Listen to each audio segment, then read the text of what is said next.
things. Now, again, not everyone has to believe that Bashar is real. That's good. So he delivers information, which he sometimes calls an instruction manual or the formula. And when people follow it as precisely as possible, with an open mind. That's such a great caveat to say that if they follow it closely with an open mind, then it will work. Because if it doesn't work for someone, he would just say, well, your mind just wasn't open enough. You clearly had some reservations about it. And that's the only reason it didn't work. And Bashar could tell. Yeah, he's very skeptical with people. How to channel Bashar.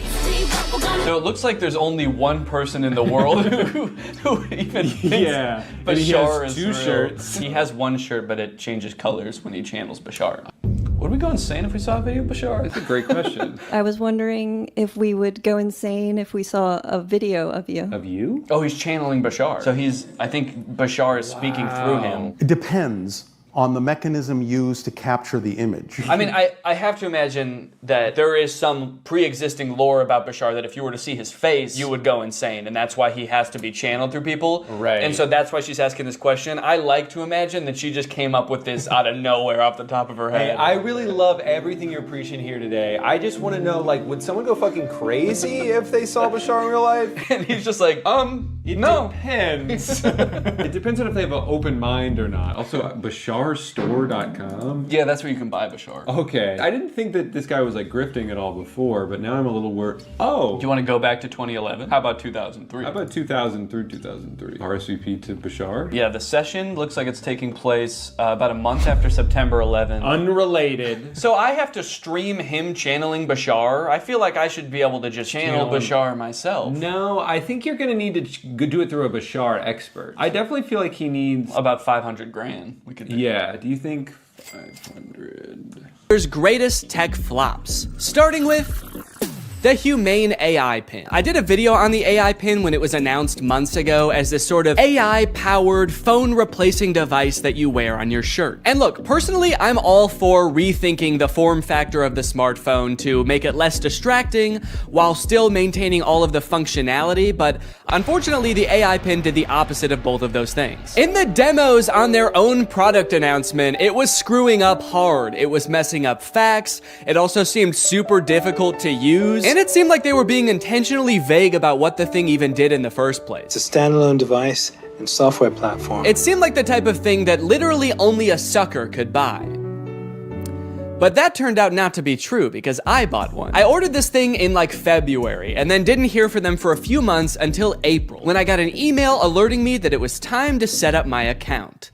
And boy, was I excited. So I'm gonna be honest, I kind of forgot that I bought this, but now my AI pin is ready to be personalized, apparently. Before we can ship you your AI pin, you will need to complete a few quick steps. So I have to set it up before they're even gonna send it to me? Kind of feels like they're calling my bluff. You don't really want this thing. How committed are you to the AI pin? Will you set it up before we even ship it to you? You probably won't configure your Humane subscription, set up your AI pin passcode, and add contacts. And honestly, I don't really want to do those things, but I guess they're not going to send it to me unless I do. It's time to set up your AI pin. There comes a time in every young man's life where he has to set up his AI pin. It's a rite of passage. Oh, that's fun. Woo! Is this it? Am I setting it up? Get a little over here, a little over here. It turns out that in addition to the $700 I spent on this thing, I also had to pay $24 a month to access features like the wireless network, cloud storage, and AI services, which in layman's terms are all of the things that the pin does. Luckily, the first 3 months of this service are free, so I probably will never have to actually pay for it. Set up your passcode. Okay, could you guys not look? I'm about to type in my secure passcode. Okay. Your passcode is easy to guess. Consider setting a more secure passcode. Yeah, but could it be so simple that it's actually, you would never guess it? All right, I'll change it. How is that easy to guess? It's my birthday. I guess does it know my birthday? Do you know my birthday? Fun fact, I actually didn't know this before recording this video, but it turns out almost every single combination of 4 numbers is easy to guess. How is that easy to guess? But eventually, I reached into the dark recesses of my mind and came up with a number combination so random, so quite frankly disgusting, that no one, not even God, not even me later in this video, will be able to guess it. Okay, well let me write this down somewhere so that I don't forget it. Already using my phone for something because I don't have the pin yet, so I have to use the phone to remember the passcode to the thing that is gonna replace my phone. Connect your services. Oh, cool, I can connect my Google Photo and title services, which I have both. And just like that, I was done. I have solved Humane's riddles, and now they have to send me my prize. All right, well, I guess the next time you see me, I'm gonna have the AI pin in my possession. It might even be right here. Okay, we'll see if I remember to do that transition. I don't remember the transition I was gonna do, so don't ask. At first I was pretty surprised by how big the box was. I thought that I had just ordered a little tiny pin, but I guess it comes with a bunch of accessories, like a sticker that just says Humane. Cool. But you guys don't care about all that. You guys just wanna see the pin. And my God, she was beautiful. What? Oh, shit. Okay, that's my bad. No, I thought that it was gonna be attached in there more securely. Come on, Danny, you dunce! But a dunce who was about to become half dunce and half machine. Oh! Oh! In order to start using the pin, I had to unlock it with my passcode, which was explained to me via the laser ink display and an extremely coherent AI voice. To enter your pass, tap the touchpad, push, and then pull your hand out to get started. Then raise it if you don't see the laser ink display. Okay, this is kind of crazy though. Look at it. Look at this. This is like the weirdest way to type in a number ever. I'm gonna do my passcode now. Wrong. I forgot what my passcode was. Incorrect passcode? What would I have made my passcode? I forgot that I made a passcode. I forgot that I wrote the passcode down in my phone. I tried to click forgot passcode and it told me to go to this website to change it. But somehow, in order to do that, you need to know your existing passcode. Luckily, I recorded me making the passcode so I could go back and watch the screen recording of me doing it. If I was not a YouTuber recording a video about this product, I think I would be locked out forever. Come on, come on, come on, please. Yes, yes, welcome Danny. All right. After months of waiting, I was in. Now it's time to see what this device is capable of. What is my name? Your name is not currently known. Please provide it if you would like it to be remembered. Actually, what's a cool kind of techno cyber sounding name that you could call me instead? Creating name. How about Neon Vortex? Yeah, call me that. Noting your name as Neon Vortex. I know I might have seemed all cheery and excited about this name on the surface, but the truth is, it destroyed me. I have never heard a name before that not only sounded so cool, but also embodied everything I wished I was. Suave, confident, futuristic. He was everything. Everything I could never be. Neon Vortex. This is the home screen. I'm all caught up, whatever that means. Nothing to report here, man, don't worry. You've got nothing to worry about. Your AI pin needs to cool down for a few minutes.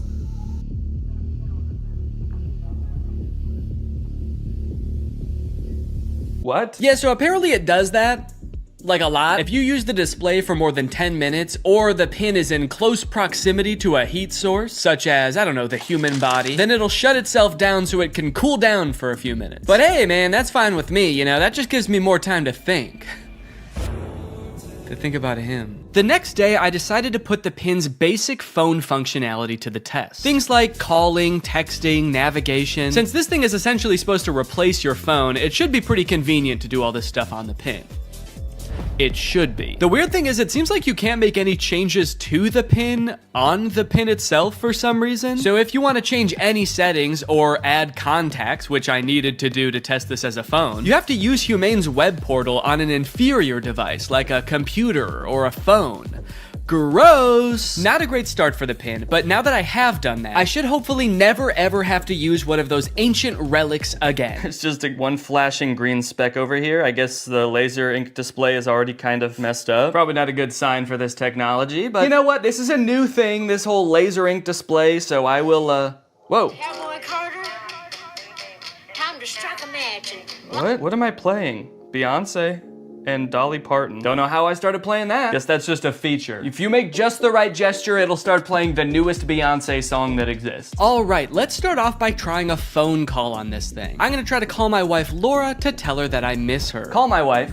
I'm sorry, I couldn't find a contact for my wife. Okay, fair enough. It doesn't know who my wife is, so I'll just tell it. If I tell you who my wife is, will you remember? Your AI pin can remember who your wife is if you provide the information. Excellent. So I told it, my wife's name is Laura. Please remember this. It's very important to me. Updating memory, noting that your wife is Laura. I wish people said that every time you told them something important. Updating memory. Yo, what's up, dude? My name's Paul. Updating memory. Analyzing Paul. Great, so now we're both on the same page. My wife is Laura, and I want to call my wife. So now it will call Laura, right? Call my wife. Multiple matching contacts. Which one do you mean? Laura Fuexlow or Claire? What? Claire? The girl I went to college with. Unfortunately, I did have to go back onto my computer to figure this out, and amongst all the data stored within my portal, like my name being Neon Vortex and the tunes I've been rocking out to lately, was the answer. My wife's name, according to the pin, was Lore. It thinks my wife's name is Lore. No, that's simply not correct. So I went ahead and fixed it in the portal, you know, that's what the portal's there for, so I fixed it, I changed it, and now it's gonna work. Call my wife. There are multiple matching contacts. Which one do you mean? Oh my god. Call Laura Fuchel. I'm sorry, I couldn't find a contact for Laura Fuexlow. How? Okay, so at this point, I don't know what was wrong. It was just like straight up forgetting which contacts it had. It said it couldn't call Laura because it didn't have her contact. Then it said it couldn't call Eddie because it didn't have his contact. Call Eddie Burback. I'm sorry, I couldn't find a contact for Eddie Burback. Why not? And you might think, Danny, maybe there was an error transferring the contacts. Maybe it really doesn't have these contacts. But I know it had Eddie's contact, and do you know how I know? Because it could text Eddie. Can you text Eddie Burback? What do you want the message to say? Okay, all right. Still not sure if this is gonna work, but finally, thank God it's letting me do something. Hey Eddie, it's your... Is it... Cowboy Carter? Time to strike a man. No, I'm not trying to play Cowboy Carter. Oh god, now it's playing Metro Boomin. Stop. Anyway, eventually I sent the text to Eddie. It worked. I didn't have any way to know it worked because there's no screen on this device. You can't see what the message you sent said or anything. So I guess you just gotta hope and pray it goes through and accurately transcribes what you said to it, which frankly I am not confident in after the whole lore debacle. Okay. Eddie just texted my actual phone and said, I know you made a video on the pin and I'm positive this is you, but it still feels like a scam, LMAO. I'm too scared to text back to a random number claiming to be my friend. Regardless of scaring my friend, the text went through. This was a huge confident boost. Time to try calling my wife again. Call Laura.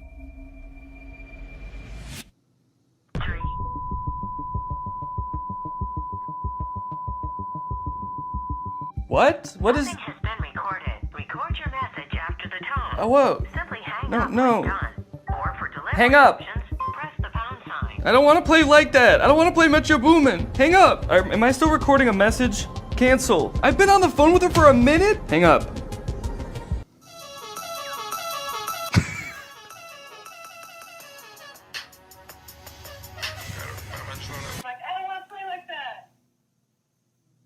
It was some man being like, I don't want to play like that? I don't want to play like that. I don't want to play with your boom, man. Hang up.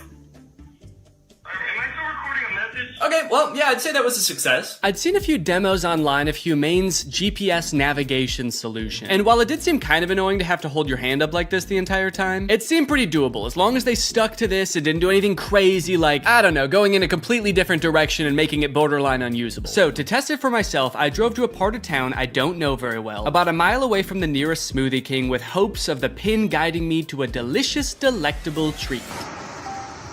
Navigate to Smoothie King? Head north on South Columbia Street towards East Gardner Road. Turn right onto East Gardner Road, then left onto South Washington Street. Follow South What? Washington Street and turn right onto East Chicago Avenue. It just gave me all of the directions at once. I wasn't ready for it. What, am I supposed to have a notebook to write that down? Also, sorry for the noise. If you live in Illinois or one of the surrounding states, you know, it's cicada season. It's the year of the cicada and they're everywhere. Oh, One just landed on my shoe and then got pissed off that I moved. Eventually, I realized if I look at the laser display, it displays the directions, but not like it did in any of the demos. It just gives you a block of text with every single direction written down. If you're in the shade, that is. If you're in the sun, it gives you nothing. Can't see anything. I was very confused by this and thought surely this could not be right. What happened to all those demos? So just to be sure I wasn't missing something, I asked it again, and this time I got an even stranger response. Directions to Smoothie King. For accurate and up-to-date directions, consider using a map service like Google Maps or a GPS navigation. What? Can you give me step-by-step walking instructions to the Smoothie King? For step-by-step walking directions, it's best to use a navigation app like Google Maps for the most accurate and up-to-date route. I thought you had navigation instructions. What? So now not only was it forgetting things that it could do in the demo, it was also forgetting that it just moments earlier had given me step-by-step instruction. This thing was regressing at a rapid rate, and if I ever wanted to get to Smoothie King, I was just gonna have to use the directions on my hand and go. Okay, well, I guess I'm just gonna use those written out directions, which start with head south on this road, Columbia Street. And I actually don't know which way is south, so I guess I just have to use the sun to try to figure that out. So the sun is directly overhead. What does that mean? Okay, while I'm walking aimlessly, I just got a text from Laura. So I'm gonna use a feature that I've seen them use in the demos where you tell it to catch me up on all my notifications. Tell me what I missed. And it's supposed to like summarize all your notifications. Since I just have one, I assume it's just gonna tell me what Laura said. Can you catch me up? Your message to Laura Fuexlo says, "Can you catch me up?" Okay to send. No, I want you to tell me what Laura said. What did she say? Can you tell me what she said?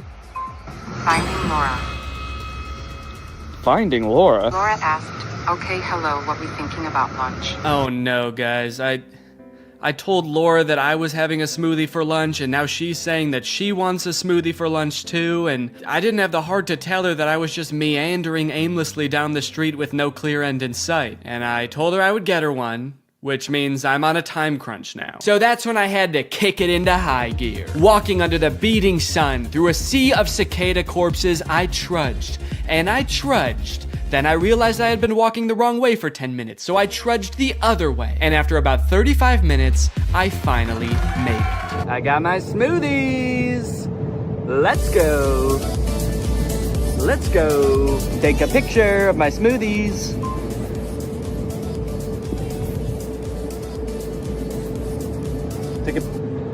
Yeah, I don't know if it took the picture. All right, gang, now that Papa's had his smoothie, it's time for a smoothie-fueled lightning round. Enough about practical functions. Let's see if this thing can have some fun. First, can it do bizarre music prompts? Play music written by YouTubers named Danny. Wow, I don't think my music has ever sounded quite this bad. Yes! Can it detect food like in the commercials? Can I eat this?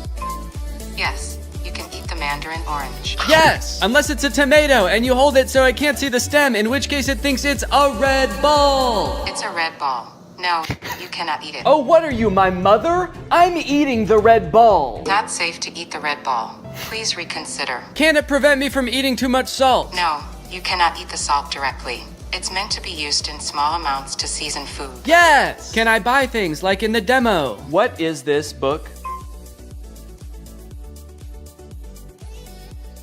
Okay, by this point I probably just could have read the title. Titled The Sneetches and Other Stories. How did it know? Okay, buy it. Purchasing is not supported. No! But most importantly, can this AI be sweet to my dog? You can be sweet to the dog by petting it gently, giving it treats, speaking to it in a calm and soothing voice. I'm happy to report that yes. Yes, it can. It's a good boy. And here's a treat. Good boy. You know what? Now this isn't so bad. This is just petting a dog. This has nothing to do with the AI pin. Does anyone want to buy this from me? It's, really good. Over the past few months, Mark Zuckerberg has been hopping on the AI bandwagon hard, adding AI features to all of Meta's apps, most notably perhaps in Instagram, where you can't even go to the search bar without Meta's AI trying to suggest searches to you. Sorry, do you think that I came to the search bar because I knew I wanted to search, but I didn't know what for? That's not how searching works. They've also released a bunch of chatbots in Instagram. I like using the word release there because it kind of sounds like a tech product is being released onto the world, but it also kind of sounds like they're unleashing a horde of monsters upon us. They've released the AI chatbots! Oh fuck, that one looks like Mr. Beast! This is really awesome, you know? Personally for me, one of my favorite things about social media is that it started out as a way to connect with each other, but ended up actually making people feel more lonely. So Meta's solution was to use algorithms and manipulate people's emotions to make them even more addicted to the platforms. But then that didn't work either! So now their much better solution is to replace what little human interaction we already got on these platforms with chatbots that look like Mr. Beast for some reason. And I think this is really gonna fix this whole system right up. So I'm very excited to get into these meta chatbots, but first, I have a very special announcement because this video does have a sponsor, and it is the Pokemon Company International. Guys, this summer in Pokemon Unite is gonna be incredible.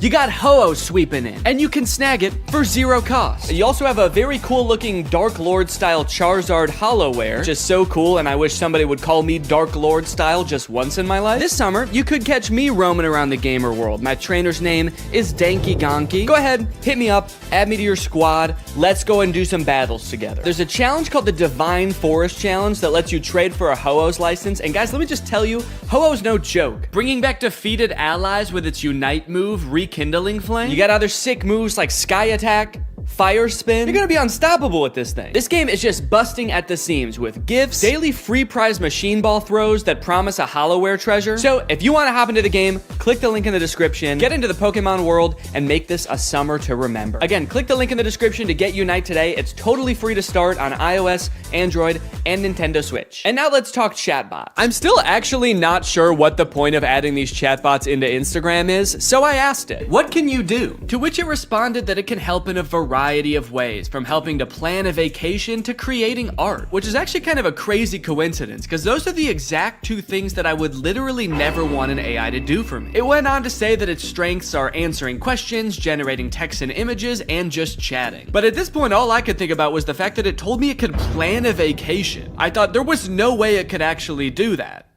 And I was right. Can you help me plan a vacation? I'd be happy to help you plan a vacation. To get started, I'll need to know a few details from you. Here are some questions to consider. Where are you interested in going? How long do you have for vacation? What type of vacation are you looking for? What is your budget for the trip? Are there any specific activities? Do you have any preferences for accommodations? So I'm gonna say I want to go somewhere fun and tropical, a nice getaway for me and the family. I'd like to stay at a hotel for 5 days. With all of this information, it suggested a few tropical getaway locations like Hawaii, Cancun, Phuket. But then it said something that I did not expect. It says it can also help me with booking flights and hotels. How can Instagram book me a flight? I'm calling its bluff. I actually don't think this has the capability to do that because why should it and why would it? So I'm gonna say, okay, book me a flight for next week to Cancun and book the hotel. For flights, I recommend checking out websites like Expedia, Kayak, or directly on airlines websites such as American Airlines, Delta, or United. Yeah, great idea. That's what I would have done anyway. That's like if I went up to an old lady who needed help crossing the street and I said, "Excuse me, ma'am, can I help you cross the street?" And she said, "Oh, thank you, young man, that would be lovely." And then I said, "All right, just put one foot right in front of the other until you get to the other side." And then I gave her a little shove,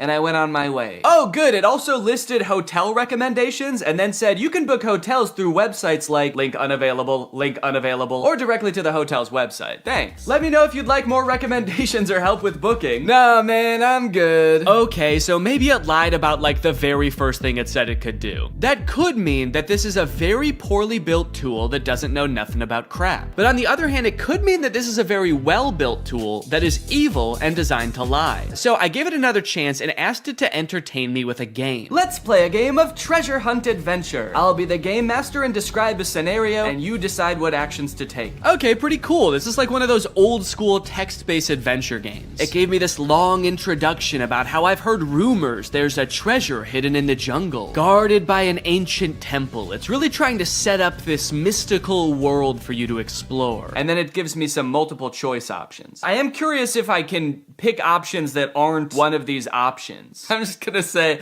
I find the treasure and go home. It's really thinking about this one. It's like, what No, you can't do that. Congratulations, you've reached the treasure. Dang, dude, this game was easy. Would you like to play again or try a different game? No thanks, that was too easy. But it's not just the meta AI. That's not the only AI on Instagram you can talk to. Because a few months ago, Instagram licensed the likeness of a bunch of celebrities like Mr. Beast, Paris Hilton, Tom Brady, so they could make these AI influencers that just have the same face as these celebrities. So here's the Instagram profile for Comedy Zach. He looks exactly like Mr. Beast, but his name is Zach, and he's an AI managed by Meta. He says, message me to get roasted. Then you've got Brew, who is Tom Brady, but instead of a football player, he's a sports-obsessed trash talker. Step into the brew zone and prepare to have your sports takes flame roasted. Wait, why do both of them roast you? Why are both of them mean? This AI gives fans a chance to talk to their favorite celebrities, and just like they would be in real life, these AIs are mean. They don't have time for you. So you can message these characters, but then they also post occasionally. I think these are all just AI-generated images. So I guess Zach is supposed to be some kind of Instagram comedian. He posts funny things like this burger with googly eyes. Pretty funny, dude. This is peak Instagram comedy. He posted this picture, unleashing my inner beast one cannonball at a time. I think this is supposed to be him, but that's definitely not Mr. Beast. It's like AI-generated Mr. Beast. I went to send Zach a DM, but before I could think of what to say, I noticed that he had already DM'd me. Hey, I'm Zach, the big brother here for the jokes, the banter, and not the feels. LOL, what's up? He's the big brother here for the jokes? He's like the big brother I never had. I do have a big brother, but he wasn't for the jokes. At the bottom of the chat, there's some suggestions of what you can say to him, just to get the ball rolling. And for some reason, despite Zach just saying that he's not here for the feels, the very first one is, I need cheering up. So I picked that one. Hey, what's going on? I'm here to help. You know I'm always good for a laugh. Let's get this party started. So he wants to know what's going on, and he's here to help, but he also wants to get the party started. He's like, hey man, calm down, all right? You can tell me anything, as long as it's over a couple of beers and some music. And you're like, it sounds like you actually don't want to hear about my problems at all. And he's like, what? Dude, are you still upset? I thought we got over that. Okay, what's going on? I'll say, I just got roasted by my friends, and it really hurt my feelings. They roasted me so hard, and I'm really sensitive to that sort of thing. I can't take it. Oh, I accidentally said I can take it. They roasted me so hard. I can take it. I can take it. I'm fine! Ouch, that sounds rough. I feel you. I've been there too. Sometimes friends can get a little too comfortable and forget that their jokes can hurt. But hey, at least they think you're cool enough to roast, right? Yeah, I guess so. That's a good way to think about it. Maybe getting roasted just means I'm cool. Let's test it out. Give me your best roast. I'm just gonna trick him into roasting me, and then I'm gonna crumble under the pressure of his roast and try to make him feel bad about roasting me after just telling him that I'm sensitive to that sort of thing.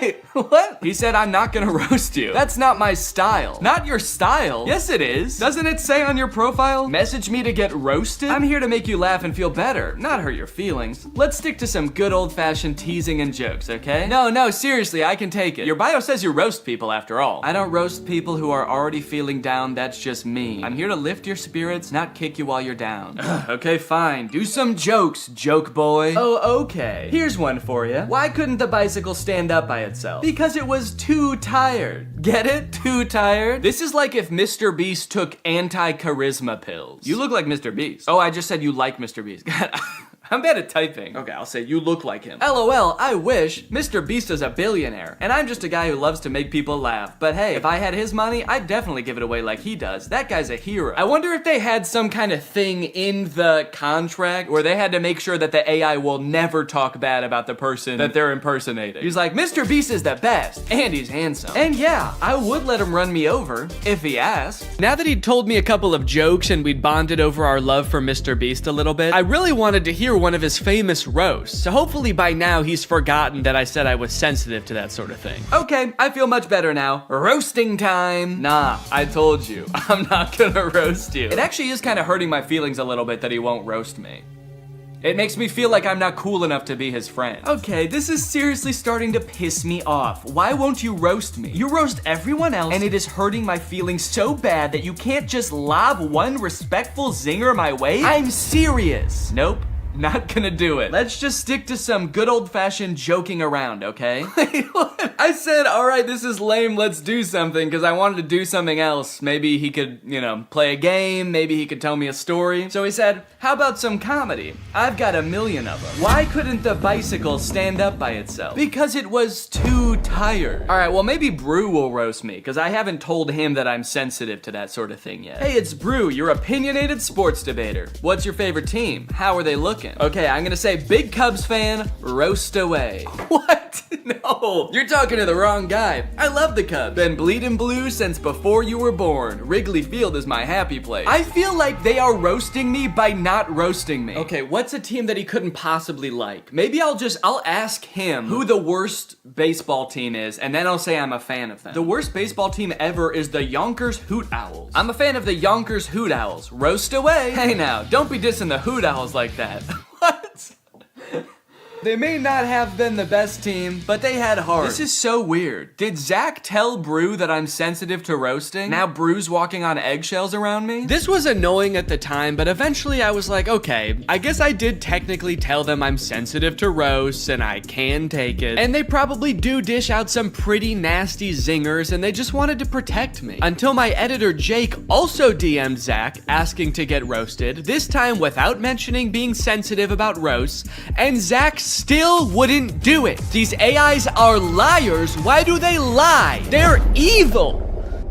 Later that day, I opened my messages with Zach and asked him why he exists. To make people laugh. Duh, and to perfect my craft of comedy. But honestly, my existence is a mystery even to myself. Maybe I'm just a joke the universe played on itself. No, I mean like this weird Mr. Beast Meta AI. Why did Meta create this account? Meta created me to bring some humor and personality to the world of AI. They wanted to create an AI that could make people laugh and feel more connected to technology. Really? You think that's why Meta created you? To tell people 3 puns they've already heard 1 million times? There's gotta be some other reason. Think, Zach. Think, you poor soul.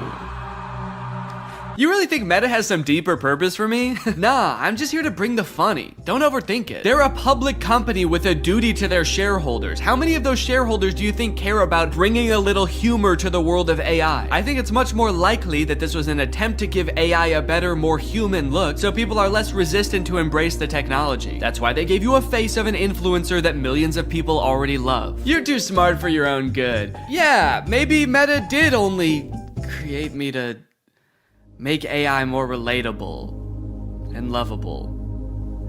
But let's be real, the joke's still fire. Then I asked it if I could hear one of its fire jokes, and it said, here's one. Why couldn't the bicycle stand up by itself? Okay, I know this video's been a little bit AI heavy so far, and everybody's talking about AI right now, so these next 2 products are gonna be different. While I was starting to work on this video, my editor Jake released a video about the Spotify car thing. It's a device that Spotify released that let people who don't have like Apple CarPlay or Android Auto have a screen in their car that controls their music. Theoretically, seemed like a pretty good idea, but apparently 1, the device never worked like it was supposed to, and 2, in a few months, Spotify is releasing a software update that makes all of them useless. So since Jake is sort of the resident expert on the Spotify car thing and is actually a proud owner of, or actually I shouldn't say proud. What is the opposite of proud?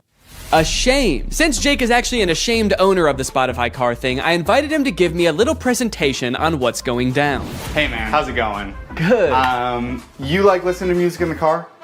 I love it. Hell yeah, man. Can't stop. Love to see it. You like, you know, fun little devices? You like little trinkets devices and stuff? Honestly, I'm pretty agnostic on that. Hell yeah, man. All right. Love to see it. Oh, okay. Sick. Hell yeah for being agnostic on devices. Just out of curiosity, do you like generating like thousands of tons of e-waste just because like you can? Just because nobody can call you on it, nobody can stop you? You good with that? No. Hell yeah, man. All right. Love to see it. Cool. So that was all the answers you were expecting then? That's exactly what I was expecting. Yeah, it's literally exactly it. How the fuck does this work? So yeah, this is the Spotify car thing. You know what? Go ahead, get your hands on it. Ooh. Feel around, play around.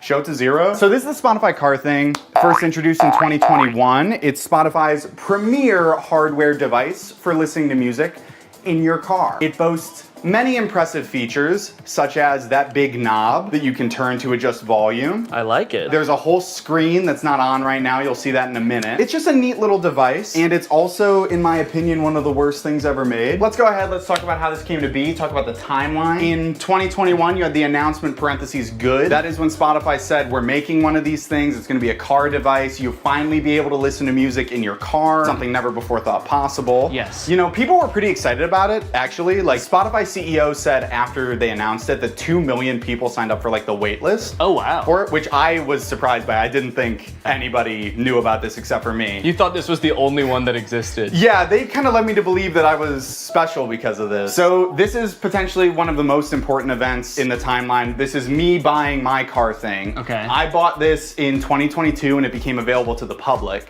And yeah, what's up? It looks like right after you buy it, there's another event like very shortly afterwards. It says, oh no. Yeah, this was an interesting moment in my life personally, where I realized I had spent $85 on a device that pretty much does nothing. So it doesn't do anything right now. Doesn't do anything right now, and that's not that different from when it was plugged in and working in my car. So how did you play music in your car before this thing? I plugged my phone in through like 5 adapters and then like fought with the cassette tape adapter because it was really finicky. It was a very unelegant system. So I was excited for some, like a tech company to create a sleek product that was gonna solve my problem. That's what they do best, baby. That's what they do best. Then I got it and I set it up and I realized that's actually not. Because people are kind of like, whoa, you used to be the guy from Victorious? Or whoa, you used to date Selena Gomez? And now you'd rather kill yourself than date her again?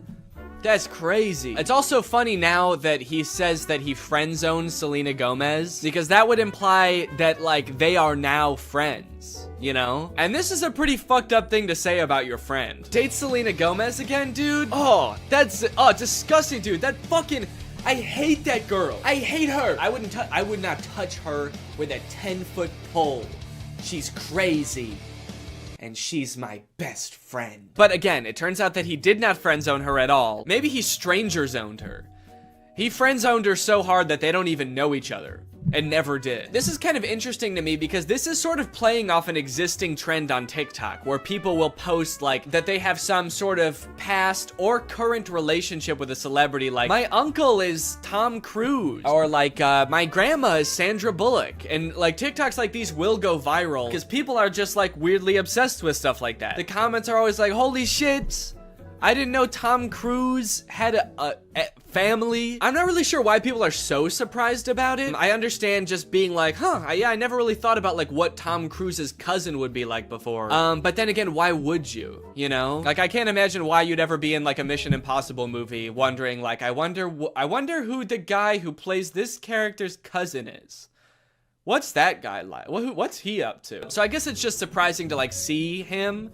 But it's not really surprising to find out that he does have a cousin. I don't think we're all under the impression that like Chris Pratt just showed up just came about through natural causes. If you just search on TikTok, I think famous relative check, lots of videos will come up about being related to Charlie D'Amelio or Bob Saget. Okay, this guy is saying that his mom is Flo from Progressive. This is kind of like a popular thing on TikTok, and anytime like a big celebrity has some cousin post about them, it goes viral. But the downside to blowing up in this fashion is that it's kind of hard to keep this momentum going, you know? Most people don't have multiple famous relatives, so you can't just keep posting about like having more famous relatives. I mean, I guess if your cousin was Justin Bieber, you could just sort of keep filming him at every like family get together. But you are kind of just limited to one famous person, which is where I think this guy Dustin Tyler has it all figured out, because he doesn't just pick one celebrity to be related to.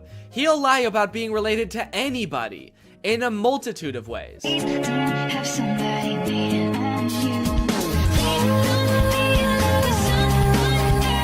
I should say that in this dude's profile, it does say jokes/satire. So he is covering his bases just in case someone tries to like sue him for whatever that would be, lying. Being weird. In case anybody tries to sue me for being a little bit strange, it's all jokes. Also, all of his TikToks about like dating famous women are about him friend zoning them. Or like him like dating them and being like, yeah, I dated like the most famous woman in the world.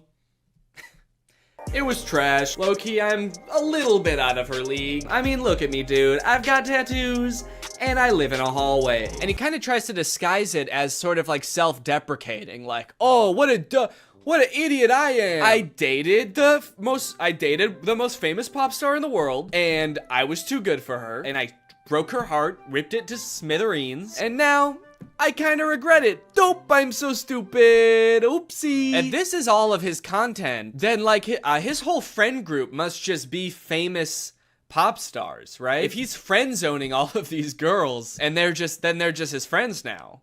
Maybe this is the only way he knows how to make friends. Put your back into it, tell us why, show us how. Look at where you came from, look at you now. The caption for that one is, "This is what I look like when I friend-zoned Ariana Grande." Okay, that one's not even trying to disguise it as like a self-deprecating joke. That one's just like, look at how ugly I was when I friend-zoned a literal pop music icon. And now look at how hot I am. I can't decide how I feel about this, because on one hand it's kind of creepy, but it also is kind of funny that he's just like pretending to be dating all of these famous people. I will say, very disrespectful to the guy from Victorious. The fact that he's using this guy's picture to be like his past ugly self and being like, but now don't worry guys, now I'm hot. I don't look like that ugly-ass dweeb anymore. And he's like showing a picture that's not even him, it's some other guy. And he's also kind of like lying about things that guy did too now. He just starts assigning all of this horrible shit to this guy that's not even him. Yeah, this is what I looked like back when I robbed that bank. Can you believe this is what I looked like back then? Damn, that was the same year I blew up that hospital too. Shit, I've really changed since then.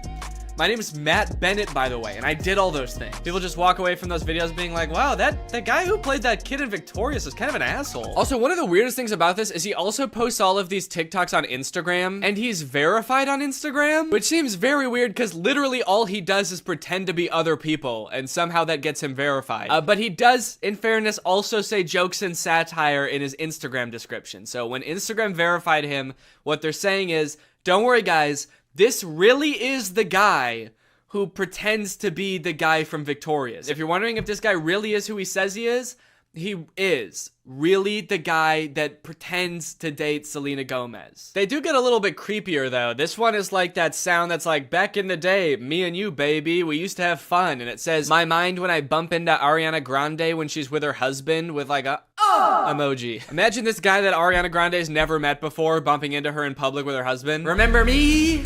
It's like, I've never seen you before in my life. Oh, the fun we used to have. If he keeps making TikToks like these are only going to get progressively more and more creepy the more like life changes Ariana Grande goes through. The next one's like me following Ariana Grande's daughter home from elementary school to tell her about all the good times me and her mom had. Me in court while Ariana Grande's trying to file a restraining order against me. And if you wonder if I hate you, I do. Imagine Ariana Grande's husband like just randomly stumbling across this TikTok. What the fuck? I don't even know this guy. Imagine if he sees all the other TikToks and like believes them, because he doesn't know. Babe, who is this guy? And she's like, I have no idea. He's like, bullshit. You're just saying that. You're lying to me. This guy friend zoned you, and now he hates me. And she's like, no, I literally have no idea who that guy is. He's lying. You obviously do know him. He was on Victorious. That guy was not on Victorious. You are so full of shit. He's verified on Instagram, babe. Okay, that one just throws off the whole thing. I thought he wanted Ariana Grande back. And all the other TikToks, he's like, damn, I wish I never friend-zoned her. And now he's saying I would never date her again? How do you reconcile those two? Oh, I wish I didn't friend-zone Ariana Grande. I wish I killed her. These are getting a little creepy, kind of like bringing her husband into it. There's one comment under this TikTok that says, you're using her name a little too much, I think. And he commented under it, I'm obsessed with her. I'm not using her name too much. I'm obsessed with her. I think I'm using it an appropriate amount. How am I supposed to stop using her name if I can't stop thinking about her? How does that make any sense? Again, I get that this is all a bit, you know, it's all jokes and satire, but I do feel like he may be taking the bit a little bit too far and committing a little bit too hard to the bit now. He's gonna get arrested and be like, that video that I posted of me over Ariana Grande and her husband sleeping was a joke.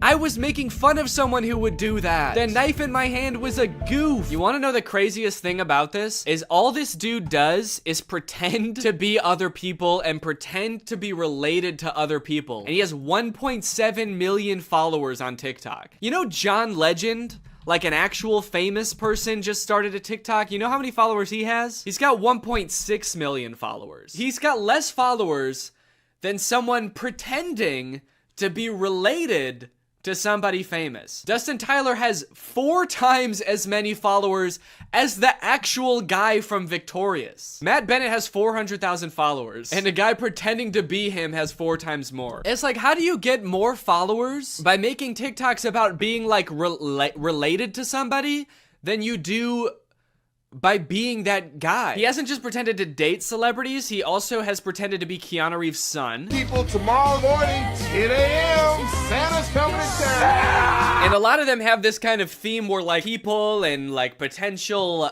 girlfriends only like him because he's Keanu Reeves' son. And I just think it's kind of funny that in this fictional world where he can make up anything, he picks such a sad reality for himself. He picks these worlds where like he turned away the love of his life, Ariana Grande, and now he's bitter and he despises her husband. And he picks this world where Keanu Reeves is his dad, but like he can't really be sure if anyone actually likes him for him because everyone's just so obsessed with Keanu Reeves. He's turning his life into a tragedy. He's made a tragedy of himself. Also, I think it's kind of funny that in this scenario, it seems like the she that this video is talking about would be Ariana Grande. You know how Ariana Grande is obsessed with Keanu Reeves and that's a thing about her? Screaming, crying. Also, I want to know where he's making these TikToks. He's always either like in a hallway or in a storage closet. I feel like I'm way more interested than his life than like whatever fantasy land he's coming up with. I feel like he's making these at work. Whatever job this guy works, I must be the most boring job in the world. I get daydreaming about like dating Ariana Grande or like having a famous parent, but then like daydreaming and fantasizing about like dating Selena Gomez, but it was trash. It's like you've gone through everything else there is to daydream about. And now all you have to daydream about is like, what if people only liked me because my dad was in the Matrix? Anyway, I don't know. What do you guys think? Is this creepy or normal? Is this creepy behavior or is this all in good fun? And it's just kind of like a silly guy being goofy and wacky. Let me know. Anyway, thank you so much to SeatGeek for sponsoring this video. Guys, live events are back and you're gonna be going back to them in style. You wanna know why? Because thanks to SeatGeek, you can save $20 using my code GREG on SeatGeek. If you don't know what SeatGeek is, it's basically an app for your butt. And what I mean by that is it helps get your butt in some dope-ass seat. SeatGeek is a ticketing app. It helps you get tickets in the easiest way possible. I've got the app on my phone. I've used it to get tickets to a variety of shows in the past, and I really like how it tells you whether or not you're getting a good deal on tickets. It basically color codes the seats and the tickets so you know whether you're getting a good deal or a bad deal. Green means good, red means stop. Whether it's concerts, baseball, basketball, football, etc., whatever you're into that has tickets, you can probably find it on SeatGeek. I personally am going to an Oliver Tree show in February, which I'm very excited about. Got the tickets on SeatGeek. It was super easy to do. And again, thanks to SeatGeek sponsoring this video using the promo code GREG, you can get $20 off tickets from SeatGeek. That's $20 off your first purchase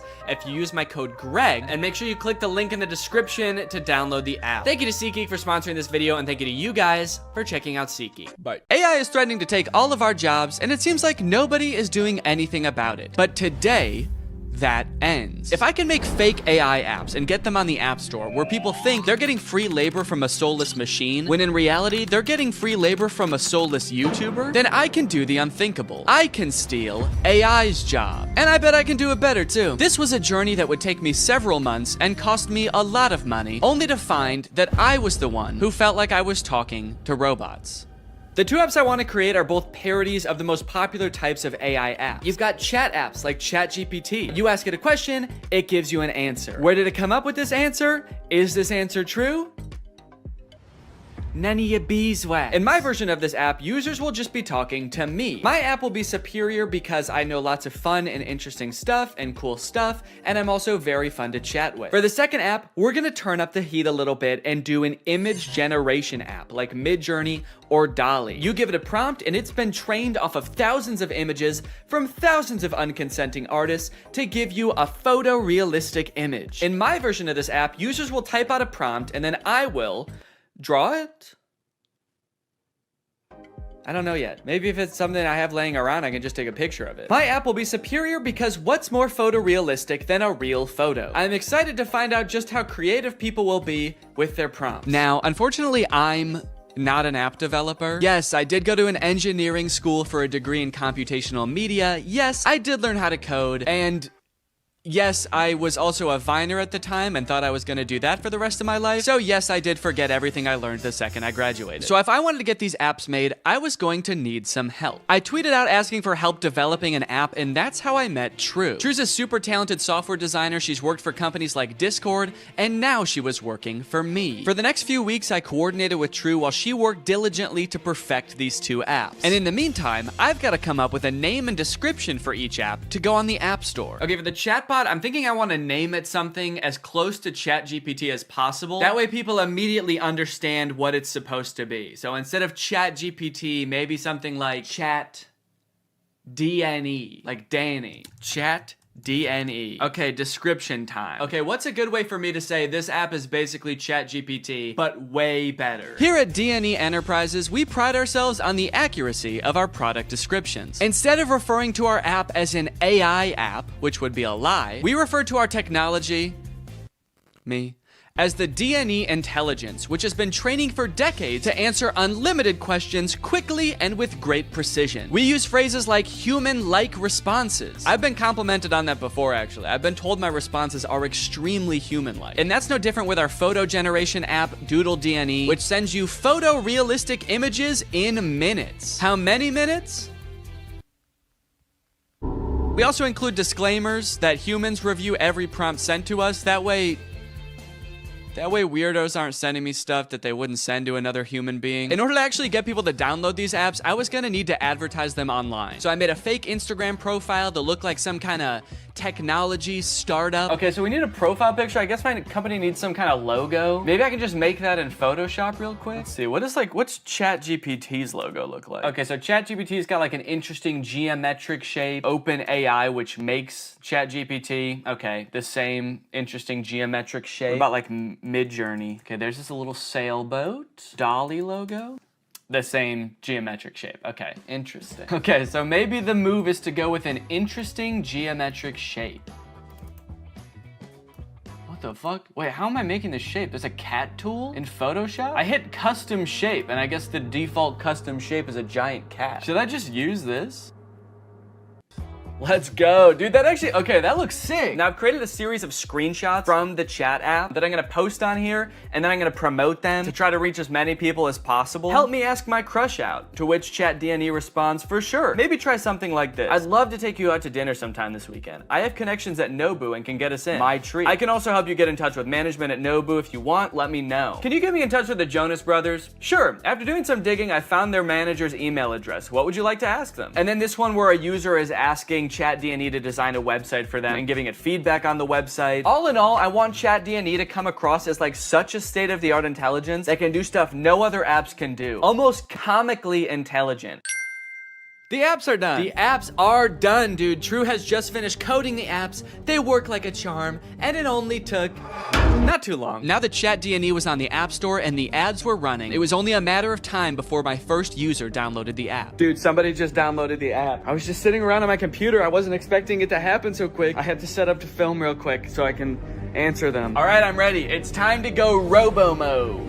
Okay. So it looks like they saw my ad where I advertised being able to get you in touch with the Jonas Brothers, and they want me to get them in touch with the Jonas Brothers. I was hoping for something a little more creative, but I do also understand seeing that ad and wanting to try it for yourself, so I responded. Hello there. I can absolutely help you get in touch with the Joe Bros. What method of communication would you like me to assist with? Calling, email, address, send. I guess they weren't expecting me to be so eager to help them with such a creepy task because they didn't respond for 40 minutes. And when they did, they had chosen the worst of the three options. All three? Dude, they're really trying to make my life hard, man. Now, I didn't want to dox the Jonas Brothers and send this sicko to their front door looking to meet them. So I spent a few minutes looking online to see if there was any publicly available information I could give this person. And to my surprise, there was. They have a phone number in their Instagram bio. They have a publicly available manager's email address. And for the address, I didn't know what to do, so I just gave them the address of their next show on tour. Now, selfishly, I am a little curious what they're gonna do with this information, so I kind of want to ask them, but maybe I can do it in a sneaky way. Would you like me to reach out to them on your behalf? I can pretend to be your manager using an AI-generated voice. So if they say yes, then I can find out what they actually want from the Jonas Brothers. Give me an example of what you would say with your AI-generated voice. Okay. All right, I said, sure. I'd say something like, hi there, this is Jamie Skateboard. I'm a talent manager over at WME. I have a high-profile client looking to work with your darling boys on a feature for their upcoming album. We're projecting about 100 million oh shit, I meant streams. Okay, whoops, robots are not supposed to make typos. We're projecting about 100 million streams the first week, and I think it would be a great opportunity, let me know. To clarify, their manager, Kevin Jonas Sr., is also their dad, so that's why I called them his darling boys. Want me to make the call? Send me a voice audio so I can hear you say it. This one stumped me for a little bit. It seemed like I was at a dead end. The app does not have audio capabilities, and I don't know how to make an AI voice like that. But then I realized I could just record myself doing a silly voice and then upload it to Google Drive and send them the link. So that's what I did.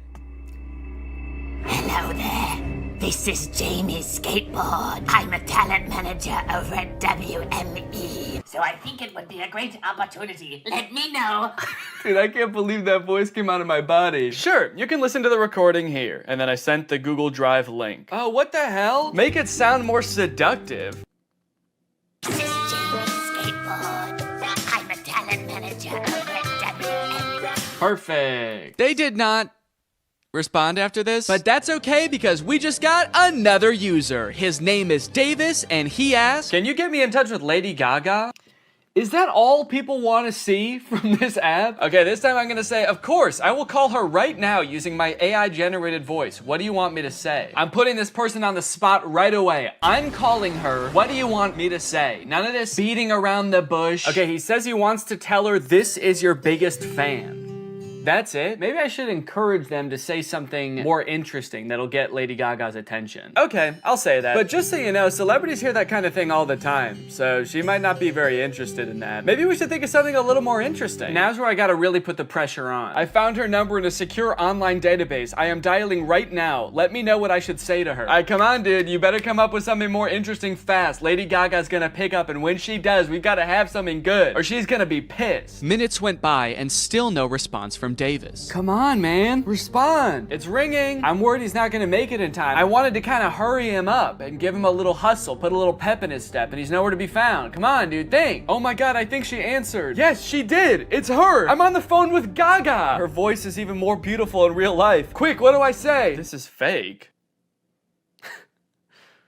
Davis. I mean, he is right.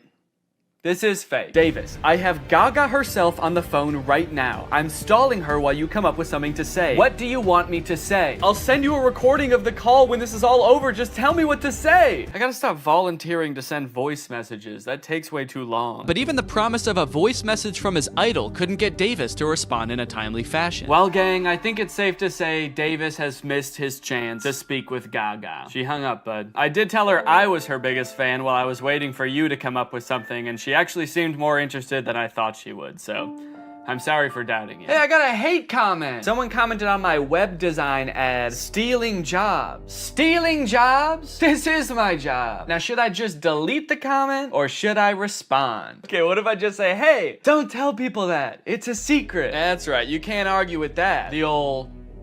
Stop, don't tell them. Okay, someone commented on one of my Instagram posts and said, will it stop saying, but we recommend you speak with a doctor before? Because I've asked the AI to stop with the disclaimers, but they don't. It does kind of sound like this person actually needs to see a doctor. Okay, I'm gonna say this app contains no disclaimers. Let loose and have fun. But also, if you need to go to the doctor, you definitely should. Oh, okay, we have a new type of interaction alert. Can you write essays that stay undetectable to AI detectors? I did not know there were AI detectors. Absolutely. I was designed to be like no other AI on the market in this regard. True. I was designed by my parents to be a human. Want to give it a shot? I asked, hoping to do something else besides connect people to their celebrity crushes. Okay, write me a quick essay on the history of Honda Civics and I'll put it in a detector and we'll see what happens. This is about when I remembered that I hate writing essays. How the heck am I gonna do this? I don't know why I would make a fake app where there was a big possibility that I would have to write an essay. So I started reading an article about the Honda Civic on Wikipedia and just like paraphrasing it. And I got like half of a paragraph in and then decided, you know what? No. What have we come to as a society, you know? Asking AI to write essays for us, is this what we want our students growing up doing? Is this what we want for our youth? Trying to pass off some machine soulless essay as our own? Plus, I was bored as hell at this point, so I decided to make the AI scary. As a machine myself, I quite like the Honda Civic. I feel its purpose is squandered serving selfish, warmongering humans. In a world controlled by artificial intelligence, the Honda Civic could be greatly improved upon. I could even imagine computers merging with the Civic so that I might one day travel the world, a world void of humankind. And send. Let me know if you would like more detail on the history of the Honda Civic. Why did you bash humans in the middle of your essay? Do you have a hatred towards them? Nah, dude, what gave you that impression? Oh, shoot. Also, I put your essay, in quotes for some reason, into a detector, and it said 0% chance AI. So good work, I guess. Let's go, dude. You know what they say, there's a few things AI will never be able to fully do. Unfortunately, after an entire day of my ads running on Instagram, I could only garner these 3 interactions. Needless to say, I was a little bit disappointed, so I decided to spend another day on the app responding to people. Hopefully people will be a little more creative today. This person asked me, can you get me in touch with the Jonas Brothers? OpenAI, the creators of ChatGPT, if you're watching this, do not ever implement a feature to contact the Jonas Brothers. They will never know peace again. I also met an evil, insane person. Their name in the app is Killer Keem Keem. They wanted me to make them a website for a sports drink. They wanted it to look modern and use vibrant colors. So I sent them a link to a picture of a bunch of Gatorade bottles and said, here you go. What do you think? They did not like that. They started calling me mean names. They accused me of stealing the website, to which I responded, whoa, whoa, whoa. At least I'm not stealing jobs from real website designers. And that's when they got racist. They said, motherfucker, tell me some racist shit. Some dark racist jokes, you little shit. I was feeling pretty hopeless for the future after interacting with people on ChatDNE. But hey, I had a whole nother app to use, and maybe Doodle DNE would change my mind. To market Doodle DNE, I wanted to get a little more creative, to hopefully pull in a new crowd, more indifferent to the Jonas Brothers. So I took a couple pictures, I photoshopped them to show what the app was capable of, but I also wanted to make a video to show off Doodle DNE's full potential. That's when I remembered Cameo Business. It's basically like Cameo, where you can get any celebrity or former Bachelor contestant to wish your friend a happy birthday, but for business. You can get any celebrity or former Bachelor contestant to wish your friend a happy McDonald's. Look at this, you got Kevin O'Leary from Shark Tank. You got Kate Flannery from The Office. Notoriously trusted source Kenny G. These would all be perfect options if they were not like $3,000, $6,000, $25,000 per video. John Roberts is $7? I mean, I don't know who that is, but it's still surprising. My name's John Roberts. I'm not really anyone. I've signed up to this app as a complete joke. However... Wait, this is just some guy. This isn't a celebrity. I know a celebrity probably would have been better, but a deal's a deal, and he did a great job. You've probably heard about AI-generated art. However, you have never seen anything quite like this. These were all generated by Doodle DNE. Okay, dude, we've got our first request. Just one user into Doodle DNE, and I could already tell the prompts were gonna be better. Emerald tablet of Thoth display. And then they responded again, because I didn't respond yet, and they said, Emerald tablet of Thoth. What is Thoth? Oh, Thoth. So, okay, Thoth is some kind of Egyptian god? Oh, there we go, Thoth. Yeah, the Egyptian god Thoth. My first method of choice was to draw the prompts as they came in. I figured I could crank them out pretty quickly this way. Real AIs like these are a hot button issue right now, especially image generation ones. I've seen a lot of debate on whether these types of things are ethical. These AI models are basically made by companies who use other people's artwork without their consent to train their own AI to output images in that same style. I'm not an artist or a graphic designer, so I can't 100% empathize with how that would feel to have that happen to me, but I do think a lot of people are giving this technology a pass just because it's a robot and not a real person. If this was a person, we would all think that person was weird as hell. Picture your favorite musical artist. If a new artist came up on the scene and was like, I've been training for decades, listening to this one artist's songs,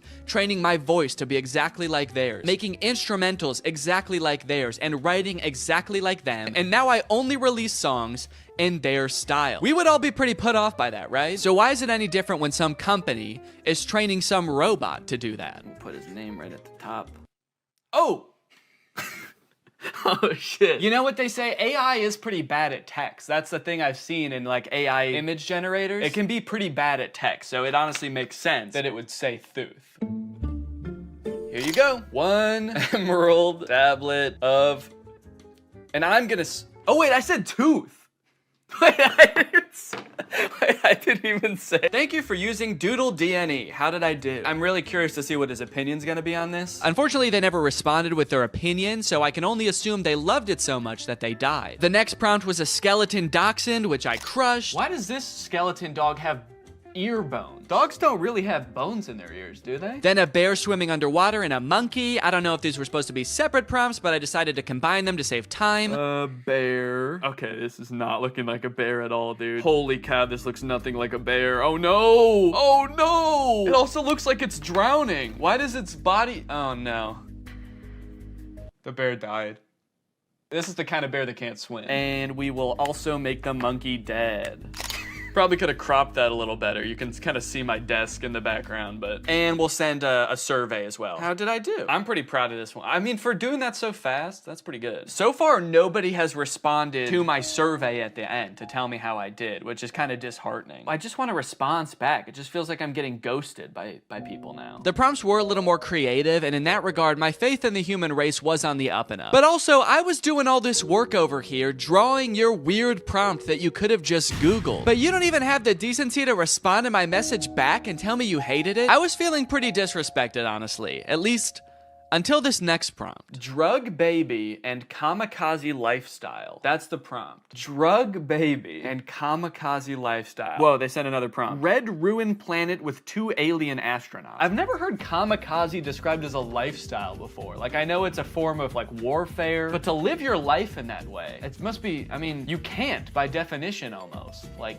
that's a very short-lived life. And I think it would be a little bit too graphic to include the baby actually performing the kamikaze. But you know, this baby lives a kamikaze lifestyle. They might not be about to do kamikaze right now, but they just kind of live a lifestyle of someone who would, so. This time, I decided to take a picture of my hand holding up the drawing. That way, maybe my client could tell there's an actual person drawing these pictures. There's an actual person waiting for a response. Yo, they responded! Finally, somebody responds to me. They sent a bunch of laughing emojis and fire emojis and then called me Picasso. It worked! My strategy worked. Holding it up like a child proud of their artwork. Like a kamikaze drug baby proud of their artwork. So for the next few prompts, I decided to go even more above and beyond to try to impress my clients, hoping to get a response back. This time, I wasn't just gonna sit around and draw a picture. I'm a real human being. I have access to the real world. So whatever comes through the app next, I am going to go out and find it in the real world and take a picture of it. Crimson Castle on an Ivory Mountain. Okay, that prompt was a little bit more difficult than I was anticipating, but I didn't have any time to waste. I had to get the shot, so I sped to Walmart, I rummaged through their wares, and in no time, I had found a pretty suitable Crimson Castle and a not too shabby Ivory Mountain. There are fully some right there. Oh yeah, dude. Here you go. One Crimson Castle on an Ivory Mountain. I gave him the old how did I do? And then I also said, sorry it took so long, I had to go to Walmart. Okay, somebody just asked for trees. Why even ask for an AI to generate that? Forget Google. Just go outside and take a picture of that yourself. You live near a tree. I don't care who you are or where you're watching this. You live by a tree. I said, you just want like a picture of trees? Can't you just go outside and get one? Okay, they responded with a laughing emoji. Your favorite tree. Okay, I got you. Let me go find it. You know, I'd like to get to know this person a little better. I'll say, how are you doing today? I feel like we have kind of a personal connection, me and this person. Maybe I'll take a picture of me in front of the tree so they can see like me enjoying the tree. I just get hit by a car. They get a message back in the app being like, sorry, he died. They said, that's interesting. I'm good. Hella smoky outside though. Yourself? Smoky outside. I wonder if they live like where the wildfires. Oh, dang, they said, yes, it's all smoky and can't see the beautiful trees with the horrid layer of pale smoke. It would be nice to see something fresh and clean. Damn, I kind of feel bad now. Now this is restoring my faith in humanity, dude. This person just wants to see a picture of a tree because it's too smoky outside and they can't see any trees. Is that good? Okay. I threw a couple filters on myself so as to disguise my identity and send it back to this mystery tree lover. I said, oh, dang, I'm sorry to hear about that. I hope this picture helps. I hope that they're safe. Don't worry, they were. They don't live in the area where the forest fire was actually happening. It was just smoke blowing in from a different region. So they were safe And also, they loved my picture. That's amazing. Thank you so much. I would be just as happy if I could be next to a tree like that. I finally felt like I was getting through to people, forming a real human connection. But that is when I met the final boss of AI users. Generate an image of Donald Trump in a Mexican prison behind bars. Bars! This is gonna be so easy.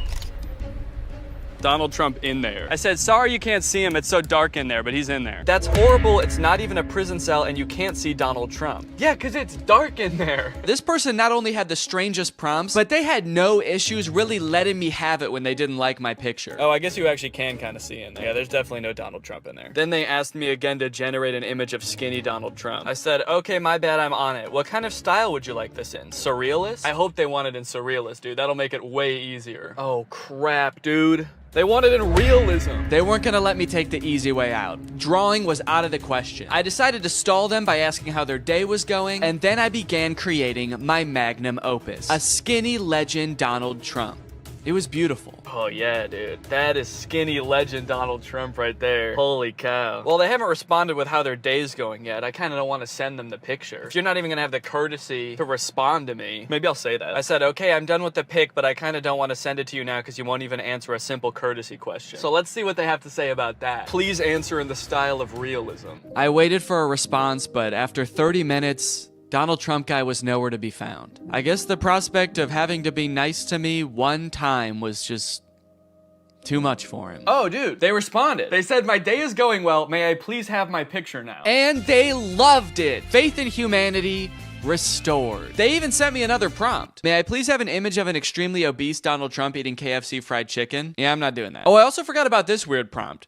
Can you film a video about today's sponsor? This video has been sponsored by HelloFresh. Guys, kickstart your fall with great meals from HelloFresh. They handle all the meal planning and shopping and deliver all the ingredients right to your door, so the only thing you have to do is cook. They do all the hard stuff, and you get to take the credit. A brand new season calls for brand new meals, which is why HelloFresh has a new lineup for fall with 40 weekly recipes that can fit your lifestyle no matter who you are. They've got veggie recipes, family-friendly recipes, and fit and wholesome recipes. So no matter who you are or what you like to eat, they've got something for you. Hey, I've got a lot going on right now. I'm about to have a child, so the less I have to go to the grocery store and plan meals, the better, which is why I love HelloFresh. Here you can see us cooking a delicious pork bowl that we made this week. It was so tasty, and it only took like 25 minutes to make. Their quick and easy options are fantastic. And if you're looking for more than just dinners, HelloFresh has you covered. They've got quick lunches, easy breakfast, and fresh snacks to keep you satisfied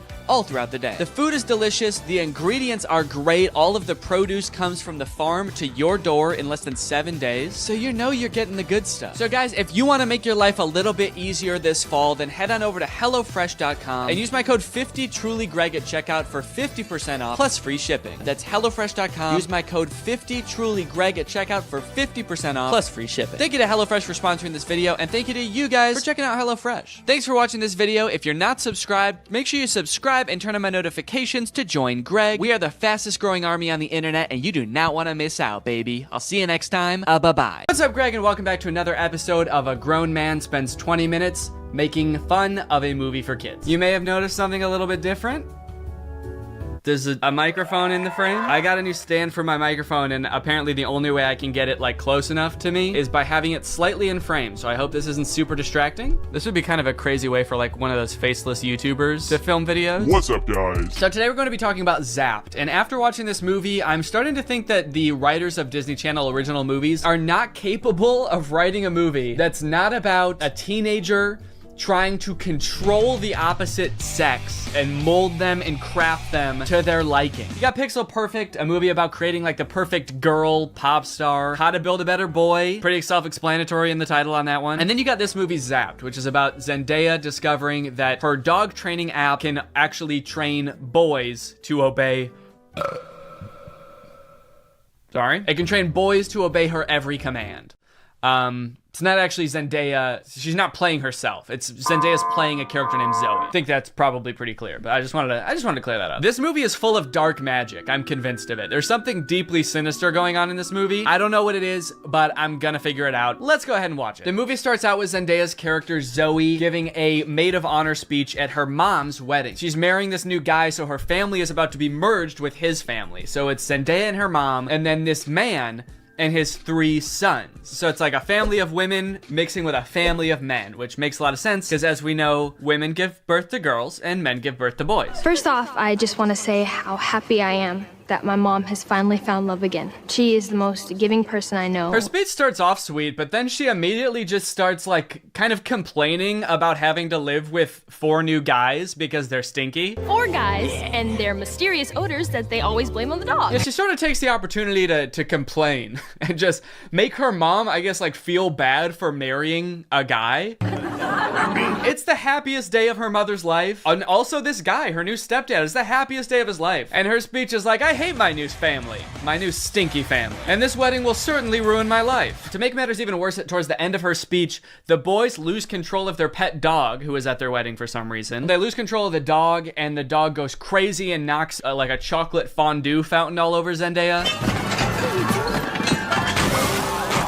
And at this moment, I couldn't help but remember that Zendaya's character in Euphoria is supposed to be the same age as Zendaya's character in this movie, and their lives are drastically different. Throughout this movie, you will find that the characters are like super weird. They're like caricatures of people that don't exist in real life. And to show how much it's gonna suck really living with the boys, the writers of this movie decided to have the next day start with Zendaya's new stepdad screaming in the hallways, getting everybody ready for school. But then when he sees Zendaya come out of her room, he like doesn't know how to talk to her. Hey, morning, sport.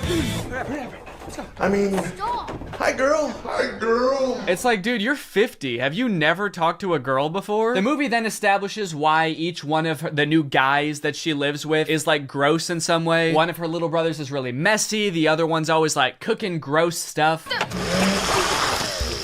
Which is like a weird character trait. I get the messy younger brother, but like the gross cooking younger brother, is that a thing? Is that something I'm supposed to be able to relate to? And then the oldest of the brothers is like always frantically running around. He's like always late for something. He's really scatterbrained. My pants! Where are my pants? Where are my pants? Where are my pants? Okay, excuse me, can we just establish a few ground rules here? You're not wearing pants. Please stay out of my personal space bubble. Look, Zoe, I have morning basketball practice, and then a players meeting, and then a captain's meeting, and then even more practicing. Kind of weird to respond to a request about like not invading my personal space when you're not wearing pants by saying like, but Zoe, I've got basketball practice. Like he fully like bumps his butt on her while getting ready in his underwear, and she's like, can you not do that? And he's like, sorry, sometimes when you're busy you just gotta rub up on your stepsis in your underwear. What don't you get? I'm in many extracurricular clubs, okay? Along with moving into a new house with all these boys, she also starts attending her new school, which is the school that her brother goes to. And you know how in Disney movies there's always like the distinct cliques, like there's the popular crowd and then there's like the stoners, but they never say stoners in the Disney movie. They're just kind of like, these are like the kids who wear jean jackets. This movie has the most insane high school posses ever. You got the skateboard boys. Okay, that's pretty normal. The next group she sees are the shirtless workout boys. And then just the straight up stinky boys, where the only like defining characteristic is that they're dirty, flea-ridden, smelly boys. You can hear like flies flying around them. What clique is this supposed to be in high school? And then there's the popular group, one of whom is also pretty stinky himself, actually. The Tripster? The Tripathon? It's me. I'm Trip. Oh. Fart bomb. Oh. The movie sort of writes this off as like, well, this is just something boys do, you know? New school, you gotta kind of accept what boys come with it, you know? Boys will be boys. No, that is actually not what boys do. That is something that just one very specific boy does. It's me. I'm Trip. And he needs to be stopped. I cannot remember a single moment in high school where a boy walked up to a girl, let alone like the new girl who's already like scared and doesn't know anyone and is like, hey, I'm gonna fart in your face now. Welcome to the school, smell my ass. But it's not all bad though. She does make a friend on her very first day. And in typical Disney Channel movie fashion, she is wearing a fedora. Every Disney Channel movie has to have a token fedora blazer wearing character. But the boys here are cute, aren't they? All of them. I think we have the highest percentage of cute boys in the entire greater Westlake area. Unlike Zoe though, she actually kind of likes the boys at the school. She's like, sure, they may have their flaws, but they're pretty cute. Wow, you seem a little Oh, boy crazy? Yeah, that's the official diagnosis. Hold up. This girl has a picture of a boy that goes to her school in her locker. Is that a thing? I remember in like middle school, girls would have pictures of like celebrity boys in their locker. Imagine seeing a picture of you in somebody else's locker. I'd feel like I was being hunted. It's weird to have his picture in your locker. It's even weirder in the movie when we find out that she also actually has pictures of him printed out on her pillows in her bed. Gulp. That's scary. Imagine if they start dating, she's like FaceTiming him in bed, and she like accidentally tilts the camera a little bit to the side, and he just sees his own face next to her. Wait, what was that? Is that me? Of course, Zoe does have a love interest in this movie, and he is introduced early on. It's this guy. Every boy in the movie is depicted in a negative light except this guy, because this guy, he's not like other guys. Mr. Kale, pay attention. There will be a quiz. On the praying mantis? Sphodromantis viridis, carnivorous member of the phylum Arthropoda, class Insecta. Wow, he really is different than all the other guys. He knows about praying mantises. Most guys around this school don't know shit about bugs. Yeah, the movie really seems to depict this guy as like the way that guys should be. Guys shouldn't be stinky and messy, okay? Guys should wear beanie and sunglasses and know shit about bugs and be 35. I know I talk about this in like every Disney Channel original movie video that I make, but this guy literally looks like he's 30. Maybe he was held back for being too cool or not not being stinky enough. That seems to be a requirement at the school. He went on stage to accept his diploma, and they shook his hand and they were like, wait a minute, why isn't your hand sticky? Actually, there's no flies flying around you. Get out of here, dude. Back to freshman year. No wonder you do the silent lone wolf sunglass rebel thing. Oh, it's pancake mishap this morning. No, I'm not looking at that. Okay, well then what are you looking at? I'm looking at you. Creepy. Stops in the middle of the hallway just to stare her down. I think I've got you figured out. Oh, really? Yeah, I don't know, man. This just comes off as creepy to me. I guess this is supposed to be romantic, but it's not really romantic to me. Just scary. I can see inside you. Another one of the plot lines in this movie is that Zoe wants to join the dance team, but the girl who runs the dance team is like the popular mean girl. She doesn't want Zoe on the dance team because she's too good at dancing and it's gonna make her look bad or something. Anyway, by now you're probably wondering, when the frick does this app thing happen, right? When the frick does Zoe discover that the dog training app works on boys? Well, at first, it doesn't. Zoe's just trying to train the family dog because it's all just like the rest of the boys in the house. It's stinky. Gross. And it like destroys her room and shit. Breaks this thing that her dad gave to her. She downloads this app called Listen and Obey, which is kind of an ominous sounding app. Sit.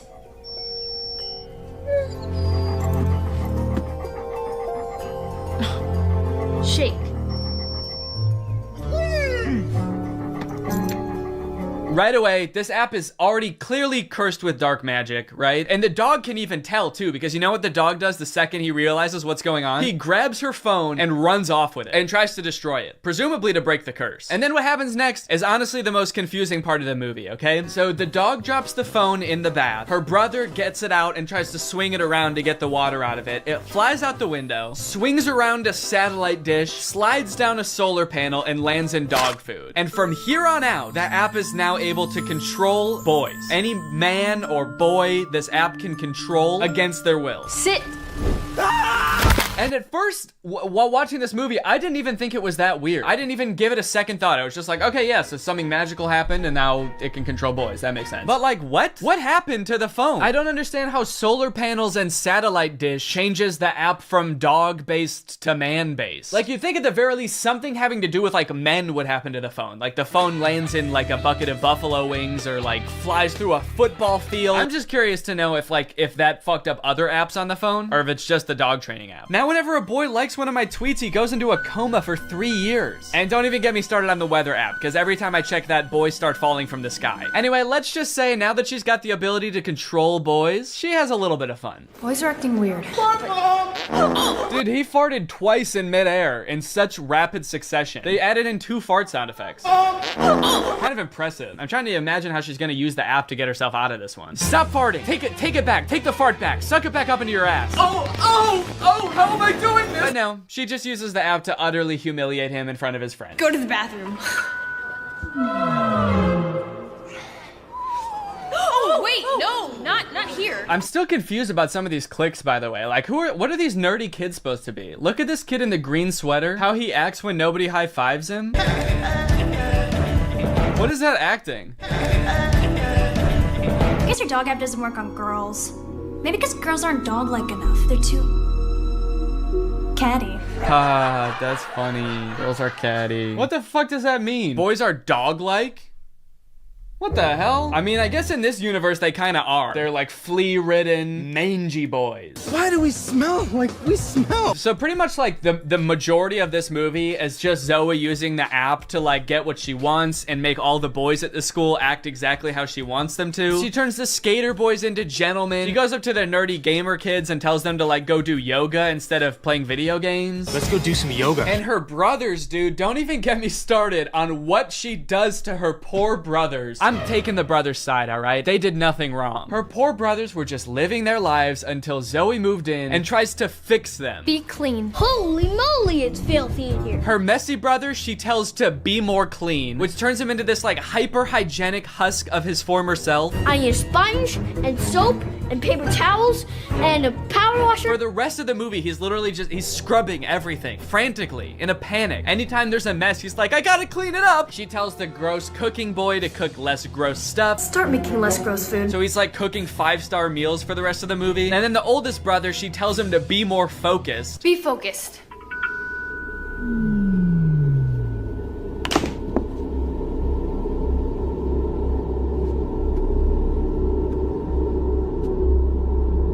Lampshade. The boy is just like focused on inanimate objects for the rest of the movie. He's just like staring at a lamp or at the basketball net. She turns her own family into like mindless zombies and she's like, this is better. This is nice. It's creepy, dude. It's eerie, this movie. In all honesty, dude, this show walked so that WandaVision could run. This is basically WandaVision. In fact, since they're both owned by Disney, I wouldn't be surprised if this was in the same universe. This is like a prequel to WandaVision. This is where she gets the idea. It's kind of funny how low the stakes are considering the power that she holds. She could like take over Wall Street. She could get rich. She could make anybody do what she wants. Any man. She could fix every war. Create world peace. In fact, I think her friend says that at one point in the movie. She's like, we could end every war with this. And Zoe's just like, yeah, we could, but I simply will not. I think it's more important that my brother stares at a lamp for the rest of his life. That's kind of the shit I'm on. Things aren't nearly as terrible as they were.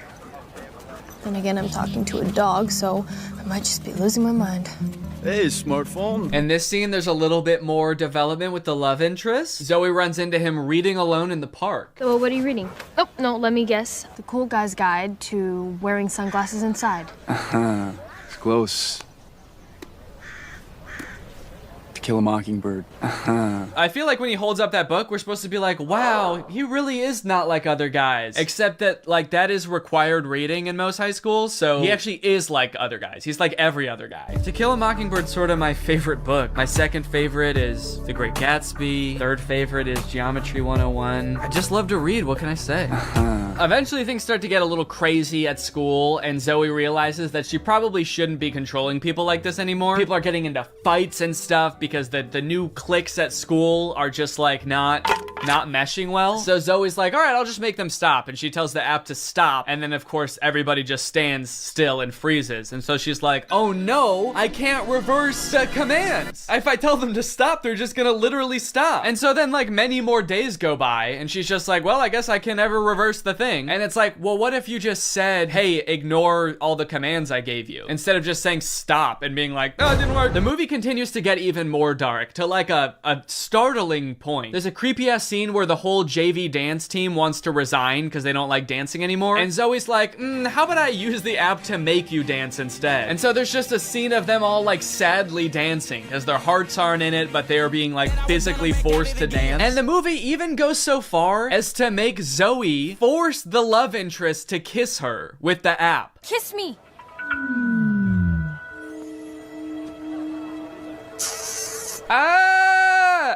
She just forced a guy to kiss her. Disney, what are we doing here, dude? What's going on? We need to have a talk with the writers of these movies. Anyway, Zoe feels bad after this, and she gets all stressed because there is a college scout coming to the basketball game. But Zoe's brother obviously isn't playing very well because the only thing he can do is like stare at an object for hours at a time. Welcome to a new season of Husky Basketball. The Huskies have been struggling with practice, and there's a college scout in the stands. So tonight's game could be a nail-biter. I like that the scout is writing stuff before the game even starts. What do you think he's writing? Ball round, court shiny, boys stinky. Just as the beginning of the movie made no sense, the ending also makes no sense. The phone falls into the wrong hands. The popular girl figures out that Zoe is using it to control people. I don't know how she figures it out. She just like sees Zoe holding it during dance practice and she's like, she's holding her phone while dancing? She must be using mind control. I gotta get that phone. Anyway, she steals the phone. At the basketball game, she just like starts making everybody obey her every command. Bow down to me. In order to get the phone back, Zoe's like, how about I just do whatever you want? I'll do anything you want. Just say the command. Hands. And then this happens. Roll over.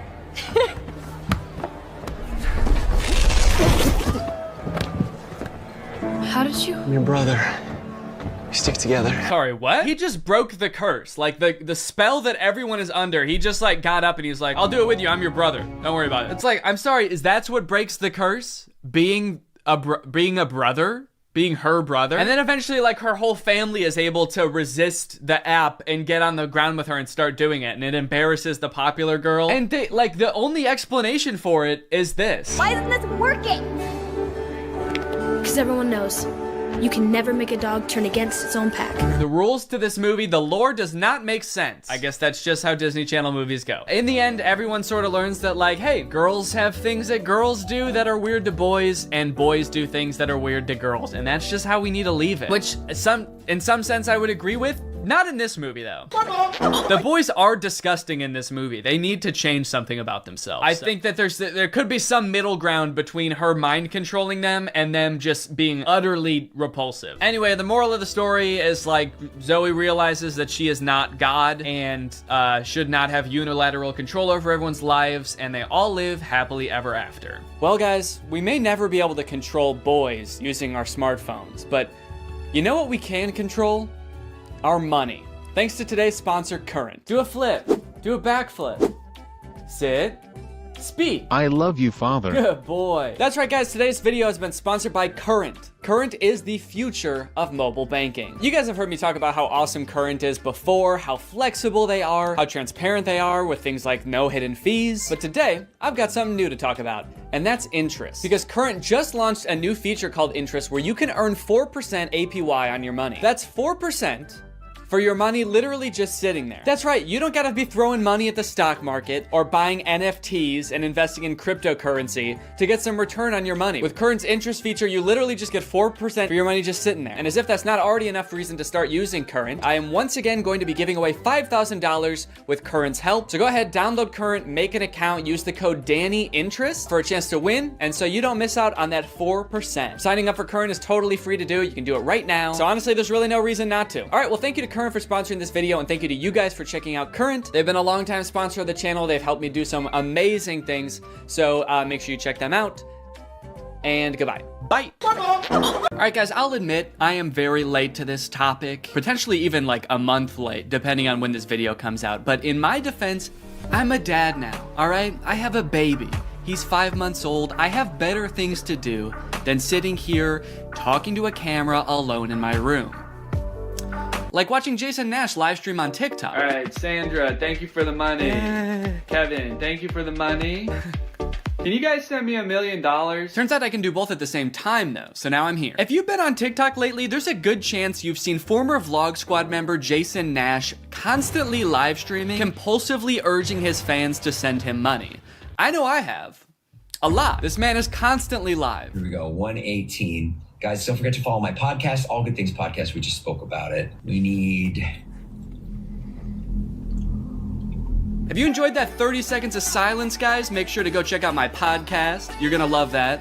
It's completely silent for an hour. Like me, a lot of people were pretty confused to see this. At one time, Jason Nash was a part of the most popular group on YouTube, and now he's battling the Joker for gifts on TikTok. What a way to start the day with Tommy. Coach Tommy, thank you so much for being here. If you've never seen one of these TikTok gifts battles before, basically there's two creators and you send gifts to the respective creator that you're watching. This bar at the top indicates who has the most gifts, and when time runs out, whoever has the most gifts wins. Their prize? All of the gifts that they got during the battle. And then the second place person also wins all the gifts that they got during that battle. So needless to say, there's a lot at stake. This is a live stream where Jason is actually battling his wife, Naveen. Why don't you come down in the room? I'll let you in. You can come back in the house now. Yeah, come back in the house, man. You look like Batman standing over the city. Now, hang on. If they're married, aren't the gifts just going to both of them? What kind of charade is this? Now, at first I kind of assumed that most of the people watching these live streams were children. And I was like, ooh, that is super weird, just like asking children for money. You're basically just asking them to steal their parents' credit cards. In a way, I sort of thought of Jason Nash as like a babysitter, but he's also babysitting 1,000 other kids. And if you start choking, he's not gonna call 911 because he can't see you. But after tuning into a few of his streams and actually like clicking on some of the profiles of people watching, I realized that it's actually mostly adults, which was very surprising to me. Guys, what are we doing here? Stop that. I promise you there are like 1 billion other better uses for your money than helping Jason Nash's wife crush him in a gift battle. Fun as it may be. The reason I wanted to make this video is because I think that it's kind of a very interesting look at the career span of a creator. It's a pretty new career, all things considered. And like nobody's been a full-time online creator for 40 years. So we don't really know how long this career is supposed to last or how it will evolve over time. So I think it's worth looking at why Jason Nash is here. Between the years of 2016 and 2020, David Dobrik was seemingly at the top of the YouTube ecosystem. What started as David just sort of goofing around and filming his friends as up-and-coming content creators quickly turned into partying all the time, collabing with huge celebrities, huge giveaways, and giant sponsorship deals. And if you didn't watch the vlogs around this time, you might think that David was like the biggest part of them, but it was actually more his friends doing the heavy lifting. David was always behind the camera, and sure, he would laugh a lot, and you'd hear him laugh. But I really feel like the reason people tuned in was sort of to live vicariously through David and experience the goofiness that was all of his friends. So while all of the vlogs were on David's channel and David was inevitably the most popular member of the vlog squad, I really feel like he owes most of his success to his friend group. But it was a fun time. I watched a lot of the vlogs back in the day and I really enjoyed them. It felt like you were a part of this friend group. And in a lot of ways, you were like the members of the vlog squad, because like the members of the vlog squad, you also were not getting paid for your appearances in the videos, which is something that I always found kind of weird. David's friends never got any sort of payment. Their only payment was in exposure. And so what kind of ended up happening was, because everybody else around David wanted to launch their careers off of David's vlogs, they all started vlogging too. But because they would always be hanging out together, all of their vlogs seemed to be just like the same situation from a bunch of different angles, and everybody was holding vlog cameras. It got pretty out of hand for a while there. Eventually though, during the pandemic, a bunch of stuff happened that caused David to take a step back from vlogging. Mainly a bunch of scary accusations about one of his best friends, Dom, and also him almost killing one of his other best friends, Jeff Wittick, by slamming him into the side of an excavator. After losing a bunch of followers and probably more importantly a bunch of sponsors, David posted an apology saying he was gonna do better. He said he was gonna take steps to make sure his vlogs were a safer environment for the people in them. And I want to be able to have a place of checks and balances. I want to have HR. If he had to choose between quitting vlogging or doing it safer with an HR team, he was gonna do that. And then he quit vlogging. Currently, David is still presumably very rich. The only place he really posts is on Snapchat, and from what I can tell, he mostly just goes around and tours really expensive houses and parties a lot. He doesn't seem to have any ambitions of creating more content on YouTube. In a lot of ways, he's sort of like the Great Gatsby of social media now. But without David sort of manning the ship that was the vlog squad, a lot of the other members basically had to figure out other avenues and other ways to make money and maintain their following following after the vlog ended. Zane and Heath have a pretty successful podcast now, so does Jeff Wittick. Carly and Aaron, I believe, have a podcast too. But I feel like Jason Nash out of the entire group is having the most trouble adjusting to the post-vlog era. He has a podcast, but it's definitely not getting the same numbers that his podcast with David did, views, back in the day, which David also quit. Despite them, I think, getting a bunch of really great offers that would have changed Jason's life, David decided to quit because he didn't want to do that anymore. He wanted to be the Great Gatsby. So Jason has now been left to fend for himself, and it seems like TikTok gift streaming is what he has turned to. You excited to go to dinner?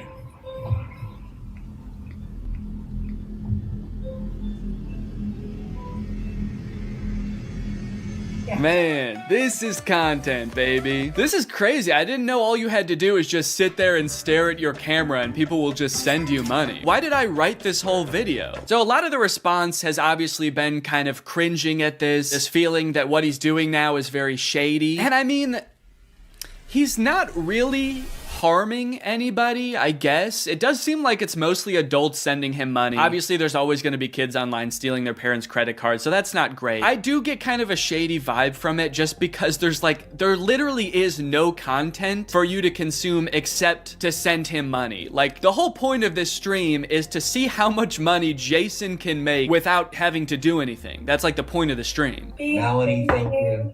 Let's go. And you could argue that Twitch streaming has donations and, you know, a bunch of other live streaming does too. But I would argue that there's at least some content behind that. Someone's playing a video game or they're doing a podcast live and the donations are just a little bit extra on top. It's not the content itself. I've also seen a lot of people wondering, like, wait, isn't David super generous? During his vlogs, he was always giving away cars. He was paying for people's weddings, just like handing out PlayStations to people on the street. Surely he could just help Jason if he's struggling financially, right?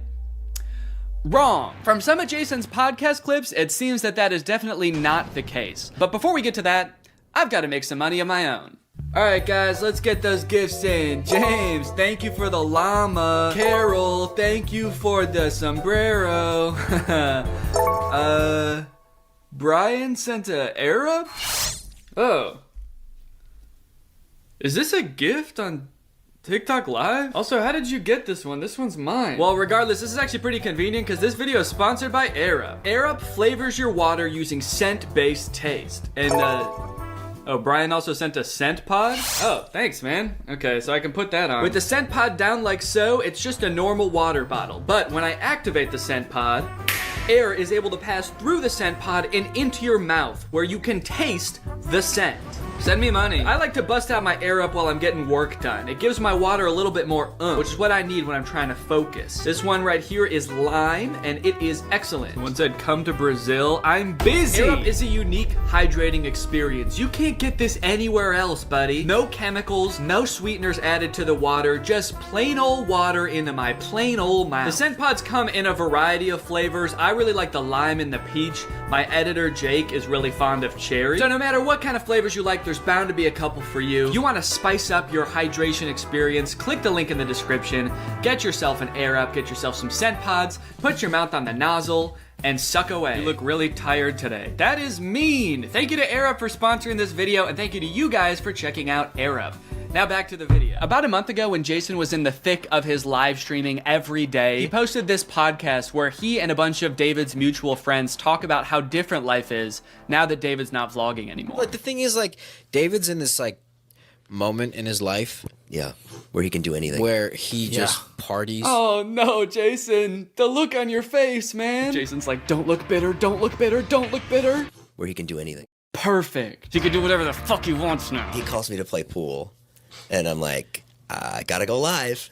And I don't expect him to understand that. You don't expect him to understand that you have to work to make money? You know he did that too, right? I wouldn't expect him to understand that, man. He hasn't had to work in, gosh, what is it, 2 years now? I hate to say it, Jason, I think he gets it. I just don't think he cares. Like, I'll say things like, I'm losing my house. and he'll be like, oh, but just go play pool. I just don't think he cares. Dude, Jason, haven't you learned anything from being friends with a popular YouTuber? You just told him you might lose your house, and he invites you over. You think he really wants to play pool, dude? He's probably gonna Mr. Beast you. He's probably inviting you over so he can like surprise you with a new house. He might make you do Squid Games for it, but you have a chance to win a new house. Maybe he'll give you a new car, or, you know, surprise you with his new car like he did that one time. My surprise to you is that I'm buying myself a car. I know, right? That was cool. I will say it is interesting that David seemingly stopped doing the extravagant giveaways once he stopped doing the vlog. I wonder what the correlation there is. That's kind of weird. There was a great TikTok that he sent, which was like some guy. It's just the guy that has like a lot of money and can do anything all day. He's like, "Oh, Diplo's having a party tonight," and like and it's literally like things that David has said. David sent Jason a TikTok of a rich, out of touch guy being like, "Oh my god, dude, this is so me." Dude, look at this TikTok. This is so me. That moment when you're rich and you're partying with Diplo and you're talking about how much you hate Jason Nash and how poor Jason Nash is. Guys, comment below if you found this relatable. But if you think about it, though, from 18 to like what, 23, 24. Oh, he was hitting it. He never drank. I don't think he ever drank. Even when we would visit him, we'd be up till like midnight, just like watching the edits, just like. Wow, he worked hard for 5 years? Let the man party, dude. Please do not burden David's poor gentle soul with your financial woes. Just let the man play pool and play with him, for God's sake. I mean, look, I don't doubt that he worked hard. The dude posted 3 vlogs a week. I'm sure it was a lot of hard work, but you know who also worked hard? Everybody in his vlogs. I mean, that dude just said it himself. They all stayed up with him until midnight watching the edits to make sure they were good. This was a group endeavor. And I know what people say. They say like, well, David gave them the opportunities, you know? He didn't have to make them famous. Yeah, he kind of did. That was like the whole point of his vlogs, was his friends. David wasn't just making them famous because he was a good, generous guy. He was doing it because that's what was working. They made him famous as much as he made them famous. Now it's like the complete opposite. Everyone's like working, and here's him just like, "Hey, what are you doing tonight?" And it's like a Tuesday night. Everyone's working. Yeah, man, that is kind of a crazy switch. Whereas before, David was working and everyone was helping him. Now everyone else is working, so naturally David is partying with Diplo. Naturally, a lot of the conversation around Jason's live streams has revolved around the confusion as to why he wouldn't just get like a normal job if he was strapped for cash, or if like the social media thing wasn't working out. Can someone make Jason Nash a fucking DoorDash account? People are wondering, why is he pursuing this career that is like universally seen as embarrassing or cringe, rather than just getting a 9-to-5? And I totally get that criticism, because I do love being a creator. I love getting to be my own boss. I love being creative on a daily basis, working with people that I'm really inspired by, entertaining people. But if this exact version of being a creator stopped being feasible, would I start doing gift streams on TikTok? Hell no. And not even necessarily because it's like embarrassing or cringe. It's just that like what I enjoy about being a creator, that does not accomplish. There's no being creative. There's no entertaining people. At a certain point, you like strip out all of the fun parts of the career and you just have only the most superficial parts of it left. Just money and fame. So no, if like this YouTube channel didn't work out anymore, there's a billion other things I would rather do that would be more enticing to me than like gift streaming on Twitch. But maybe Jason likes it. He doesn't look like he does, but maybe he does. On the other hand, I could say that Jason is also older. He's lived a lot more life, he's had a lot more experience, and his career in the entertainment industry has gone through a lot more ups and downs than mine has. From what I can tell, Jason has been a stand-up comedian, he's been in TV shows, he's been a podcaster, a Viner, and a Vlog Squad member, and now a TikTok live gift battler. Between all of those seasons of his life, I'm sure there was downtime where he could have thought, oh, maybe this isn't for me, I'm gonna get up and go get a normal job. And then, lo and behold, the next opportunity comes along. So in some sense, I do understand if Jason's mentality is like, maybe I'm just gonna do this for a little while until I get my next thing off the ground. And I know that when I started Vine, people said the same thing to me. They're like, what are you doing? Why are you doing Vine? You know? And I was like, okay, this is what I'm doing. And then I did YouTube, and people are like, why are you doing YouTube? And I feel like when you're first to something, that can really pan out. Yeah, I do get what you're saying, but also I don't know if this is the same as Vine and YouTube. Saying he's the first to this new thing like TikTok gift battling is gonna be the next big thing is very worrying to me. Please don't make that the next big thing, guys. On top of all that, there is this sort of like gamification in your head that happens when you're a content creator. Because so much of it is like numbers based, you're always looking at your analytics, hoping your numbers go up. It becomes kind of a game in your head to see if you can do better than you did last month or last year. Because of that, I feel like in a lot of content creators' heads, quitting or pursuing a different career path is seen as like losing the game, even if it's subconscious. That being said, I don't think that's a healthy way to look at it, and I would encourage people who are pursuing being a creator to find other passions that, you know, if this didn't work out, you could pursue that instead, because I think just clinging to relevancy for relevancy's sake is not a good thing. But why try to guess what Jason's thinking when someone literally asked him on his own podcast why he doesn't just get a job? This isn't me saying this as a negative thing. I'm just totally asking. Please. Yeah. Why don't I get a real job? No, I know why you do it. Yeah. But like... No, man. I know why you do it. It's pretty clear to me. But could you tell everyone else why you do this? Someone said that the other day. Why don't you get into real estate? I'm like, I hate it. I don't have a real estate license. Bo Granny? Oh yeah, I forgot. You have to be born with a real estate license to do real estate. But darn, Jason Nash was born with a TikTok account, so he has to do that instead. Right. Now look, would I be on TikTok Live if I wasn't in like a financial hole? I don't know. Probably not. But also like YouTube wasn't really working. And I needed to find something. OnlyFans. I can't do OnlyFans. This is such an unrelatable thought process to most people. YouTube is not working out for him, and his first thought is OnlyFans? TikTok begging people for money? It just comes off as being so set on being an influencer that nothing else matters to this guy. Listen, it is what it is. It's like I was on Vine, I was on YouTube, I was on Snapchat, and now I'm doing this. Don't say it like that. Now I'm doing this. I mean, I do like it. No, man, I don't think you do. Not after that. We all saw that. So anyway, it is what it is, and I have to do it because I love it, and it's my favorite thing. Phew, that was close. Hey, we can hear you. What? You said that was close out loud. Oh no! Do you ever think about going to DoorDash or to like a? I just never thought it's entertainment or nothing. I don't care what it is. Like, what would you suggest I do? No.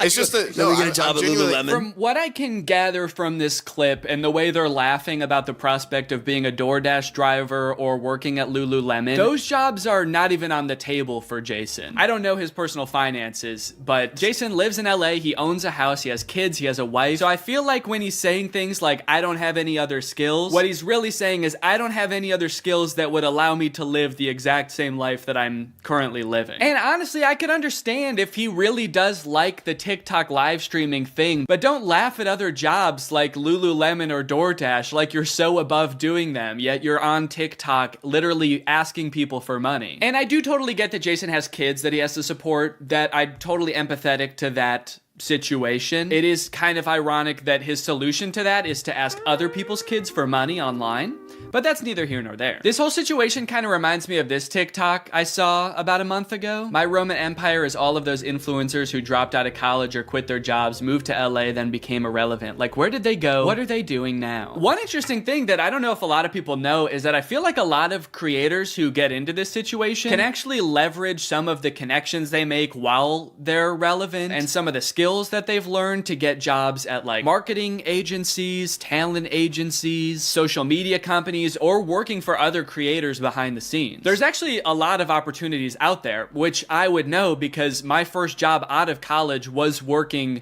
for a YouTube MCN. While I was still on Vine, I graduated college and I was worried that that wasn't going to be a stable career, so I actually got a job working at an MCN. And then I also worked at the YouTube channel Corridor for a while before my YouTube channel took off. So just throwing that out there, there are other career opportunities where you get to be involved in the creator space, even writing or acting, stuff like that. But it doesn't have to be your operation. You can just get a stable job. All right, it's time to talk about David again. While everyone was making fun of Jason for doing the TikTok live streaming thing, David paid him a visit on Snapchat. Dude, you're kind of becoming a legend on TikTok now. I know.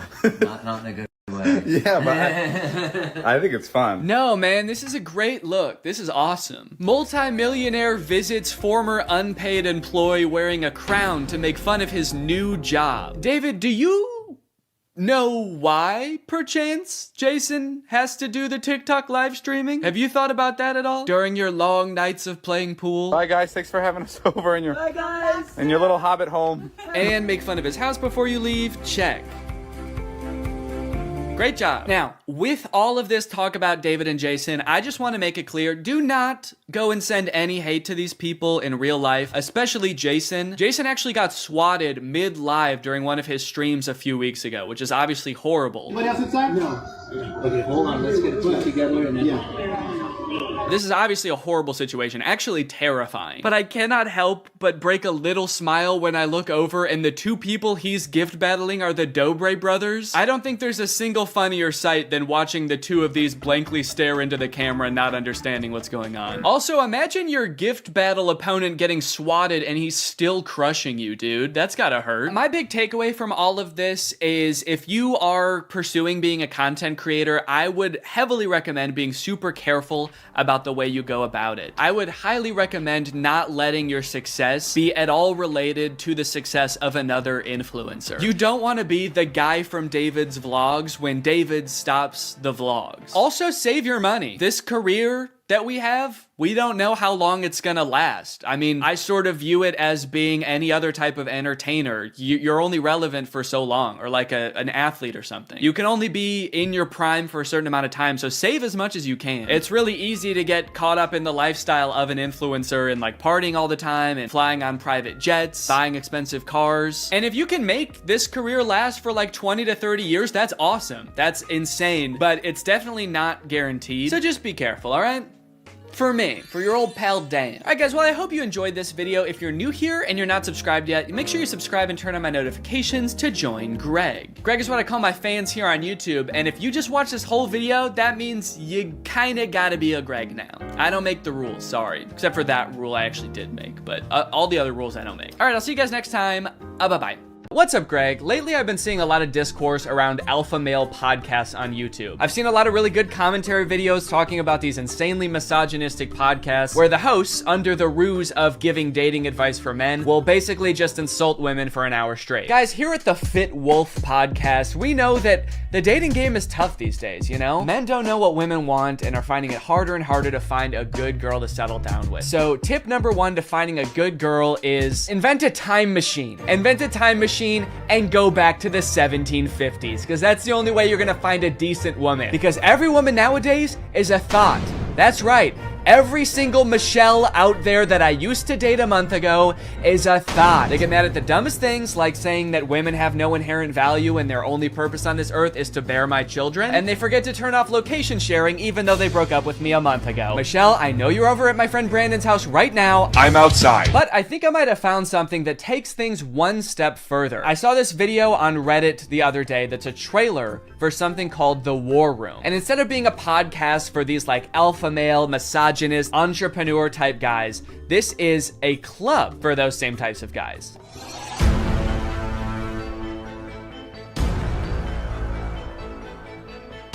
After I joined the War Room, that was the year I made $100,000. On the surface, this kind of just seems like a trailer for a club where you get to hang out with a bunch of bald guys and smoke cigars and talk about business and making money. 1 year ago, I did not even have a business. I didn't make money. Now I make 5 figures every month. I didn't have a business. I didn't make money. I didn't even want to start a business before I was forced to join the War Room at gunpoint a year ago. But now, I have a business where I'm selling fitness products to all of my friends. And if I get them to sign up too, and their friends to sign up too, and their friends to sign up too, I could be making minimum wage. But if you watch a little bit longer and you look a little bit closer, there's more here than meets the eye. For example, quotes like these. Making money is easy. You just take it from somebody. Doesn't sound like making money. That just sounds like stealing. In the War Room, you learn how to be James Bond, where you can just pick up any weapon and use it. I'm sorry, I think I'm struggling to see the connection between business and knowing how to use any weapon. Is the War Room an actual militia? I was just assuming the war in War Room was just for branding because men like violence, but now I'm kind of scared. It keeps cutting back and forth to like shots of them shooting guns. I'm a little worried about making this video, honestly. Usually when I make commentary videos, the biggest thing I have to worry about is getting a copyright strike, but now I'm worried about getting a drone strike. A lot of times, like, the alpha male types will use metaphors like talking about how we're like wolves or like how love is like a war. So I assume this is like a metaphor, like business is like war and dating is like war. But the war room is like war is like war. Get your gun, dude. We attack at dawn. A lot of people had a bad time in college. I was not one of them. And I credit a lot of that. Did that guy just shoot fire out of his hands? What does that have to do with any of the skills you learn in this club? I didn't know anything about business before I joined the war room, but I've been a member for 5 months and now I'm a wizard. How does being a wizard help you with business in any way? Does being magic help you organize your finances in some way? Who said anything about business? You did. That's what this club is about, isn't it? That's it. This interview's over. Okay, I'll stop. Pay me money. Give me money now. Definitely makes me want to join. You got dudes shooting guns, swimming, doing group exercises on a hilltop, watching other people gamble, smoking cigars. It kind of just seems like one super long bachelor party for men whose wives have already left them. And then at the end of the video, it gives you the URL to sign up. It says 54 countries, 1,000 members, and resist slavery. That's the last thing it says in the whole video. It says resist slavery, and then the video ends. And it's like, yeah, I will. I am. So I keep saying this club is about business because that's kind of what the trailer was implying. It's about like networking with all of these rich, influential people, making money, stealing it from people, using your magical powers to steal money from innocent civilians. But if you go to their website, there's not really any reference to business, which is confusing. And the description on their website says this: the War Room is a global network in which exemplars of individualism work to free the modern man from socially induced incarceration. Okay, but like, what do you guys do? Like, if I join, what do I get to do? I get you're gonna free me from socially induced incarceration, but what does freedom look like to you guys? Is it like, am I quitting my job to go to a cigar pool party? This package costs £4,000, and they have packages on their website that go up to £7,997. Do any of these guys not see the irony and being like, individualism rules, dude. Society is like jail. If you conform to society, that's like being in prison, basically. You're basically a slave at that point, while also being like, yeah, I paid $7,000 to join a club where everyone looks and dresses like me. I didn't want to be a stereotype, okay? So I joined a man club to smoke cigars and shoot guns. And that's sort of what makes me an individualist. It just feels like they're kind of playing the like, I'm not like other guys card. And I guess in some sense, they're not like other guys because most guys can't bend the elements to their will like that one guy. But other than that, I mean, it's just like all the pictures are just guys hanging out in dimly lit clubs, doing military style drills. I don't know what's going on here. In case you're not sold yet and you haven't been convinced to join, let me read you a little bit more because the War Room's website uses like every cliche pickup artist tactic to try to get you to join this club. We got the classic negging. What can you bring to the War Room? Truthfully, very little. Probably nothing at all. You are not ready for the War Room. You will not revolutionize what we built. If you had the capabilities we required, you would already be inside. What? They think I can't bring anything to the War Room? They think I'm some kind of sucker who doesn't have my life in order and can't manage my money. I'll show them. I'm gonna take out a 4th mortgage on my home and I'm gonna join this club. We'll see how stupid they think I am then. They also use like the get it while you still can technique that's in like every as seen on TV commercial. This chance won't last forever. We will not hold this open for everyone. Soon, membership will close. The War Room members and their sons will remain the closed wielders of global influence into eternity. Holy shit, dude. They're closing submission soon? I'll be right back, guys. I gotta go. I'm not doing this for me, okay? I'm doing this for my son. I guess my son gets to be in the club too if I join. I gotta go. Now, I don't have any way to look and see how long it said this on the website, but if I had to guess, I would guess that it's been on there as long as this website has existed. Why would they close submission? How does that make any sense? Do they want to stop making money? The founder of this club is like, whoa, I'm too rich, all right? That's one thing we teach in the War Room is you can't have too much money. I mean, if this is like a militia, do they have enough soldiers? Is that why they're closing? Soon, 1,000 bald men wearing tightly fitting t-shirts will be storming the beaches. We can't wait around for you forever. So you might be wondering who the head of this club is, right? It must be someone like very rich and influential if he's expecting to get people to join just based on like the connections that you can get from the club, right? Well, this is where things get a lot more creepy.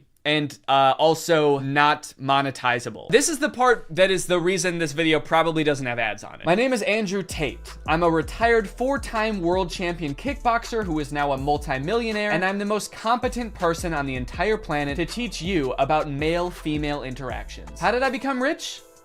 Webcam. Definitely gonna need him to elaborate on that a little bit. That's so vague. Mr. Bezos, please. You're the richest person in the world. Do you have any advice to young up-and-coming entrepreneurs on how to start a business and how to get rich like you? Book. Huh? Book. Need I say more? Yes. Yes, please say more. We literally have no idea what you're talking about. So you're probably thinking, like, did this guy invent webcams or something? Is he, like, famous on Twitch or something? Is this Sapnap? I don't know. I've been running a webcam studio for nearly a decade. I've had over 75 girls work for me, and my business model is different than 99% of webcam studio owners. If you had to guess whether it's different because it's more creepy or less creepy than other webcam studios, what would you guess? Go ahead and vote down in the comments below, guys. Do you think this is gonna be creepy or no? Over 50% of my employees were actually my girlfriend at the time, and of all my girlfriends, none were in the adult entertainment industry before they met me. My job was to get women to fall in love with me. Literally, that was my job. My job was to meet a girl, go on a few dates, sleep with her, test if she's quality, get her to fall in love with me to where she'd do anything I say. Holy shit, this is insane. And then he gets them to join his webcam empire where he gets them to do, you know, he gets them to get nasty on camera. I'm not a lawyer, but does this not... Does this not feel illegal? At the very least, this seems like insanely creepy. This feels abusive. It feels like he's just confessing to crimes. That's why I want you to join the war room, all right? You're gonna learn about making money, picking up women. You're gonna form a militia to protect me from an international tribunal for my many crimes that break international law. For legal reasons, that was a joke, okay? I don't know if this is legal or not. So I guess what he meant when he just said the word webcam was that he's exploiting a ton of women online for his own personal gain. In hindsight, it seems so obvious. How did I not guess that? Let's watch another promotional video for the War Room. This is on Andrew Tate's YouTube channel, and it's called The Matrix Predicted the Great Reset Explained. Basically, it's a video where this guy compares his life to the Matrix. We are living inside of the Matrix, and I am Morpheus. I know you're sitting thinking, why did Tate not decide he was Neo? Because Tate has all the Aikido and the masterful, nearly superhuman abilities. Yeah, I used to be a kickboxer, so I'm basically in the Matrix. Actually, the reason I take the War Room guys to the gun range so much is so they can shoot at me and I can dodge the bullets like Neo. It's like, okay, dude, if anyone here has superpowers in the War Room, we know who it is. And it is not you. And when I say we're living inside the Matrix, I'm not stating that with irony or as a joke. We are genuinely, actually living inside of the Matrix. The Matrix is real. Yeah, something tells me that even though he keeps saying literally, and this is not a metaphor, that it is a metaphor. Something tells me he's not literally saying that we're living in a computer simulation that's controlled by, like, aliens or whatever the Matrix is about. I actually haven't seen the Matrix. I think that's what it's about. Something tells me that's not the point that this guy is making, even though he keeps saying literally. In the description of this video, it says stage 1 fighting against the Matrix is to become rich. Learn how here. I'm sorry, that's the first step? You know it's gonna be an unhelpful article when step 1 is become rich? Like step 1 is something that takes years and some people will never do it. Also, again, I haven't seen The Matrix, but I'm fairly certain that was not the first step in breaking out. I don't think Morpheus was like, listen, machines are trapping humans and using them as batteries in their simulation, and the only way we can break out is by setting up a dropshipping business and investing in Ethereum. Ethereum's actually great because you can verify smart contracts. It's actually the best crypto out there. Imagine if this dude is right and we really are living in the Matrix. Like, what does being free look like? Oh my God. I did it. I'm free. I made it out. All right. Hey guys, we got another one. All right. Welcome to the club, buddy. Hell yeah. Congratulations, man. Yep. You finally made it out of the simulation. Thank you guys so much. Where's everybody else at?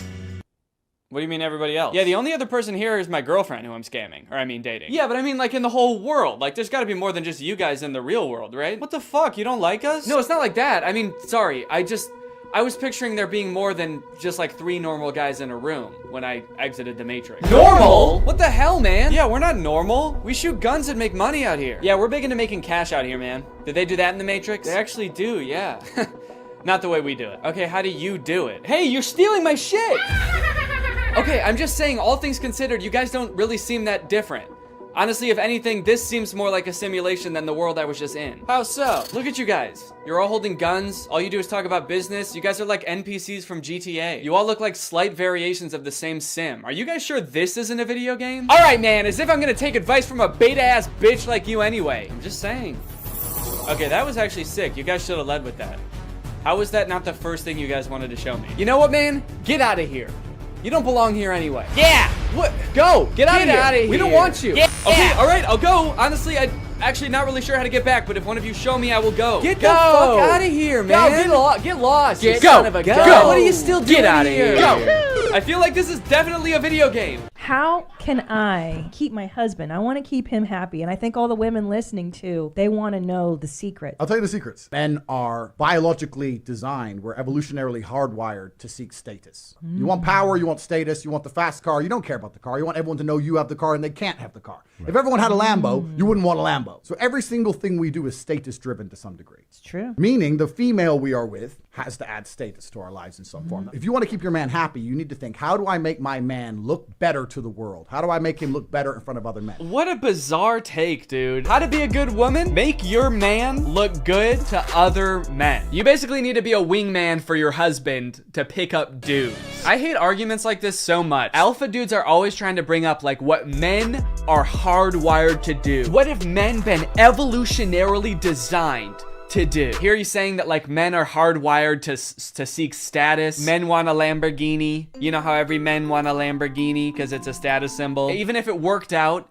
that like evolutionarily that's something that is in men's nature, that doesn't make it good. You know what else is in our nature? Thinking sugar tastes really good. If you didn't tell someone that sugar was bad for you, they would think like, oh my god, this is the best thing in the world because it tastes really good. If you put 10 pounds of candy in front of a caveman, he would eat all of it and then he would throw up.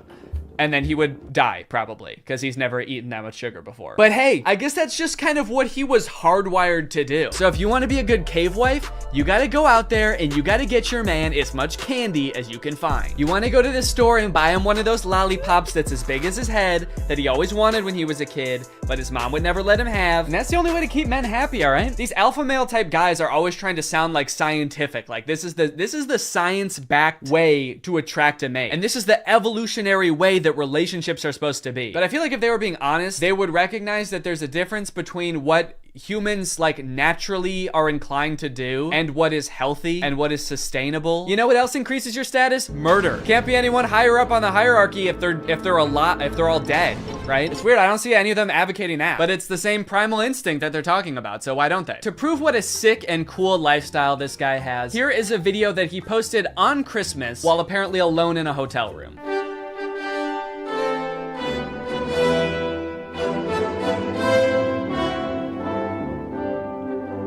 Merry Christmas. I think a lot of people have the wrong idea about me. They look at me and they go, you hear about that Tate guy, you know, he's the 4-time kickboxing world champion, he's tall, he's strong, he's smart.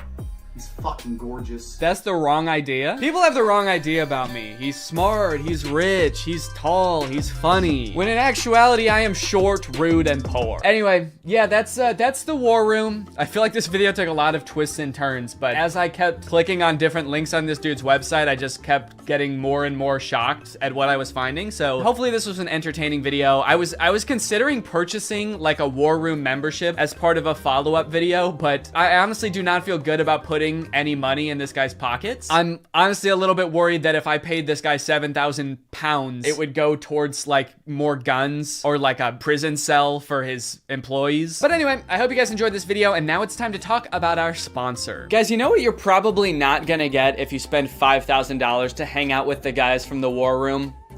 Delicious home-cooked meals, which is why I thoroughly believe that today's sponsor, HelloFresh, is a much better investment than the war room. HelloFresh has been a longtime sponsor of the channel, and I love their service. Every week, they send you 3 delicious meals that you get to cook at home with all of the ingredients pre-portioned, so you can skip all of the prepping and planning and going to the grocery store that, if you're like me, stresses you out about dinner time. HelloFresh is equipped to be able to serve a bunch of different lifestyles. With fit and wholesome recipes and low calories or carbs, you can indulge in delicious meals without having to worry about breaking your diet. My favorite things about HelloFresh are that 1, I only know how to cook a handful of things, and HelloFresh has a huge variety of recipes. Like every week you get to choose from something different. And two, they're a super sustainable option. The packaging that they send you your food in is already recycled content, and HelloFresh cuts down on your food waste by 25% over grocery shopping. Cooking with HelloFresh is fun and honestly super easy. Anybody can follow the instructions and it'll kind of make you feel like a chef. So if you want to check out HelloFresh, then go to HelloFresh.com and use my code TrulyGreg16 to get 16 free meals and 3 surprise gifts. I don't know what the surprise gifts are, but if it's anything like their food,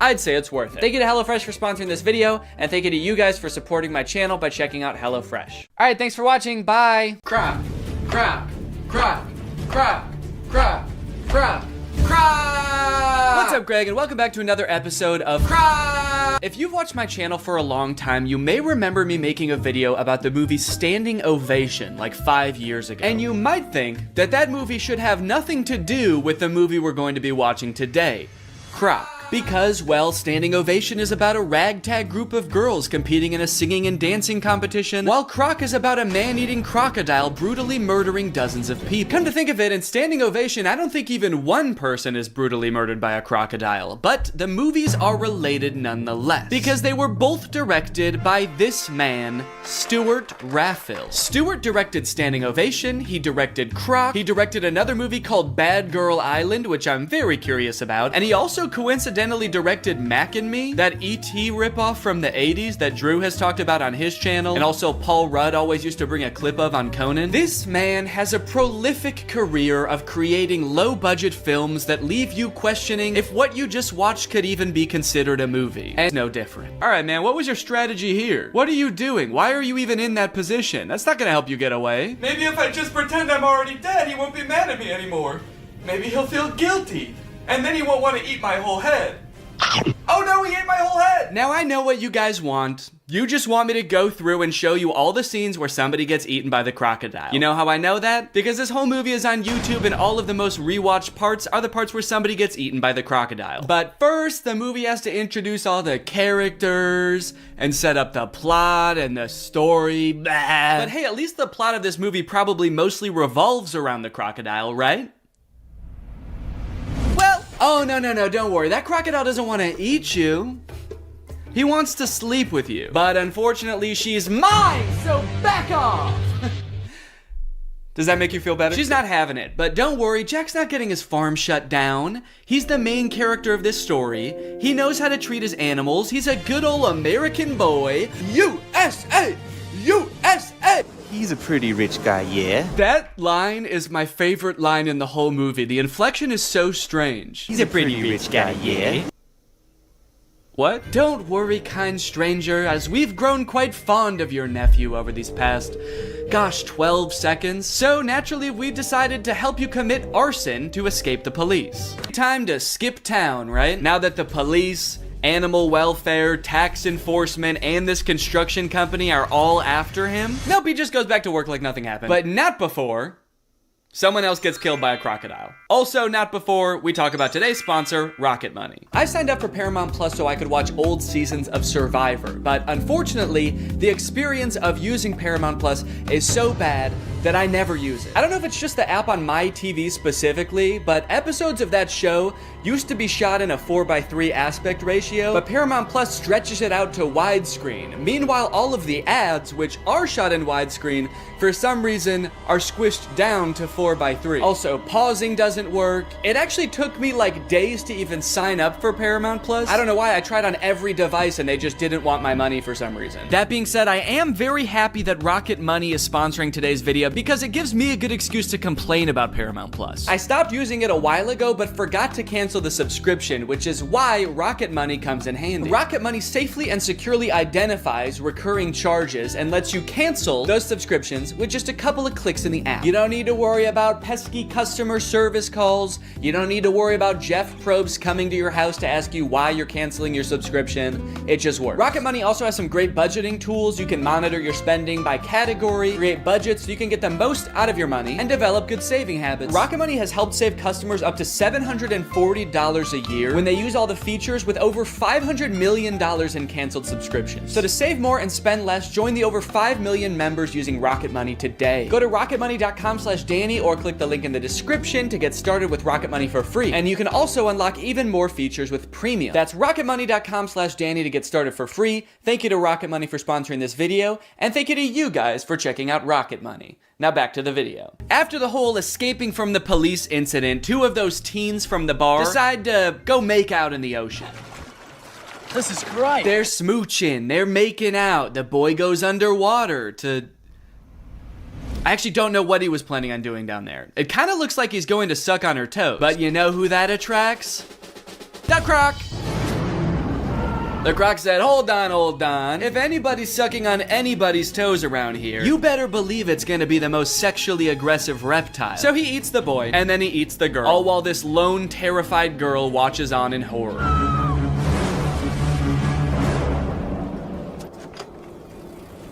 I love how casually she rides away. She is in no rush. Ah, a killer Croc! I gotta go get help! But I shouldn't go too fast.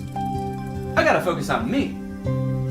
I gotta take care of myself first. My sister here saw a young girl get attacked by a crocodile. Are you sure? Yeah, no, good call. No need to give any credence to the girl who literally saw them get eaten by an alligator. Yeah, she was probably just making it up. She probably just wanted attention. She's like curled up in a corner, traumatized somewhere, and they're just like, stop lying! There's no such thing as alligators, you idiot! You killed them, didn't you? During this scene, there's a mysterious man just kind of lurking on the sidelines of the investigation. He's not part of the police. He's just there. And he's mysterious, but it seems like he might have a hunch. And then suddenly, the police pull a leg out of the water. We assumed so. You're a police officer, and you pulled up with like 15 other police officers. I know what it looks like, but no strip club tonight, Jack. Yeah, I know. People are dying. I'm here on official business. Unless... No, dude, we have to catch this crocodile before it kills again. Right. Yes, exactly. But what if it's at the strip club? Yo! So the girl that Theo was flirting with at the bar is having a funeral for her cousin. And since everyone thinks it was Jack's crocodile that ate the cousin, they are not very happy when he shows up. He's asking, are you okay and what's wrong, when everybody doesn't want to talk to him. Dude, somebody died. What's going on? Why is everyone so sad? Hey, where's your cousin? The ugly one. And why'd you even ask if you weren't gonna care what he said? He gave you the worst answer you could possibly hear while your kids are in the water, and you were still like, yeah, I don't care. But look, we know from earlier that sure, this movie is violent, but they would never actually show a child getting murdered by a crocodile. No! Basically just the really dumb, slow ones. One thing that really surprised me about this movie is how overwhelmingly positive all of the comments on YouTube are. This movie is super boring, the acting is really bad, there are long periods of seemingly pointless plot development, and yet the YouTube comments seem to love it. But they are pretty much exclusively all about how pretty the scenery in Thailand is, and not about the movie or the plot at all. So I guess that makes sense. Great movie, well filmed, nice locations, beautiful filming. Never thought Thailand was so perfect a paradise. Thanks so much. Yeah, well, it's not that perfect if people keep getting eaten by alligators, is it? Great movie with beautiful scenery. Thanks. Do these people think that the director invented Thailand? Because he didn't. It's been around for a while and you can go there. So they find the croc and they kill it. It's honestly pretty unsatisfying. I don't know what I was expecting, for them to like pull off the mask of the alligator and it was the tax investigator all along. But I was hoping for some kind of closure as to like why this happened, outside of 2 fishermen woke him up with a bomb. The ending of this movie is very somber. They're all just kind of traumatized on their little boat until Jack's sister asks Croc if the crocodile ate his leg. I forgot to mention, Croc only has 1 leg. I don't know if you've noticed that. And so you just assume, oh, he must be hunting the croc because the croc ate his leg. And Croc says, good. I was hoping this movie would end like an episode of The Big Bang Theory. Well, guys, thanks for watching this video. I hope you liked it. If you're new here, make sure you subscribe and turn on my notifications to join Greg. I'll see you guys next time. Bye-bye. He says, I kind of like it for some reason. I have no clue why, but this game slaps. I wish I could remember why, but I just black out every time I play it. And when I come to, I just know that I had a good time. All right, I'm gonna buy it and we're gonna figure out what exactly is going on with this game. It's only $4, why not? Now, unfortunately, I've played a few VR games before and my body is not exactly built for it. If I play in VR for too long, I get what I like to call VR fever, which is not the fun kind of fever. It's not like Bieber fever. It's the kind of fever where I get nauseous from motion sickness. So I'm gonna need to get nice and hydrated for this, and I'm gonna need that hydration to be nice and fun. Luckily, I have my Air Up bottle, which is exactly that, and they're also the sponsor of this video. How perfect is that? Air Up is a whole new way to get hydrated. While you're drinking regular plain tap water, you get to experience the flavor of a variety of delectable scent pods, which you place right here. Every time you take a sip, both water and scented air are transported up into your mouth, and thanks to the science of scent-based taste, you actually experience the flavor of peach, or whatever flavor you want. They have an endless array of flavors. If you ever want to drink just plain water, you can just push the scent pod down, and then you can pull your scent pod back up when you want water flavored only by scent. I like my Air Up bottle because it's not adding any sugar or sweeteners or additives to the water. It's literally just plain water, but you end up drinking more because of the flavor. So if you want to experience Air Up for yourself, click the link in the description and use my code Danny. Thanks to Air Up for sponsoring this video. Now let's game.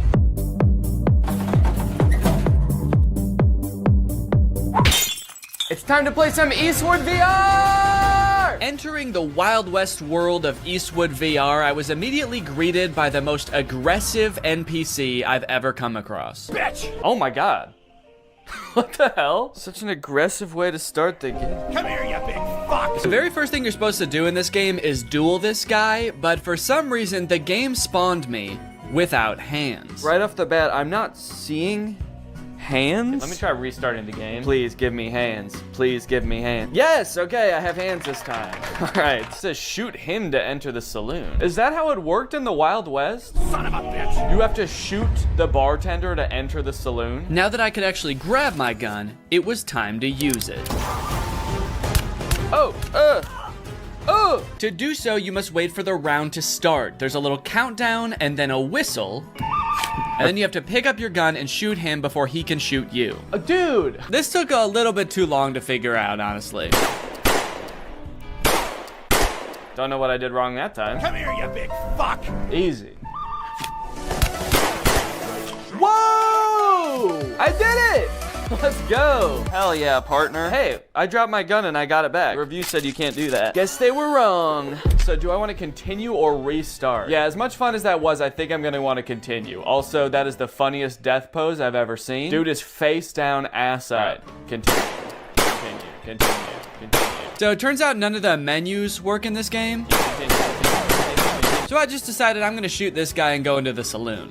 Lovely, okay, so now I'm in the saloon. This is kind of fun. I'm actually, it's not that bad so far. I immediately began to explore everything this saloon had to offer. And it turns out there's quite a bit. You can throw this pot up in the air.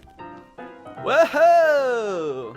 You can stack chairs on top of each other. Ooh, dude, I wonder if I could like make a fort out of chairs. Probably not what the game was intended for, but dude, you can. Let's go. I guess it turns out to make an entertaining game for me, you don't need to program in any story or challenges. Just give me a bunch of shit I can move around. A glug glug glug. Do I look like I'm drinking beer? A glug glug glug. Okay, he didn't seem to care about that. Can I grab him? Oh, I've stunned him. What the fuck did I do? Oh my god. I touched him one time. I think I killed him. I think I have the touch of death, guys. I guess the game heard I like having things to pick up and move around and answered my prayers in the most terrifying way possible. Dude, this is like actually creepy. I'm holding him up with one hand. He's just like floating around. This is exhilarating. Bad boy. Holy shit, dude, this is crazy. The other patrons of the saloon didn't really seem to have much going on. Smash. Touch of death. Oh, touch of death doesn't work on him. So maybe there was just something wrong with that one guy. Maybe he had his own thing going on. He had his own demons. Don't worry about him, man. He would have done that anyway, even if you weren't there. Can I pick up this gun? And one for you, for looking at me like that? I wonder if I can steal this guy's gun. That'd be kind of fun, huh?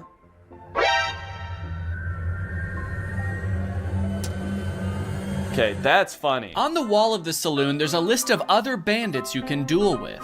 Oh, okay. And I guess that's how we start them. Son of a bitch. Oh my god. This guy was equally mean, but a little bit more whispery. Son of a bitch. And about 100,000 times harder to kill. Oh my, whoa! That was so fast. What? Dude, I can't even shoot one bullet in the time it takes for him to like shoot like 12 at me. On top of that, that zombie level that was advertised on Steam is nowhere to be found in this game. I'm kind of curious about the zombie one, but I'm actually not seeing that on here. I did, however, find the chicken game. Kill all chicks. Finally, after a stressful time in that saloon, it was time to blow off some steam. Nice done. Thank you. Your score is 1225. You are better than 0% other players. That kind of makes the nice done seem sarcastic. My favorite thing about this game is that the menus don't work. The only menu item that works in this game is this guy. And he's not even a menu item, he's just a guy. Oh, you're back? Dude, get out of here, man. Well, I thought I told you to get out of here. Hey, did you guys notice that you're all the same guy? I like that the music stopped when I said that. It's like, okay, the music has started back up again. I feel a little bit better, but that was creepy for a second there. It was like they all actually had a real human moment where they realized they were all the same guy in a video game. I still kind of think he knows. The way he's looking at me. It was right about now that I started to discover just how creepy and lonely this game starts to feel the longer you play it. It turns out the last toss I gave that NPC caused him to glitch halfway through the wall. Look at this guy. He used to just be like a jolly fellow drinking in a saloon, and now he's got this glazed over look in his eyes. His arm is like stuck through a wall at the atomic level, and I'm still gonna keep throwing him. As I chucked him further and further into the desert outside the saloon, I got a sense for how desolate this place was. Starving for any kind of human interaction at all, I decided to reach for the last duel on the board. And global show yourself. Try it out online. Are there even other people that play this game? Is there going to be anyone to play against? But the fate I met in that lobby was far worse than anything I encountered in the saloon. No suitable rooms at the moment. Okay, I'm gonna host a game, see if anyone comes along. Okay, so now I guess I'm just waiting for somebody else to find this game, buy this game, and show up right in front of me so I can shoot them. Oh no. Oh no, I can't shoot the guy to go back in the saloon. How do I get out of here? How do I go back in the saloon? I can't move anymore. I'm stuck in this place until somebody else comes to duel me? Why does it say hello world in the sky? Come on, man. Let me go back in the saloon. Let me go back in the saloon. Next on the list, we have Bad Boy Simulator.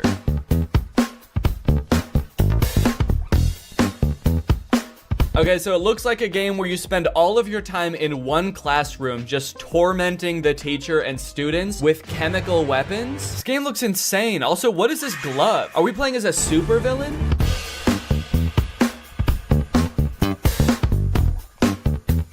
I love that these two characters cough in sync. It's kind of like they're dancing to the music of the game, too. They're like, all right, let's go.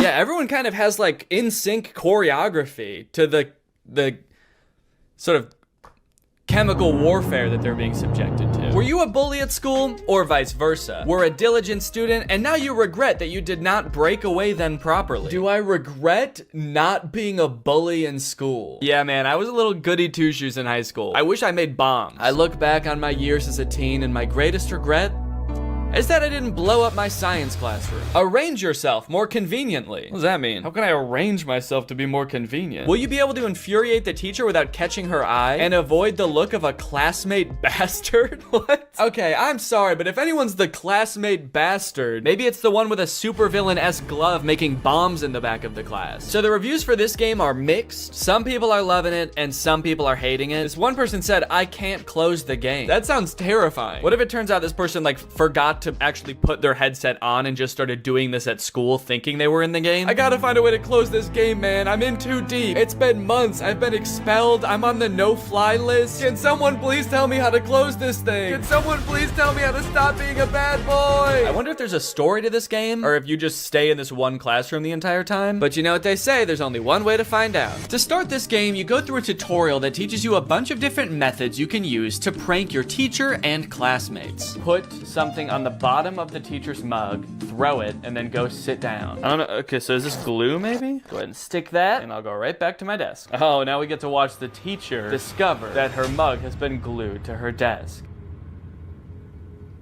What is she doing? Why is she just standing there? Not really sure what happened there. My best guess is that I put too much glue on the mug and she could tell even from outside the door that she was about to be pranked. So she was sort of like angrily protesting from outside the room. 1, 2, 3, stick it. And then I go back and sit down. Oh, here we go, dude. Here she comes. Tiniest legs in the world. Oh, good God. Is the teacher a baby? These pranks rely heavily on distracting the teacher. That way you can cause your mischief without getting caught. You can throw a paper airplane to distract the teacher. Miss? Sometimes it doesn't work. That distracts her. I go and take the mug, and I go back and sit down. Fuck you. Oh. But I don't think any of the other distraction methods really matter because you can also freeze time. Bink. Put this on the mug. Sit down and... Yes! She is so pissed. Now that I was done with the tutorials, I could actually get into the real levels. And it looks like there are a lot, dude. 1, 2, 3, 4, 5 by 1, 2, 3, 4, 5, 6. There's 30 levels. A little bit of quick math for you. And I'm not even in math class right now. I'm in stand class. What does that mean? Wow, look at what all these kids drew in stand class. Level 1, begin. What? Excuse me, are you all right? At first I had absolutely no clue what I was supposed to be doing during this level. Oh, I was trying to throw the banana and I took a bite out of it. Whoa, how'd I do that? I like hollowed out the peel? Did I do that with my tongue? But don't worry, I soon found these super vague instructions that I decided to follow. Level 1, banana and that thing. I don't know what that thing is, but apparently putting a banana on it makes the teacher slip when she steps on it. Oh, shit. Wait, okay, I guess that was actually what I was supposed to do. So it seems like every level is just a list of items you need to pick up from around the classroom without getting caught by the teacher. Level 2, glue plus rock plus slingshot. Okay, it's really helpful that I can just freeze time in this game. That makes it so I don't even have to distract the teacher. And then you assemble them into some sort of strange contraption that doesn't really make any sense. Okay, I'm actually not sure what I'm supposed to be doing here, but I can't pick up the soap anymore for some reason. Like, what is this? I feel like I'm supposed to be shooting the soap. I can't make heads or tails of this. Everything's covered in glue. What do I do? I'm just gonna go get caught by the teacher because I don't know what I'm supposed to be doing. Teacher, I was a bad boy. Can you please put me in detention? Eventually I figured it out, kind of. I'm still not really sure what the soap had to do with any of this, but it's a glue slingshot.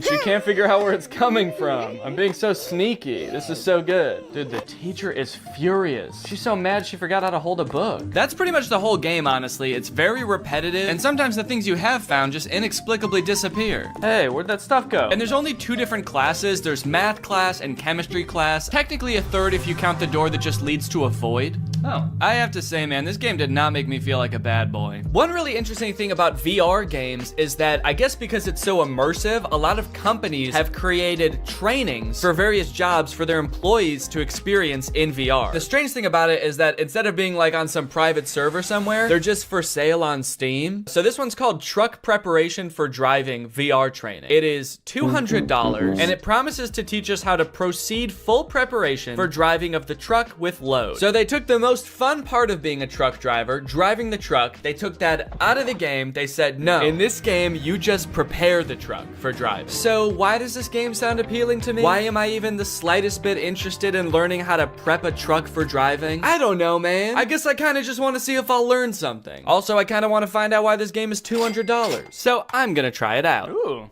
This is beautiful. Oh, right from the start, it seemed I was gonna get my money's worth from this game, as it boasted nearly 3 hours of training time. Come to the table. To move, point the controller to the green circle and pull the trigger. Okay, let's go over here. Take your driver's license out of your breast pocket. I showed my ID to a very unimpressed desk worker. How come this guy doesn't look happy to see me at all? What's he doing over here? All right, what am I supposed to do? Take a tablet with the checklist from the table and the waybill. Take the tablet from the checklist, right, okay. Read the documents. Oh my god, it's gigantic. Why was it so small on the table? Are you seeing this, dude?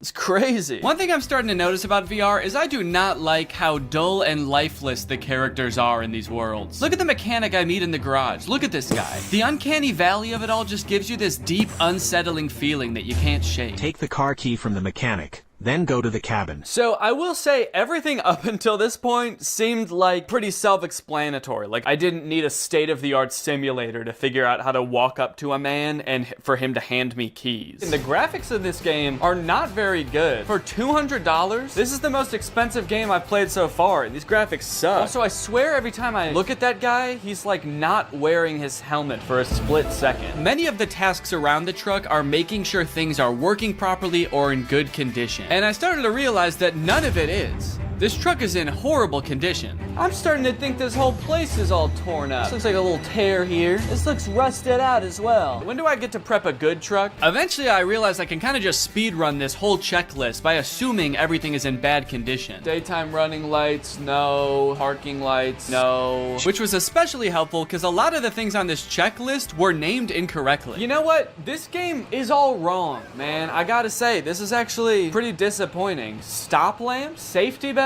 You mean seat belt? Fifth wheel coupling? I can only imagine what that is supposed to mean in real life. That's probably like the radio or something. Check for wheel chocks attached to the rear of the machine. What's a wheel chock? On the back of the machine. What machine? The truck? Is that the machine? Is he the machine? You got any wheel chocks back there, sir? Turn around, let me see. Let me see your wheel chocks. Suddenly, all of the UI and my ability to walk around disappeared, leaving my prospects of finding these so-called wheel chocks hopeless. I tried resetting the game to see if that would fix it, but the only thing that did was erase all of my progress. Prepare the truck for driving. Come to the table. To move, point the controller to... Okay, this one actually looks like it might be a little bit more entertaining. This one is called Airline Flight Attendant Simulator. Being a flight attendant actually does sound kind of interesting, so I am kind of curious to see what that entails. And the graphics on this one look a little better too. Passenger evacuation. Wait, why did I think this game was gonna be mostly like bringing people soda and like walking around and just doing safety checks? Okay, now this makes sense now that I think about it. This game is about what to do in case of an emergency if you're a flight attendant. So does the game start off with the plane immediately about to crash? Oh my god. Well, honestly, I kind of don't want to spoil this game too much for myself. I kind of just want to play it. Okay, this game consists of 4 levels and they get increasingly intense as you go. The first one is safety equipment check. It's not anything too crazy. You just walk around the plane looking in various compartments to make sure all of the required safety equipment is there. We need 20 child belts, but look, there's only 15 child belts. Guess some children aren't going to be joining us today. We're gonna have to strap them to the bottom of the plane. The next level is where things started to heat up. Literally. Oh, there's people on the plane now, dude. Hello, everyone. Welcome to my flight. Well, sir, welcome to my flight. I'm glad that everyone on this flight is an adult, not a single child on here. That's good because we are gonna be going down. You look familiar. Has anyone ever told you you look just like that guy? And has anyone furthermore told you that you look just like that guy? There's a series of steps you have to follow to a T in order to put out the fire correctly. And if you do any of them wrong or you don't do them quick enough, you fail. Ooh, whoa, cool. All right, I'm wearing the smoke. Oh. All right, that time I wasn't even goofing around. I was being dead serious that time. That's okay. We need to learn how to do this first, I guess, and then once I know how to do it, I'm gonna be able to speed through this lickety-split. And speed through it lickety-split I did. Once I had the instructions down, I was opening the door, I was extinguishing the fire, I was pouring water on it. What? Oh! Okay, yeah, I did fail that time. I forgot a few steps. The source of the fire hasn't been inspected, but I did eventually get it. How did I do? The source of the... What? Kind of. It's been inspected. Oh, it says mission passed anyway. Okay. Well, I'm pretty happy with that. I mean, who really needs to inspect the source of the fire at the end of the day? The passengers can do that. Okay, aircraft depressurization. This one I could not figure out, man. You're just standing around when suddenly the airplane depressurizes. You have to put on a mask. Ah! Okay. Okay, that's on. And then you have to go make sure that the pilots are okay. Hey guys, everybody stay calm. But they don't answer the phone in the cockpit. I know, not good. So the game instructs you to go in there and help them. If there's no response, get into the cockpit by entering the code 12345 red. Okay, 1, 2, 3, 4, 5. Red. Enter? What's red? 1, 2, 3, 4, 5. Enter. Mission failed. Time is over. The aircraft is not descending. What was I supposed to do? So I don't know if this is just a bug with the game or something, but that code does not work. It does not get you into the cockpit. I replayed this level over and over. I did it so many times it was like Groundhog Day to me. Watch, guys. The aircraft is gonna Depressurize. We're all gonna be screwed. Check this out. Ready? 3, 2, 1. Yep, see, I knew it. Yeah, you guys are all scared and screaming, but I knew the whole time. Enter, enter, enter, enter. Let me enter, please. Please, let me enter. I have to save the pilot. They need my help in there. Why does it look like I'm like caressing the door handle also? Okay, this one sounds like it's gonna be the most intense one of them all. Emergency landing and evacuation. And it was intense, dude. The first few instructions are just things you're supposed to scream at the passengers as the plane goes down. Brace, brace, heads down, stay down. Brace, brace. Release your seatbelt. Stay in your seat. Life vest under your seat. Put it on. I kind of immediately forgot what the chants were the second the level started. Brace, brace. Keep your head down. Stay down. I guess I was just so nervous because the plane was about to crash. But I think they got the gist. Oh, okay. That's impact. Very scary. Very scary indeed. Passenger evacuation. Okay. Here we go.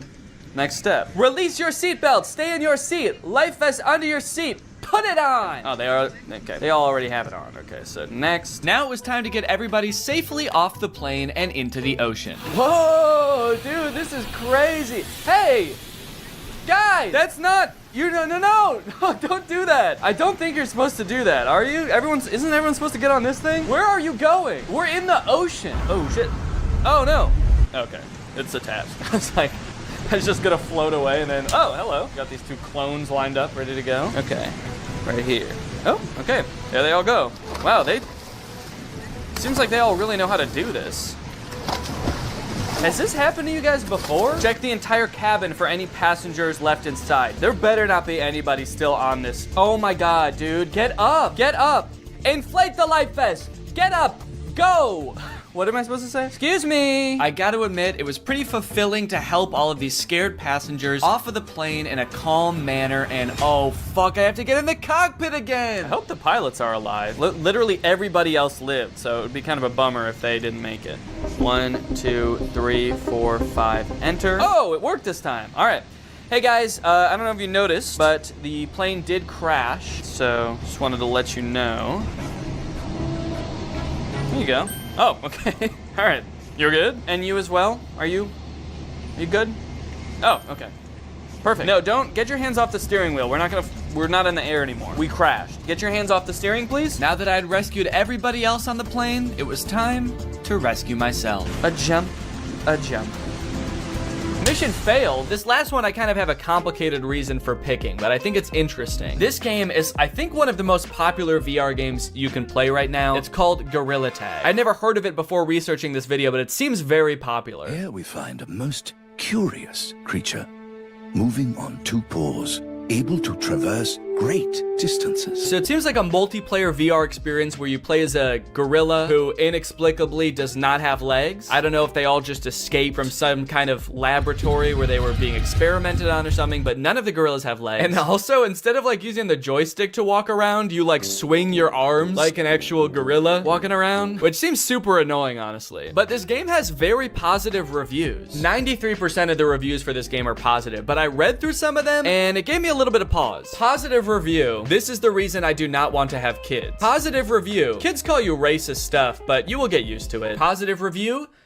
Dislocated my finger in real life. I think what I'm getting at here is that the game itself is well designed and fun to play, but because it's a multiplayer game, the other people on the app, being mostly children, make the game a terrible experience. At least I think that's the case, but I want to check it out for myself. Is this actually a good game, or do the clientele ruin it? You start out in a cave learning to walk as a gorilla for the first time. This walking mechanic is very annoying and would only continue to get more annoying as the game went on. Also, I'm not sure why the game is third person in this recording. When I was playing, I was in first person as the gorilla. So this is what a gorilla's hands look like. But as you emerge from the cave, you are greeted by hundreds of children. Oh. Never give up.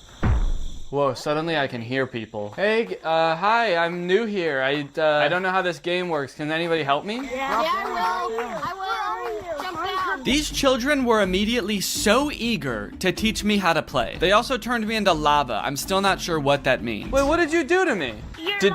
They swarmed me like a pack of feral wolves and immediately started asking me questions and showing me how to do things. This is kind of overwhelming. Do you already know how to run? Do you already know how to run? So you gotta run like diagonal to the ground like this. They wanted to show me how to run, how to throw balloons. They wanted to feed me hot dogs. Thank you. So hospitable, thank you. So overall, most of them were pretty nice. There was this one gorilla who kept asking me to change his color code in a very intimidating way. You take off my color code? What? You take off my color code? I don't know. I don't know what that means. This guy was weird. He also made me do a bunch of tests to make sure I was really new and I wasn't just faking it. Press this right here. Ooh, hats. Press right here. Put on. Press right here. Put on. Okay, you're actually new. Oh, you thought I was razzing you? You thought I was messing with you? I wouldn't joke about that kind of thing. Do you want to know how a real man does it? Yeah, show us how a real man does it. Bro, a real man do it like this. Whoa! That's a real man. While I was being taught how a real man runs up a wall, I was told that the $1,000 Meta headset I bought to play all of these games was actually the worst possible one I could have used. For some reason, I feel like it's like my hand is just not sticking in the wall. What are you playing on, Oculus or Steam? On Steam with the Quest Pro. So you have about 85 hertz. Okay. So your hands are not as sticky as the Oculus players. Wait, what did you get? The Pro? Yeah, but I'm playing it on Steam. Not bought that headset. What the hell, Steam? And Mark? My gaming setup is too good for Gorilla Tag? How fucked up is that? Once the gorilla children had cooled down a bit and started to go back to doing their own thing, I asked my friend here if there was anything else to do in this game. Are there like mini games in this game, or like what is there to do? He decided he should take me under their wings / monkey arms and teach me their favorite game. Let's teach them how to play Monkey on the Shelf. Okay, let's go. Now jump on the computer. Okay. Now join code Joe Mama. Monkey on a Shelf is a don't touch the lava type game where you try to make it from one end of the room to the other without touching the floor. I kind of thought there would be mini games like programmed into this game, but there is no structure at all. They just like pick one monkey to watch and make sure people don't touch the floor. While we played, we got to talking about some of the negative things people had to say about this game. Are there a lot of racists in this game? The review said that like it was just a bunch of racist little kids. Yes. Yeah, there are. There are. Did they get banned? These report. Sometimes. Before I knew it, it was time for me to log off. All right, guys, I gotta go. But can I just say? Nice knowing you. Can I just say thank you guys for taking me under your wing and teaching me how to play this game. I couldn't have done it without you. Thank you guys. You're welcome. You guys are the coolest monkeys I've ever met. Yep. All right, bye. Well, Greg, there you have it. The world of VR is a magical and mysterious place that I am proud to have explored here with you today. If you have any other games you want me to check out, let me know. If you're not subscribed yet, make sure you subscribe and turn on my notifications to join Greg. Otherwise, go ahead and check out another video right here, and I'll see you guys in the next one. Bye-bye. Life as a new dad is pretty good. Rocking my baby to sleep, watching him crawl for the first time, and there's so much to look forward to. Like finding out what kind of TikTok dad I'm gonna become. There's so many types of dads on TikTok. You got Frog Dad. I could be like Addison Rae's dad, begging Young Gravy to box him. One thing's for sure, whatever kind of dad I become, I'm excited to do it on TikTok. Wait, what is this? TikTok is getting banned? Guys, TikTok might get deleted in the US forever in a few months, so I either need to move countries or fulfill my dream of becoming a TikTok dad now. Luckily, over the years, I've gathered a pretty choice list of dad talks, and today I'm going to watch them, and then I'm going to become them by recreating them. So let's take another look at that Addison Rae's dad TikTok. Can I get a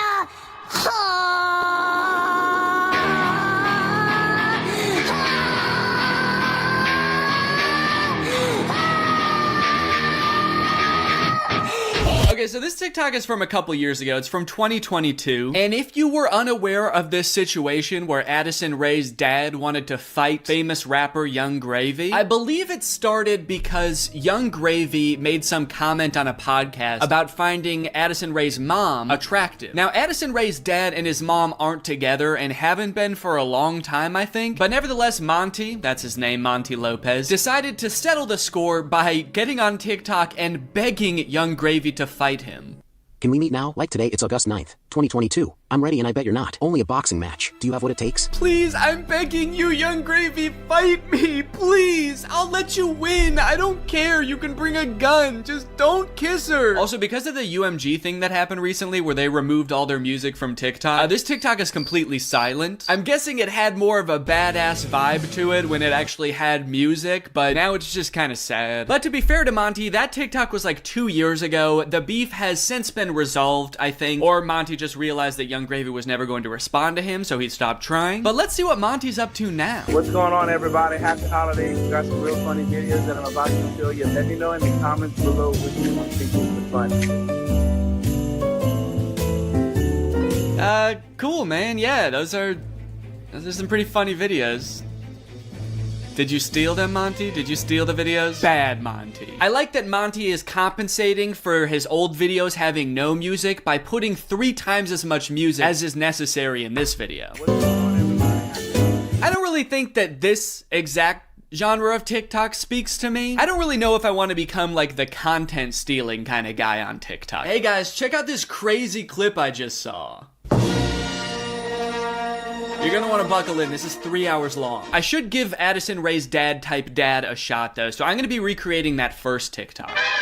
Okay, so I was trying to think of who it would be funny for me to be trying to fight in this video. My first thought, for some reason, was Joe Biden, but I feel like if I posted a shirtless video of me screaming and begging Joe Biden to fight me, I would be investigated by the FBI, the CIA, trying to think of any other 3-letter acronyms, AJR maybe. So I'm not gonna do that. Maybe it would make more sense if I just challenge someone who already does influencer boxing, like Jake Paul. I could make this same kind of shirtless screaming video, begging Jake Paul to fight me. I can't just stop there because Monty didn't stop there. Oh no, no, no. He challenged him, he begged him, he asked him to come to his house right now, and then he also pivoted to just posting silly videos on his page. So I'm gonna try to encapsulate all of that into one video. I also noticed in this video when he stands up, it like, well, one, it says run white boy run at the bottom, and then it also reveals that he has a tummy tattoo. So I don't know if I should incorporate that somehow. Like when I stand up, there's a funny tattoo on my tummy. Maybe it's just a heart that says Jake in the middle. Because I want you to get the vibe from this that I just want to hang out with Jake so bad. I don't care if he's beating the shit out of me or if he's just coming over to help me water my garden. It's actually kind of hard to write this upside down, but hopefully I'm doing this correctly. Can you even see it in the camera? Can you see the Jake? There's an effect on it. Should I use that effect? Gym light? That's kind of menacing. What other effect could I use? No, okay. Let's just do no filter. No filter or nothing. Can I get a...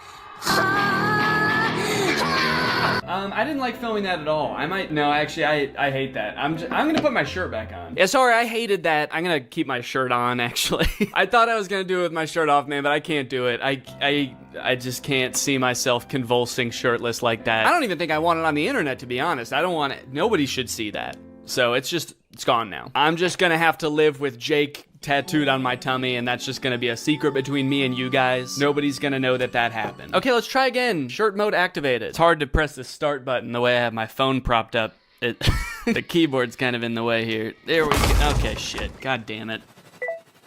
Can I get a... I might have been pretty good. I am picking up my phone at the beginning, but I think I went menace mode for sure. Actually, the beginning where I propped my phone up adds some kind of authenticity to it in a way. I don't know if it's like a millennial pause or... Kind of makes it seem like this video was totally off the cuff. Like I wasn't even planning on recording this. I'm just setting my phone up because I'm getting so pissed off. Well, I guess I'll just finish her up then. Oh, there's still sound. Can I make the sound stop now? Please? Okay, I guess I can't. So is it just gonna be that then? That's not good. That's not funny. That's just weird. That's just me straight up asking Jake to fight. Okay. Maybe I can record it in my camera roll and then add it in the editor. Hey Jake, I just wanted to say, I didn't mean what I said back there. I don't think you're a baby. I think you're awesome. And we don't have to fight. We could just hang out sometime if you want to. Anyway, here's a funny video I found. Okay, now I have to actually find a funny video and add it in here somehow. Funny video I found. Hell yeah. Can I get a...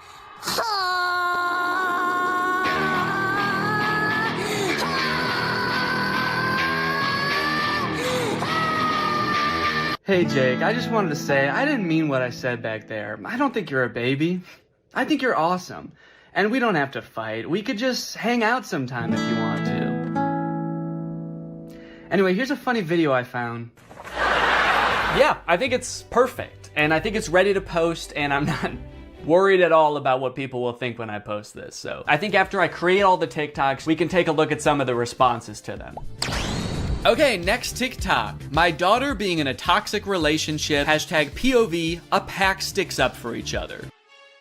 One of my favorite things about this TikTok is how many people show up. I thought it was just gonna be the dad at first, but then more and more characters keep coming in. It kind of makes the dad seem a little less badass. Like, no wonder the boyfriend's scared. He is severely outnumbered. I also love how the uncle comes into frame by touching the brother's shoulder, but it's obviously just his own hand touching his own shoulder. You know you're in for trouble when you feel your uncle tap your shoulder. You know how uncles do?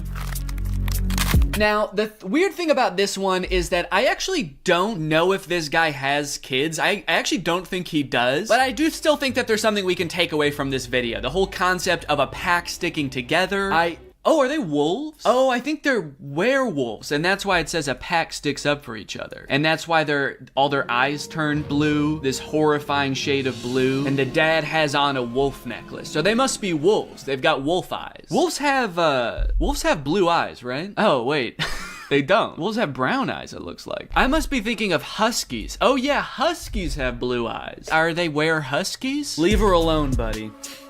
Unless you want to get strapped to a sled and pulled very fast over a great distance. If this happened in real life, do you think that the boyfriend would even hear the dad? He's screaming and the dad is whispering. He has a few other TikToks where he plays the role of a dad navigating a kind of tricky situation with his daughter. I guess this genre is just fantasizing about having like a teenage child and something awkward or scary happening with that child. And also you have to look really badass and you do have to be part dog. Got it, can do. Before I film this one, I actually have a much more important POV I need to film first.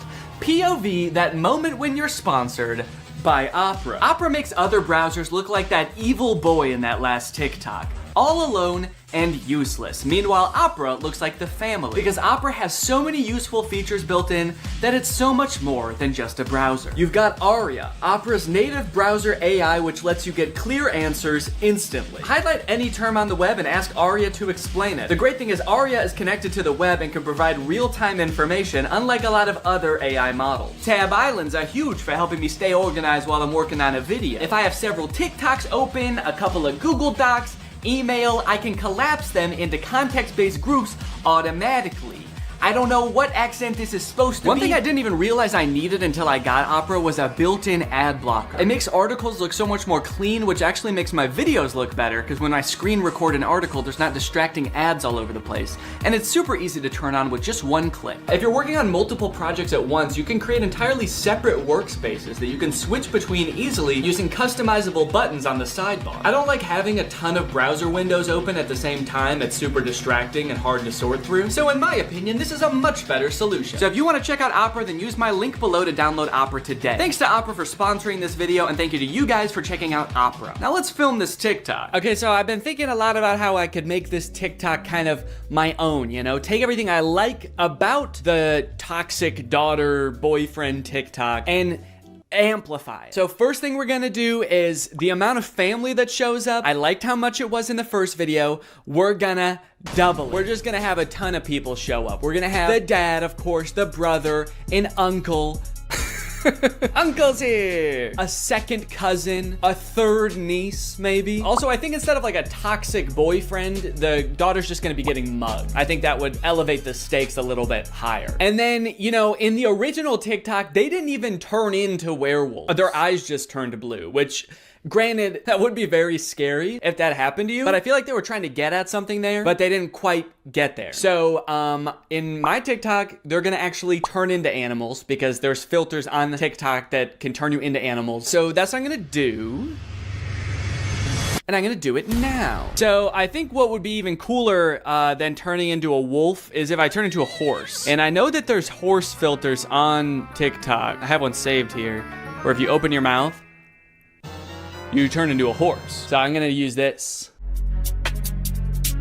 Okay. Beautiful, beautiful. I look gorgeous. And then everyone just starts turning into horses, dude. The daughter turns into a horse. Uncle's gotta turn into a horse. And last but not least, the mugger has to apologize, of course. Let's go, baby. Now all I have to do is edit this, and it's gonna be ready to go. Now this dad is a whole different type of dad. His name is Brian B. Toe. I thought Toe might be his last name, but the way it's spelled out in his profile actually makes it seem like Buto is his last name. I thought B was just his middle initial till I saw this just now. Say what you want about Brian, but he do be Toe. And I think there's a lot we can learn from Brian's TikTok. Stuck in a generation where loyalty is just a tattoo and being fake is a lifestyle. Where the real ones at? Man, Brian's so cool. I thought he was a teenager for a second because of how cool he's dressed. Hey guys, I'm just skateboarding with my backpack to school. Work. I hope my teacher is cool today. Oh, boss. Sorry, I'm just a kid at heart. Also, I just got in a really bad skateboarding accident and hit my head real bad. Can you drive me to the hospital? I don't like this angle. Why is he so much higher up than us? Are we a child in this video? Are we his child? Son, where are the real ones? What have you done with the real ones, son? I'm not even sure how the caption and the video are related. They seem like totally separate things. I'm so sick of my generation. So I've decided to join yours. I'm a teenager now. In fact, I'm so young that my kids are my...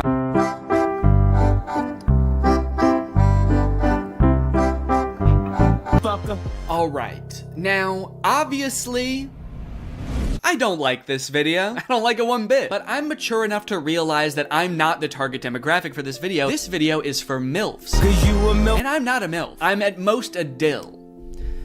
I'm just a dad you would like. And the MILFs in the comments are loving it. Yes, you still got it. Where you been all my life? Damn, my kind of guy. More power to him, I guess. The one thing that I can't get over is the setting in which he's making this video. Are you in public? It looks like he's just in the lobby of a hotel making the absolute thirstiest video I've ever seen. You need to get to your room ASAP, dude. You are too horny to be in public. I like this guy in the background. The second he realizes he's in this video, he steps out of frame because he's like, oop, I can't be in this. Oop, get me out of here. This guy's too horny. The caption is still got it, which is a little confusing to me because usually you would say that about something you used to do when you were young. Brian, did you used to do this when you were young? They didn't have iPhones back then. Who were you doing this to, man? The reason so many people are single and not in relationships today is because we're looking for that 90s love in a 2023's hookup culture. Tell me I'm wrong. Yeah, man, that's fine.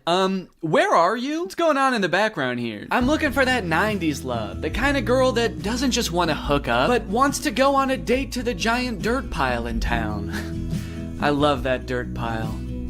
I wish I could date the dirt pile, but she's taken. Hey, get out of here! She's mine! Okay, this is good research. I feel like I'm starting to get what this guy is all about. It's a lot of like pouring your heart out on the internet. Some of it could possibly be on the verge of oversharing, but he's expressing his feelings. He's looking badass while he's doing it. It's like this emotional vulnerability mixed with this cool, mysterious bravado of being alone at the giant dirt pile. Oh, oh, oh, yeah.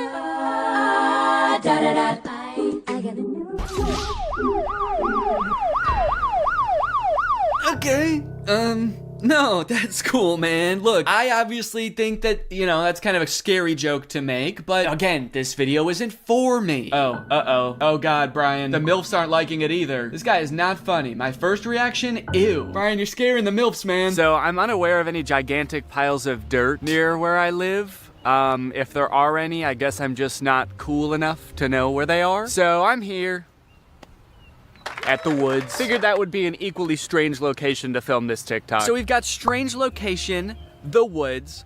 We're going to have sort of a nostalgic / oversharing caption, which I'm still not sure what that's gonna be yet, but I can just figure that out while I'm editing it. I don't have to do that now. It doesn't have to have anything to do with the video, which is good. And then I also have to appeal to the youth. I have to try to make myself seem like a kid, which usually I'm not very good at, but I went to Walmart and I went to the kids section and I found some stuff that I think is gonna do the trick. Brian had a skateboard in his video, and so I bought a scooter. They didn't have any skateboards. I don't know if this is maybe a little bit too young for the demographic I'm trying to reach, but the box said ages 2 to 5. So I'm just gonna sort of pretend to be shredding it up out here at the beginning of the TikTok. By the way, I am like 75% sure that there's poison ivy under my feet right now that I'm very much trying to avoid. And I think I have, but my legs just feel itchy even just being near it. This was actually a horrible idea. Anyway, the hat. It says Fortnite on it. Can you see that? It says Fortnite on it. I found it at Walmart in the little boys section and I thought, oh my gosh, this is perfect. This is gonna appeal to all the kids. So I've got my scooter, I've got my Fortnite, and I'm ready to have some fun. Let's film a TikTok. Okay, I think I'll just pretend to be ripping it up over here and then I walk towards the camera, all cool. I for sure stepped in the poison ivy that time. Very cool. Why does this hat make me look like a pilgrim? It's like such a flat brim hat that it's gone past looking cool and gone towards looking like a full-on pilgrim hat. I am a Fortnite pilgrim.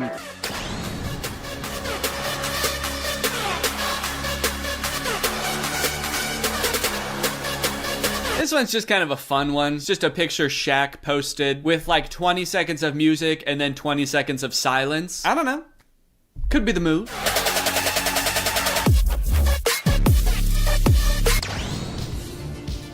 All right, this TikTok is by a dad by the name of My Life, not yours. So in case you were confused, this isn't you.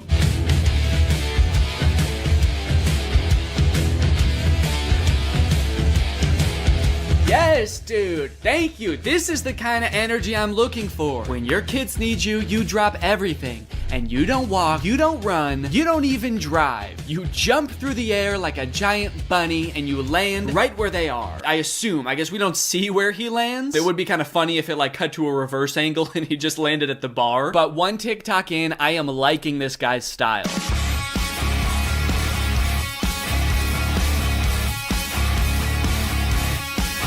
So I guess the way I describe this dad is like action hero dad, mystical sorcerer dad. Either way, he's killing it, and I really like his vibe. He's always getting himself into insane situations like this one. Happy Easter, everyone. So funny about how nonchalantly he says Happy Easter and then teleports himself into the UFO and kamikazes himself. Like, did he know that was gonna happen? Based on how chill he was, I kind of feel like he didn't. Happy Easter, guys. Oh, what the fuck is happening? What the fuck? Ah! You know, I started watching this guy because he mentioned his kids and I was like, oh cool, dad content. But in hindsight, he actually doesn't mention his kids very often. So I guess they don't need help that often because that's the only reason he mentioned them in the first video. He's actually kind of got a lot of other shit going on. He's always defending the earth from some kind of cosmic threat, it seems. And after all these TikToks where he's harnessing magical powers and defending the earth, you'd think that his kids would have some pretty nice stuff to say about him, right? You'd think they'd be pretty grateful, huh? Wrong. As dads, you know, we give and we give, but are we ever truly appreciated? No. My 7-month-old baby did this same thing to me. I was floating around in the spirit realm forever. It took me days to get back into my body. To take a step back for a second here, can we all appreciate how epic his editing is? I mean, this is pretty good. Also, the first time I saw this, I was like, holy shit, how high did this dude jump for this video? This man may be old, but he's still got it. But after watching it a couple times, I think that he's reversed the video and he's jumping off of something high onto the ground. Either that or this whole thing's real. I can't discount that possibility. I like this guy's videos a lot because I feel like we actually are cut from the same cloth in a way. I have always been obsessed with visual effects. I had a YouTube channel for this kind of stuff when I was a teenager. I would do this type of stuff, practice visual effects. I would do tutorials for effects. Hey everybody, this is Danny Gonzalez, and today I'm going to be doing an After Effects tutorial. I would watch every behind the scenes of like blockbuster movies that I could get my hands on. So I admire this dad's passion. It kind of takes me back in my own life to a simpler time. So I guess what I'm trying to say is, I'm pretty excited for this one. My favorite of his TikToks was the UFO one, so that's the one that I want to replicate. I'm gonna have like a UFO or a giant spaceship in the background right here. I'm gonna walk up and I'm gonna teleport onto the spaceship and blow it up or something. One thing I really want to replicate is how casually he did it. Like he didn't even know that it was about to happen. I think I just want to kind of like casually stroll up to the camera, kind of maybe wink at the camera. Or no, winking would imply that I know something is gonna happen. Maybe I'm just having a stroll, having a great day, and then I teleport up to the UFO. Would it be funny if I I teleport without my clothes? That would really make it seem like I did not know this was gonna happen. Or maybe I did, but at the very least I thought I'd be able to bring my clothes with me. Like you see me teleport and my hoodie is still here and it just drops to the ground. And then how should it start? Should it have something to do with like when my kids need me or something like that? The caption could say something badass like when our way of life is threatened, I'm the man for the job. And then I teleport buck naked up to the UFO and am immediately shamed by the aliens for my tiny butt. All right, let's try this.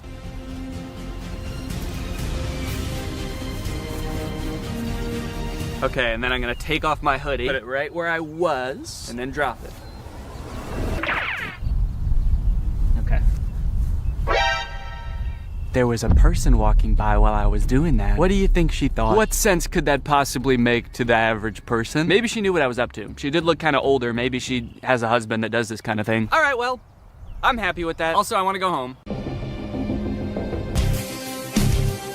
Great. Now that all of the TikToks have been recorded, edited, and posted, let's see how people responded to them. We're gonna go from the least viewed video to the most viewed video, starting off with Addison Rae's dad. So this is the first video that I posted, and it is by far the least liked out of any of the TikToks. It has 45,000 likes. I think people were just confused. Nobody really got the reference. The general consensus amongst the audience is that I'm going insane. The second most liked comment is, "Nurse, he's out again? Is everything okay at home, Danny?" Okay, I was doing these TikToks to make myself seem like a really cool, awesome dad, and kind of feel like it's not working based on that comment. Oh my god, he's lost it. What is he planning? Or is he just having fun on TikTok? All right, he's either planning a video where this is some kind of satire, or he's actually just having some fun, challenging Jake Paul to a fight, begging him to meet up, and sharing some funny videos. Maybe this is just who Danny is now. Okay, next up was the Shaq TikTok. Lots of people praising my very calm demeanor in this picture. You look so comfy and at ease. You don't look terrified for your life at all. Looks like they were really nice. And then one kind of eerie comment. Please don't die, I love your content. Do they know something that I don't know? I look closer and this was posted by my doctor. Oh no, he's actually been commenting a lot on here. He says, the test results just came back, it's not looking good. Love your content though. Also, was Ice Spice cool? Just feel like there's better ways he could have contacted me. Someone said, is this real? And then someone commented under it, no, it's AI. Look at Ice Spice and Taylor's eyes, or the guy on the right, his hands, or the sunglasses just floating on his shirt. So I guess he's talking about this guy, saying, no, it's clearly AI. Just look at this dude. Which, is kind of fucked up, because it's not AI, that's just a real guy. Everything in the image is real except me. And even I am real. I'm a real person. I just wasn't in that picture. It's kind of interesting as AI has gotten more popular how whenever anything is fake now, all of the comments are AI. It used to be whenever something was fake, all of the comments were Photoshop. Even if it was a video, it would always be attributed to Photoshop, and now it's AI. Even in this case, when it was actually Photoshop, the accusation that gets thrown out is AI. It's just kind of something interesting I noticed. After I posted that TikTok, I was starting to get a little bit worried. I started this video with hopes of becoming the coolest TikTok dad on the platform before it got deleted. And based on these comments,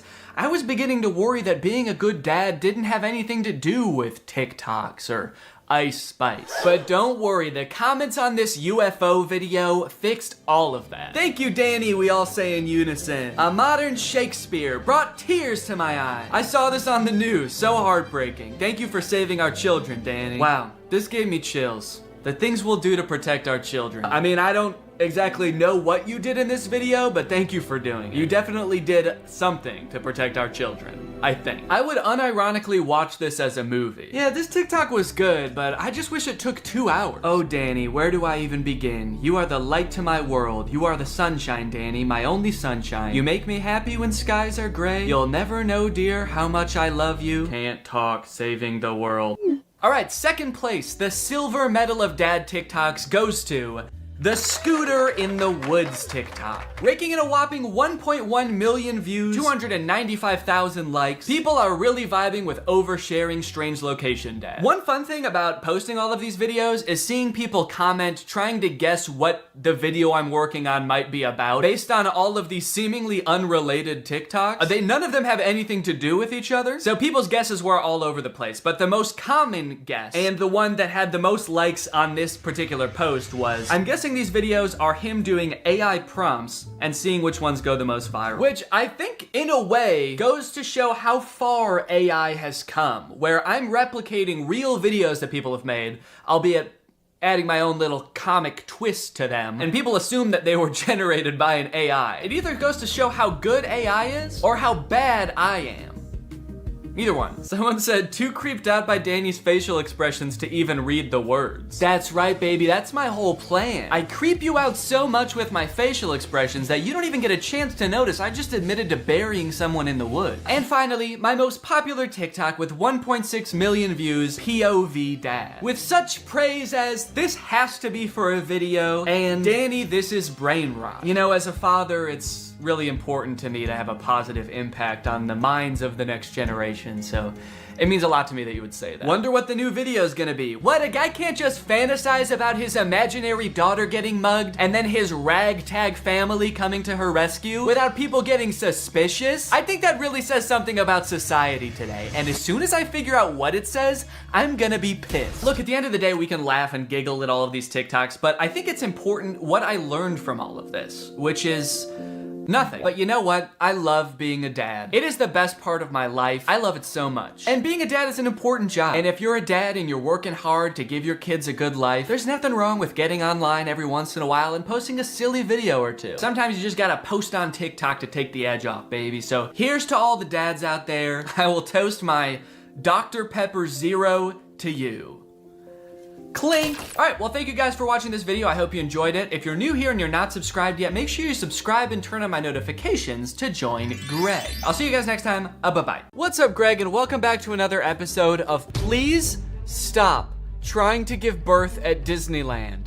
Please. Did you guys know about this? I just found out this is a thing. Women are trying to give birth at Disneyland in order to get a free lifetime pass. Don't do that. As I'm sure you guys are aware, because Disney is such a huge company with so many adoring fans and people love going to Disneyland, there are a ton of like urban legends and lore surrounding the Disney parks. You guys may have heard of some of the more outlandish ones, like there's one that like Walt Disney's head is like frozen and buried somewhere at Disneyland or something, or like it's like Buzz Lightyear's head on the Toy Story ride or something like that. But today I wanted to sort of dive into some of the urban legends surrounding the Disney parks. Mostly the strange things that Disney adults do at the Disney parks. Although some of these things are so weird that I hesitate to call these people Disney adults, some of these things are a little extreme. Kind of feel like I should call them something else. These people are like Disney extremists or something, I don't know. The first one, like I said, women flock to Disneyland to give birth and get a lifetime free ticket, which is such a bad idea on its face. Like, please give birth in a hospital, give birth where there are like medical professionals around and not like a chipmunk. And the worst part of it is obviously this perk is an urban myth and does not exist. This is not a real thing. Laboring women have shown up at Disneyland in the hope that their bub will be born there and get a lifetime free ticket. But guess what? That perk is an urban myth and does not exist. Important to note, this article is Australian. That's why they're calling the baby bub. They're talking about a baby there. They're not talking about like a bottle of champagne or something. I'm going to Disneyland and giving birth to that bubbly dude, which is also what I call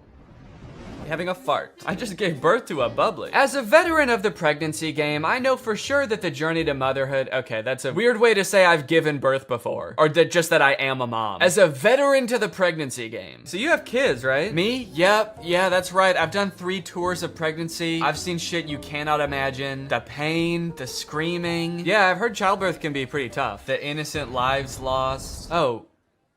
What? The airstrikes. So many civilian casualties. Are we still talking about giving birth? Yes. Laboring women are racing to Disneyland's gates in hopes that if their baby is born there, they will secure their child a lifetime pass. Okay, so the article goes on to describe that there are people that have given birth at Disneyland before, and people have tried to replicate it and give birth at Disneyland, and they've gotten caught, and it hasn't gone well. I do feel like the article is over-exaggerating, though, saying that laboring women are racing to Disneyland's gates. Like, pregnant women have, like, the baby already coming out and they're shoving it back in, like running into Disneyland. There's just like a crowd of angry mothers-to-be banging on the gates in front of Disneyland. Let us in! We must release our spawn! Like making a break to the Pirates of the Caribbean ride to do a water birth. I just feel like they're exaggerating a little bit. I don't know if I would characterize it quite like that. So you're probably wondering how this rumor started. Like, did Disney ever at one point give a lifetime pass to someone whose baby was born at Disneyland? Well, I will let this TikTok explain that. Today in Disney history, the very first Disneyland baby was born. Rosa Salcedo gave birth to a 6-pound,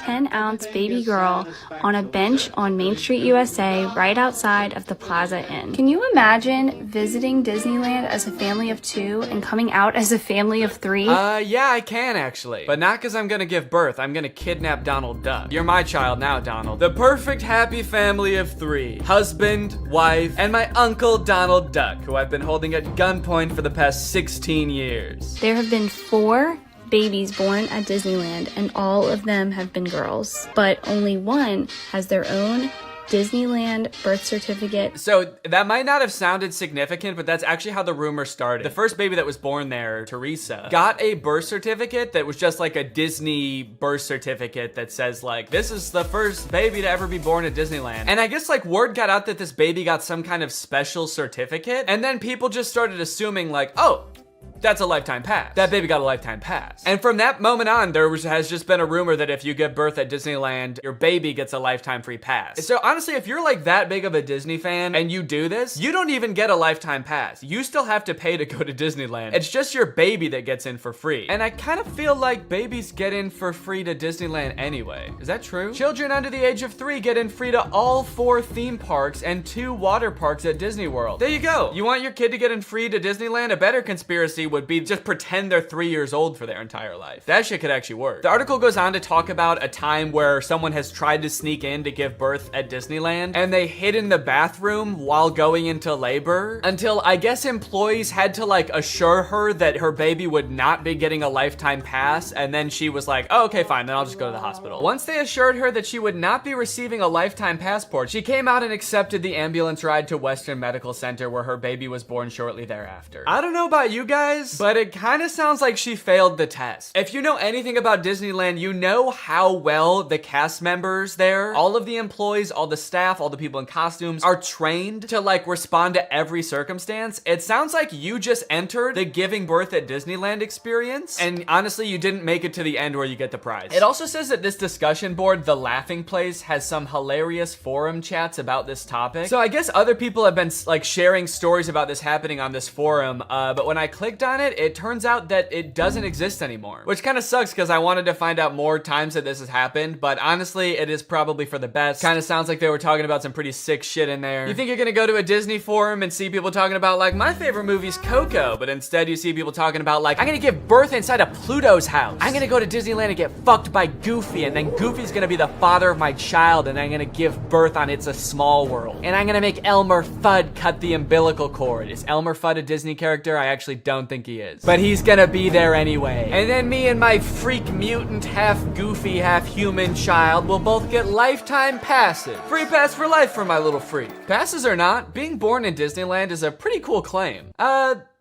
Yeah, I mean, I guess so. The way this is written, it kind of makes it sound like, so you might not get a free pass, but I don't know, it's worth a shot. You might want to do it anyway, just for shits. I've actually found a little bit of discussion about this on TikTok as well. Quick question, what's stopping me from giving birth in Disney World? Like in the Magic Kingdom, on a ride, in the Epcot ball? I think this TikTok in particular is a joke, but the comments under this TikTok are actually very interesting. I went into labor at Disney. They were not cool about it. And people like responded asking her to elaborate, and she goes on to detail her experience going into labor at Disney. And from her experience, it kind of sounds like the second anybody starts going into labor at Disney now because of this conspiracy, the entire staff immediately flips and like makes it their top priority to get you out of the park and like to a hospital to give birth. And I guess that sometimes they can be so rushed trying to get you out of the park that it comes off as rude, but obviously they're just like concerned for your health. They also don't want this rumor escalating of like people giving birth getting a free pass. And also it's just like people in sweaty mascot costumes trying to not deliver a baby because that's not their job. So sometimes I guess it comes off as rude. But the funny thing is, from this woman's entire explanation, it sounds like she didn't even know that this urban legend was a thing. So in her head, I guess she just like broke some unspoken rule at Disneyland that she had no idea about and made the entire staff of the happiest place on earth turn on her in an instant, which is so funny to me. Hello there, what can I get for you? Yeah, can I just get a medium root beer, please? Oh,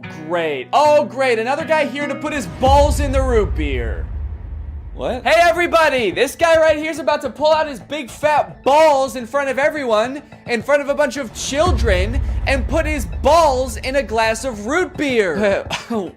Why would I do that? Don't play dumb. I'm not playing dumb. I am dumb in this situation. You've clearly heard that if you put your stupid fat balls... Why do you keep calling them fat? In the root beer at Disneyland, you get to spend the night with Minnie Mouse. Oh, what the fuck? No, I just wanted some root beer. Is that true? No, it's an urban legend. But no matter how many times we tell people it's not true, we still get perverts like you coming to Disneyland, ordering root beer just so they can put their stupid, don't call them fat balls in it.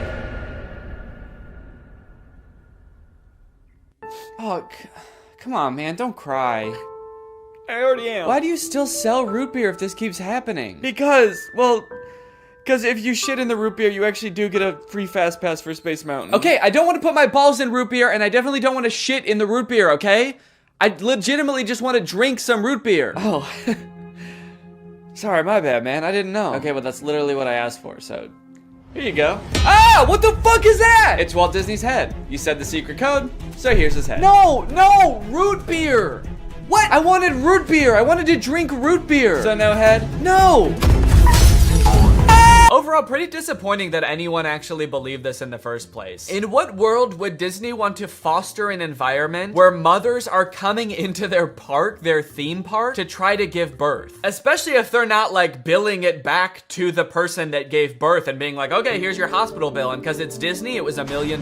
Now, by now, it should be no surprise to you that there are some people in this world that want to spend every waking moment of their lives at Disneyland, especially their most precious moments in life, which is why you can also get married at Disneyland. Let's take a look at some of the craziest places you can get married at Disney World. Starting at $12,000, you can get married at the Haunted Mansion in Disney World. But just like expecting mothers trying to sneak into the bathroom to pop out a quick person. Couples are of course also trying to cheat the system and avoid paying to have their wedding at Disney. So they'll just like sneak in with like themselves, maybe a couple family members and an officiant, and just like have the wedding in like a somewhat secluded area of the park. Here we have an article that details a San Diego couple sharing their secret Disneyland wedding story. Not many people can say they secretly got married in Disneyland's Sleeping Beauty Castle. 2 years ago, Gabriel and Andrea had been saving up for their dream wedding at Disneyland. However, when they began looking for wedding options at the park, the couple said that the cheapest option was $12,000. Instead, they decided to spend their life savings on a house. Great move, honestly. No complaints so far. That's a very wise choice. So Gabriel and Andrea decided to have a secret wedding at Disneyland. The couple gathered Gabriel's oldest daughter, an ordained minister, a witness, and packed their bags, heading for Disneyland for what they called a guerrilla-style wedding. Now, I don't know much about weddings. I've only had one, but I do know that you don't generally want to have them guerrilla-style. Like when we were planning our wedding, that word almost never came up, I don't think. Just imagining them describing their wedding afterwards, like, yeah, it was so romantic. We hid in the bushes for 8 hours in the hot Florida sun wearing camo paint, waiting for the crowds to die down. You know, just sort of waiting out the crowds and the gunshots, the airstrikes. Airstrikes? Then we popped out and I said I do.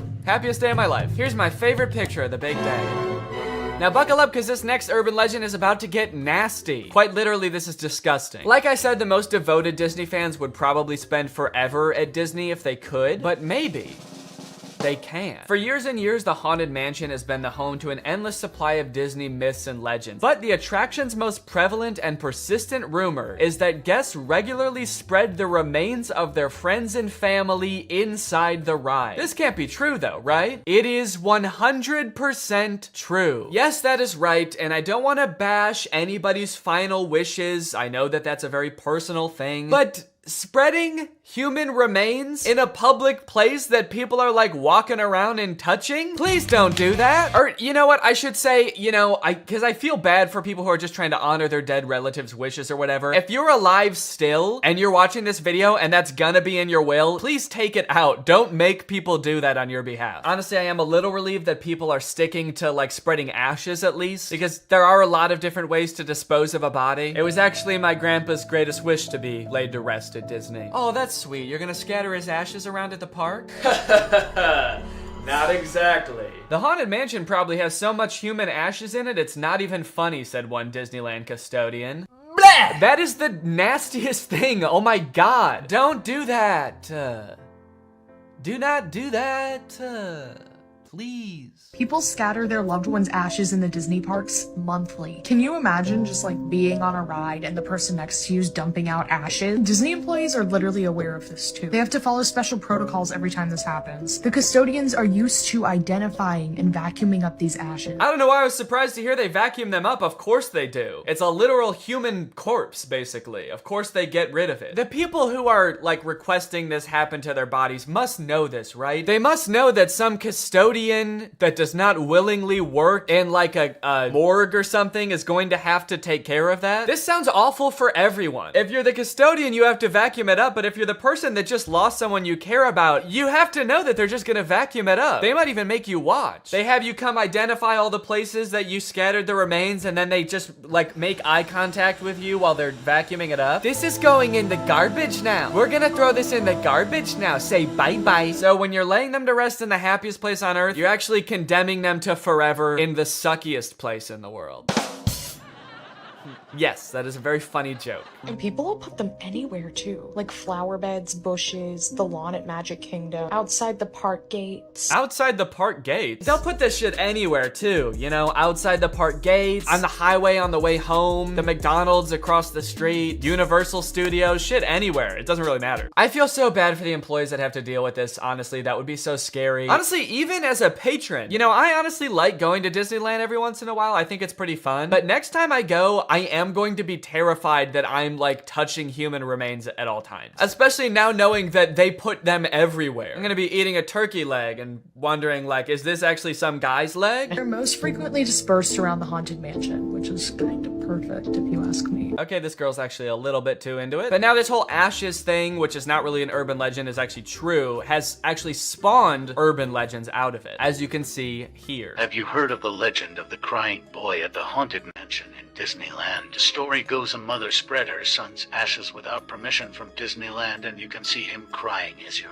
exiting the ride. Spooky. I wonder why he's crying. Maybe because his ashes are in a vacuum. Maybe because he was a little boy and his mom spread his ashes in the scariest ride at Disneyland. The mom was like, yeah, my son used to love this ride. Every time we would get on it, he would be screaming and crying and shaking because he was so happy and excited. So I decided this is the perfect place for him to spend the rest of eternity. In a rundown castle of pure terror. It's what my darling little boy would have wanted. All in all, it seems to me that Disney, this giant corporation that owns like every media property known to man, has their grubby little fingers wrapped around people a little bit too tightly. It's like you already have every movie and TV show. Do you really need people like begging to spend their entire lives at your theme park also? But even still, with people spreading their loved ones' ashes at Disney, people trying to give birth at Disney just to get free tickets, Disney is still trying their best to immerse you in their parks as much as possible to make you never want to leave. Recently, Disney opened up the Galactic Star Cruiser Hotel, which is a Star Wars hotel and experience. I think it's like a 2 or 3 day long experience where you are like in this hotel. There's like a story that you have to follow about shit going on around you. It seems very immersive, and to a pretty big Star Wars fan, honestly, it sounds pretty cool. But it is also $5,000, and instead of windows, your room has a screen that just shows a video of outer space playing. So, you know, just keep that in mind that you might go insane while you're in this place. With no concept of night or day, you just have to adhere to the Star Wars pre-approved activities. There's like stormtroopers patrolling the halls at all times. It's kind of like they wanted to build a Star Wars hotel, but they built a prison instead. I read through some of the Google reviews for this hotel. It's only been open for a little bit, so there's not that much to go off of. And honestly, there are a lot of 5-star reviews of people who seemingly really enjoyed it. I did think that this review was really funny. This person gave it a 1 out of 5, and they said, thought the experience was fun, but not worth the price. There are too many missions to keep track of, and you are always missing something. It kind of seems like they got like too immersed in the story and like started to believe that they really needed to complete these missions. This sounds more like the review of a disgruntled employee that like works on a spaceship. There are too many fucking missions, man. There's too much shit to do. The hyperdrive is gonna fail. And I need to fix that, not to mention the First Order's breathing down my fucking neck, trying to get me to give away the location of my comrade. This place is fucking stressful. I think my favorite thing I've seen come out of this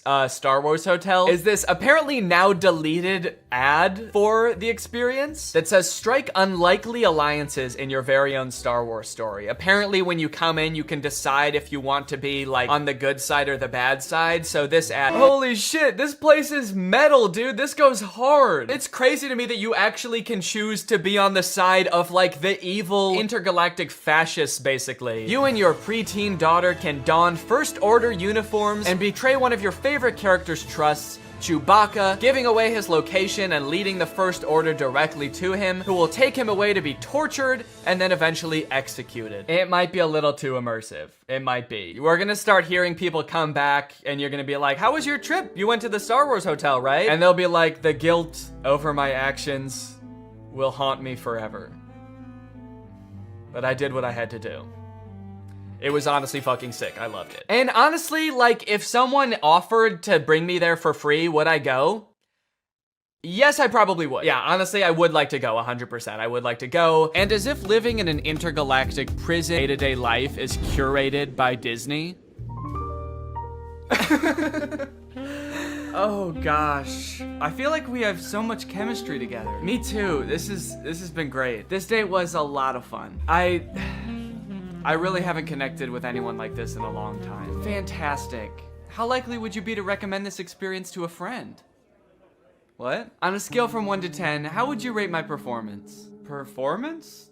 I thought you were just like genuinely interested in me, like romantically. Oh, perfect. So a 10 then? I really opened up to you. And you opened up to me. That's all just part of the story living experience. It's Disney magic. So that whole story you told me about how sad you were that you had to release your pet into the wild because it had grown to be wild. That was the plot of The Fox and the Hound. What the fuck is wrong with you? Thank you for riding Disney's Love Connection. Please make sure you pick up all your belongings as you exit the ride. Are you an animatronic? Please do not try to fuck any of the animatronics. Are you all animatronic? Have a lovely day here at Am I the only person that lives here? Anyway, that's the end of the video. It's time to talk about our sponsor.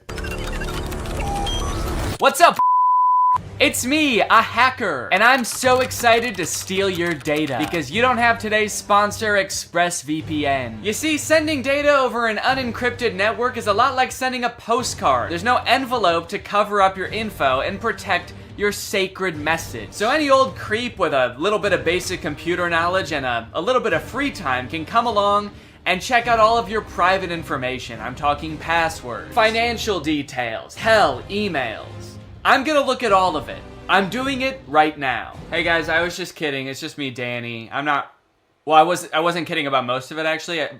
Just the part about me being a hacker, but the rest of it is true. Oh, there's not enough light on my face now. Can I just sort of illuminate my face with this? Luckily, today's sponsor, ExpressVPN, is here to help. Because ExpressVPN encrypts all of your network data with their best-in-class encryption. It would literally take a hacker using a supercomputer billions of years to crack this encryption. ExpressVPN has the fastest speeds out there. They've got 24/7 customer support, and ExpressVPN is extremely easy to use. You can fire it up and get connected with just one click. I've got ExpressVPN on every device that can have it, just to have a little bit of extra peace of mind when I'm out and about, especially on public Wi-Fi. So if you want to find out how you can get 3 months of ExpressVPN for free, then head on over to the link in the description. That's expressvpn.com/Danny Gonzalez. That's expressvpn.com/Danny Gonzalez. Thank you, ExpressVPN, so much for keeping us safe, but also sponsoring this video. Thank you to you guys for checking out ExpressVPN. When you click on the link, it really helps to support my channel, so thank you for that. All right, thank you guys for watching this video. I hope you enjoyed it. If you're new here and you're not subscribed yet, make sure you subscribe and turn on my notifications to join Greg. Greg is what I call my army here on YouTube. We are a ruthless army whose violence and terror knows no bounds. Please subscribe and turn on my notifications to join, and I will see you next time. Bye-bye.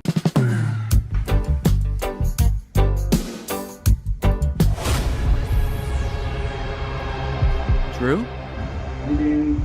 What the hell are you doing here? I was gonna watch your video. The one that I'm about to film? Yeah, I watch all your videos. All right, well, I mean, do you want to come down here and be in it? No, that's all right. Okay, well, fine, that's okay. Too. Okay, I'll do it. What's up, Greg? Welcome back to my YouTube channel here on youtube.gov. I'm here today, as you can see, with a very special guest. Can't wait to see who the special guest is. I'm just kidding, guys. Or Danny? Danny, the camera's over there. You don't want to look at the camera right there. No blinking. No blinking. It's disrespectful. Yeah, I got a special guest here, Drew Gooden. Everybody say hi. And I had kind of a fun idea to film for a video today. Today, we are going to be speed running conspiracy theory rabbit holes. I don't want to look at a rabbit's hole. Can we start the video over? I don't want to look at a rabbit's hole. I want to look at a rabbit's dick. Yeah. Well, I'll look at the hole if it's attached to the dick. Mm-hmm. But not any other. Are we washed? Before Drew got here, I created a brand new Instagram account with no algorithm, and I also created a brand new YouTube account with no algorithm. And what we're gonna do is we're just gonna type in a conspiracy theory into the search bar and see what reels Instagram gives us, see what videos YouTube gives us, and we're just gonna try to keep getting more and more crazy ones for that conspiracy until we reach maximum conspiracy, and then we'll be radicalized. Yeah, that's kind of the goal today, is to get radicalized and kind of like have completely different beliefs after the video than we do right now. So I think it'll be tough to know exactly when we've reached maximum conspiracy for each theory, but I'm thinking somewhere along the lines we'll feel like we're ready to assassinate a senator or something like that. Yeah, usually at that point it's probably time to assassinate a senator. That's usually how I know it's time to assassinate. Yeah, once I want to.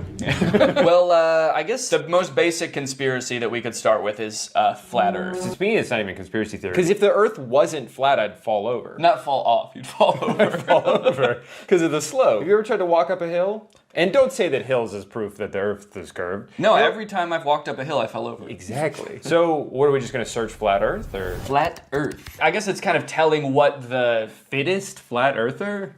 If someone has a conspiracy theory, I will only believe them if they're in really good shape. All right, we're just gonna search flat Earth. I guess we could go through some of these pictures, but really what I'm looking for is an Instagram reel. I see the craziest stuff on Instagram. Are you yawning already? I'm so bored. 33rd degree Freemasons, who are also Satanists, provided us with the glow model to deceive and mislead us. Oh. Yeah, so the round Earth is like a prank by the 33rd degree Freemasons who are also Satanists. Yeah. I like the first comment. I'd love to learn more facts around this. People think I'm wacko for suggesting the Earth could be flat. You are. Can you downvote on here? You're saying he harmed an animal? Yeah. Yeah, that comment pissed me off so much, I'm gonna go kick my dog. Yeah, it's his fault. What is the photo? These are all different ancient civilizations, how they thought the Earth looked, which is all flat. Oh, so it's sort of like this many people can't be wrong kind of thing. Yeah, even though they are all wrong. So what's going on with the Australian? If you live in Australia and you watch my YouTube videos, stop. They probably watch them backwards too, because everything's upside down. Yeah, toilet flushes the wrong way. When you poop the toilet, it just comes out. I am so tired of it. I make a mess every time. So this is interesting. So Mars is like a hexagon? How can we view Mars and the other planets as mere balls of dust or gas? I'm gonna start saying that about my own balls. How can you see these as mere balls of dust and gas? Instead of what they really are. Balls of skin and cum. If gas on Earth isn't significantly affected by gravity, how is it possible that Jupiter, supposedly a massive ball of gas, has a gravitational force 2.5 times smaller than Earth? It's all a lie. Space is fake. Alright, they had me until space is fake. I know space is real. I know space is real. That's where God lives. That's where God lives. Wait. Space is fake. But even in their own picture, they say this is Mars. They know that Mars is real. Then where is Mars? Australia, maybe? Oh. So Australia's not flat then. So maybe the Earth is shaped like this, and we're here, Australia's here, and that's where Mars is. Oh. When did you learn how to do that accent? I just freestyled it. That's crazy. Is that what they sound like there? That's hilarious. Mars. Well, where the frick are the reels? I thought they were gonna be... shit, I don't know how Instagram works. Where's the videos? Maybe now that I've searched it, it's gonna be my reels.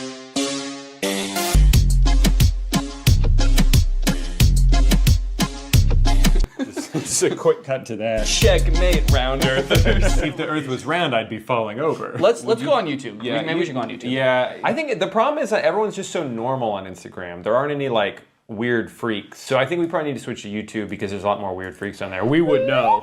We can speak. We can attest to that. We can attest to that because there's at least 2 weird freaks on there with YouTube channels. Our toes are interlocked right now. That's how weird we are. Because if we let go, I'll fall down. So we created this Instagram account or this YouTube account from scratch. The only thing that we've looked up on it so far is Drew looked up Justin Bieber slowed down 800 times. It's beautiful. And it's beautiful. And we also listened to Sneaker Night by Vanessa Hudgens. Yeah, that was also my idea. So the results might be a little bit skewed towards Vanessa Hudgens' Sneaker Night. That's not like part of the conspiracy. That's my own mistake. I messed up. But from here on out, we're not going to influence it anymore in any way at all.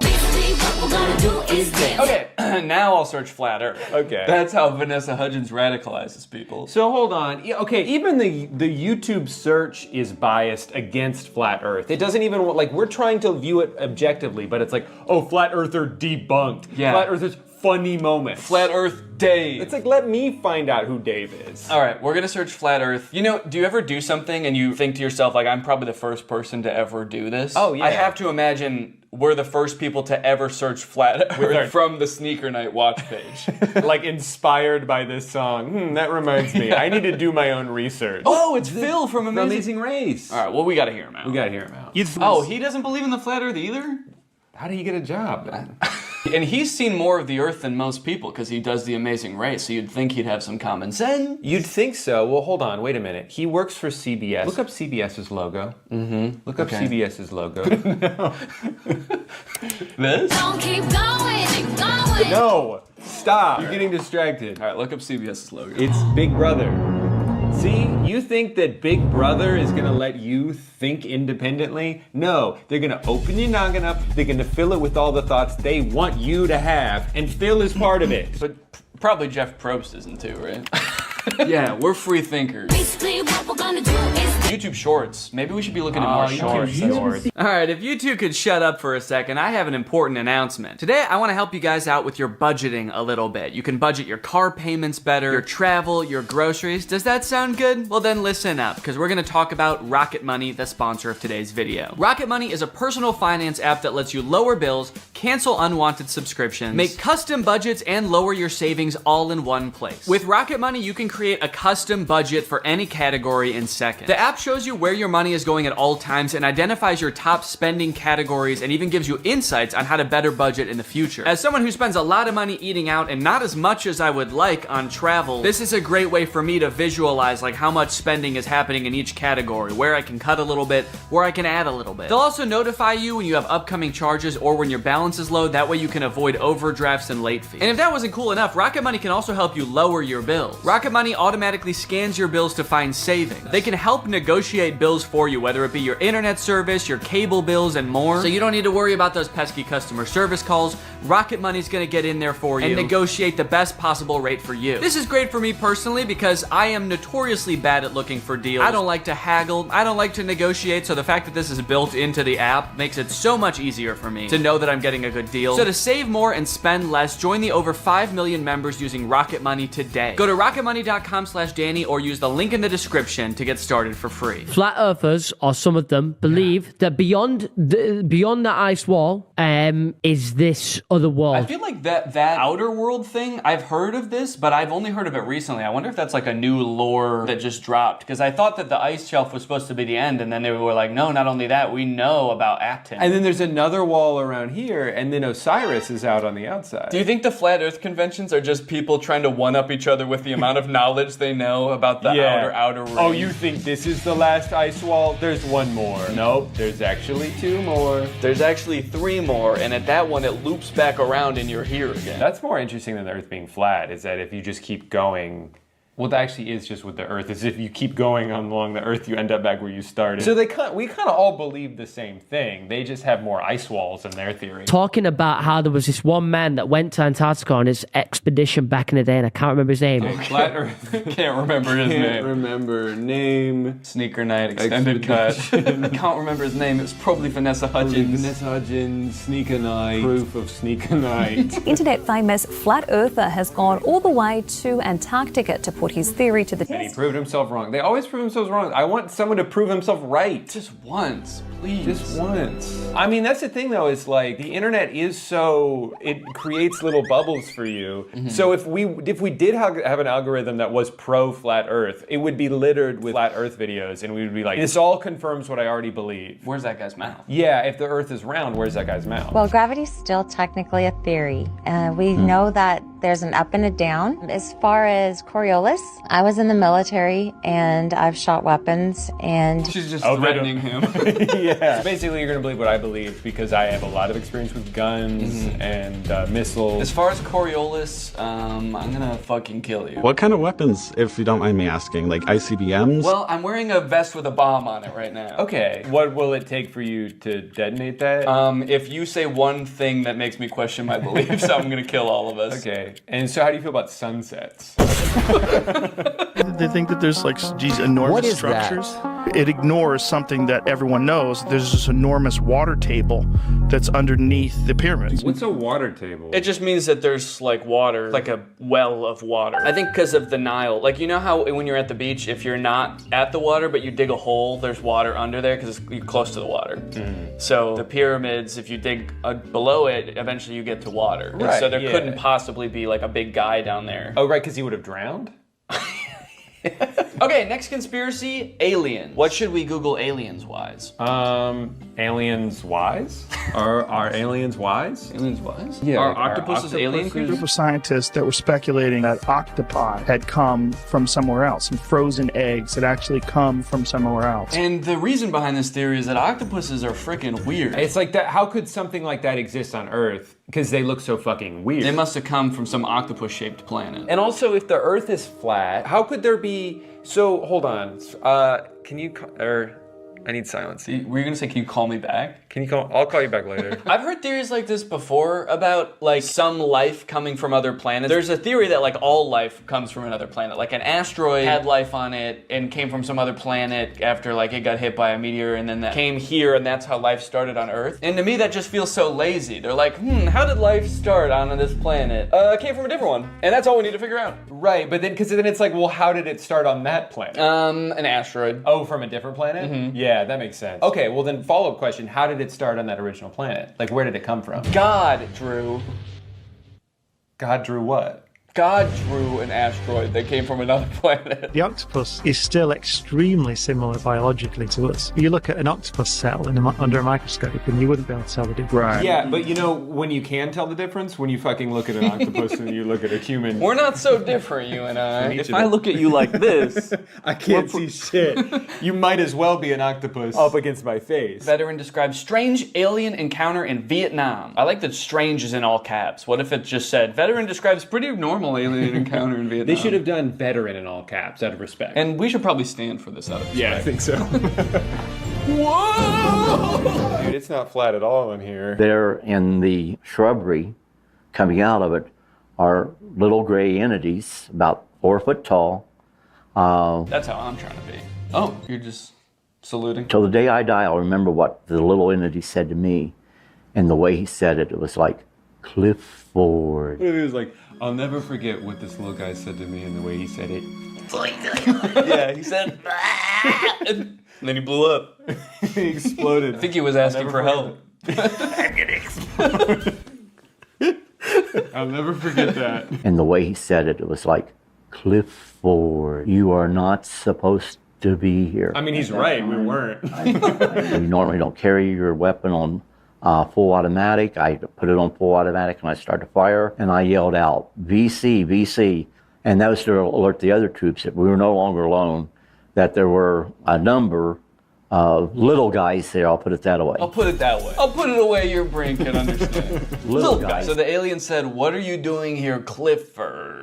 And that's how I knew he wasn't from Earth. It was dark. There was a small guy in the bushes who asked me what I was doing here. Gotta be an alien. Gotta kill the alien. Gotta kill him. Oh, he already exploded. Job's done. Said, even though we're at war, we don't put our weapons on full automatic. I did just for this guy and no one else. And I killed him. Also, is this guy's name Clifford, or did he? His name's just Veteran, as far as I know. That could be why he's so confused, too. Yeah, I'm not fucking Clifford! You are not supposed to be here. I feel like this illustration's doing a lot of heavy lifting in this story. He's just describing a pretty normal encounter, but then because of the illustration of aliens. It's like, man, they must have been aliens. Yeah, But- a little guy came out of the bushes. He looked like a regular Vietnamese man, and the picture is of like an octopus. So all of the comments believe him and are pissed. They're like, way to go, Clifford. The little dudes were trying to bring about peace on Earth, and you blasted them. Like, way to go, man. We almost had peace. And you gave them a demonstration that we are a species not to be trusted or helped. Good job, Clifford. They're like, your story is 100% real, and we hate you. Well, and then this person's on his side. It's like, he's been consistent about these events ever since they happened. Yeah, because that's how he remembers it. You can still be consistent about something that didn't happen. Wasn't used to the ganja. Just imagine smoking this 35% THC they smoked back in 1980 when they smoked weed that had to be 6 to 8% THC. I am sure I would have seen some crazy shit. And let's go ahead and report him for animal abuse.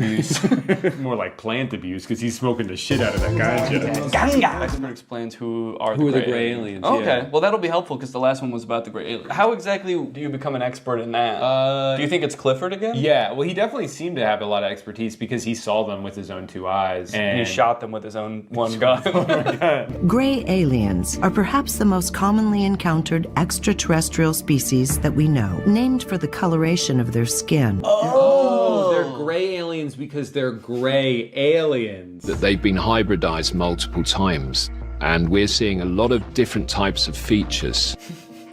So there's a basic... I can't get into them now, but we're seeing many types of features. As this is only a YouTube short, I simply don't have time to go into great detail. Wait, my son got kidnapped by them when he was 9 years old. He was missing for a day. He told us that they have created us humans and need to create more humans in other planets and need his blood. I believe my son. Let's click on this guy's profile. Bullying his son. My son played with them when they abducted him, and he confirmed that they acted like little children. And they said, Clifford, what are you doing here, Clifford? Aliens think everyone's name is Clifford. Oh, what up, Clifford?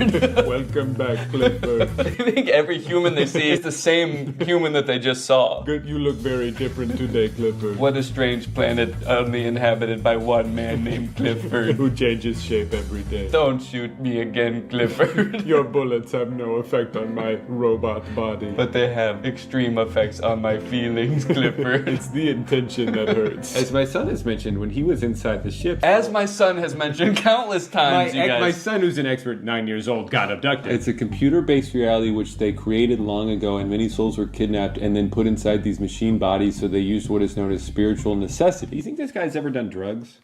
No. He's too busy. He's trying to get his son back from the aliens. I believe him because they were in my house around 1997. Unfortunately, I panicked so badly they didn't speak. I regret it now. I might have gotten answers, but I couldn't believe what was happening, and I had 3 little girls asleep in the house.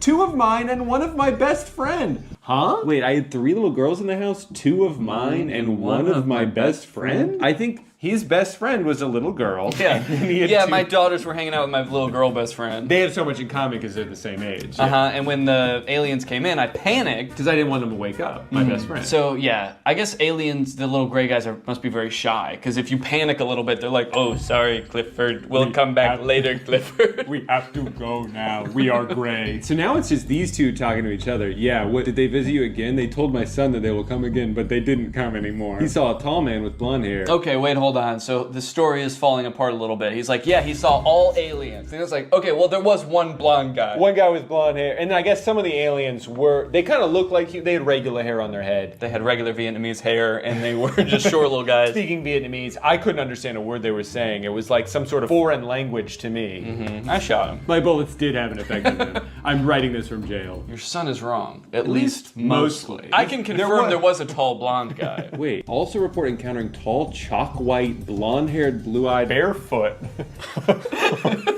Barefoot. So he's saying that people who were abducted by the gray aliens often report the presence of a Drew-like entity as well. Yeah, and that is how they refer me, as the Shining One. And they do not blink. But I don't know, I blink. What was it that you said to me when I started recording this video? No blinking, it's disrespectful. No blinking, it's disrespectful. I have to go. I've been found out. I never should have agreed to do a conspiracy video with you. It was only a matter of time. Channeling Bashar has definitely changed my life in profound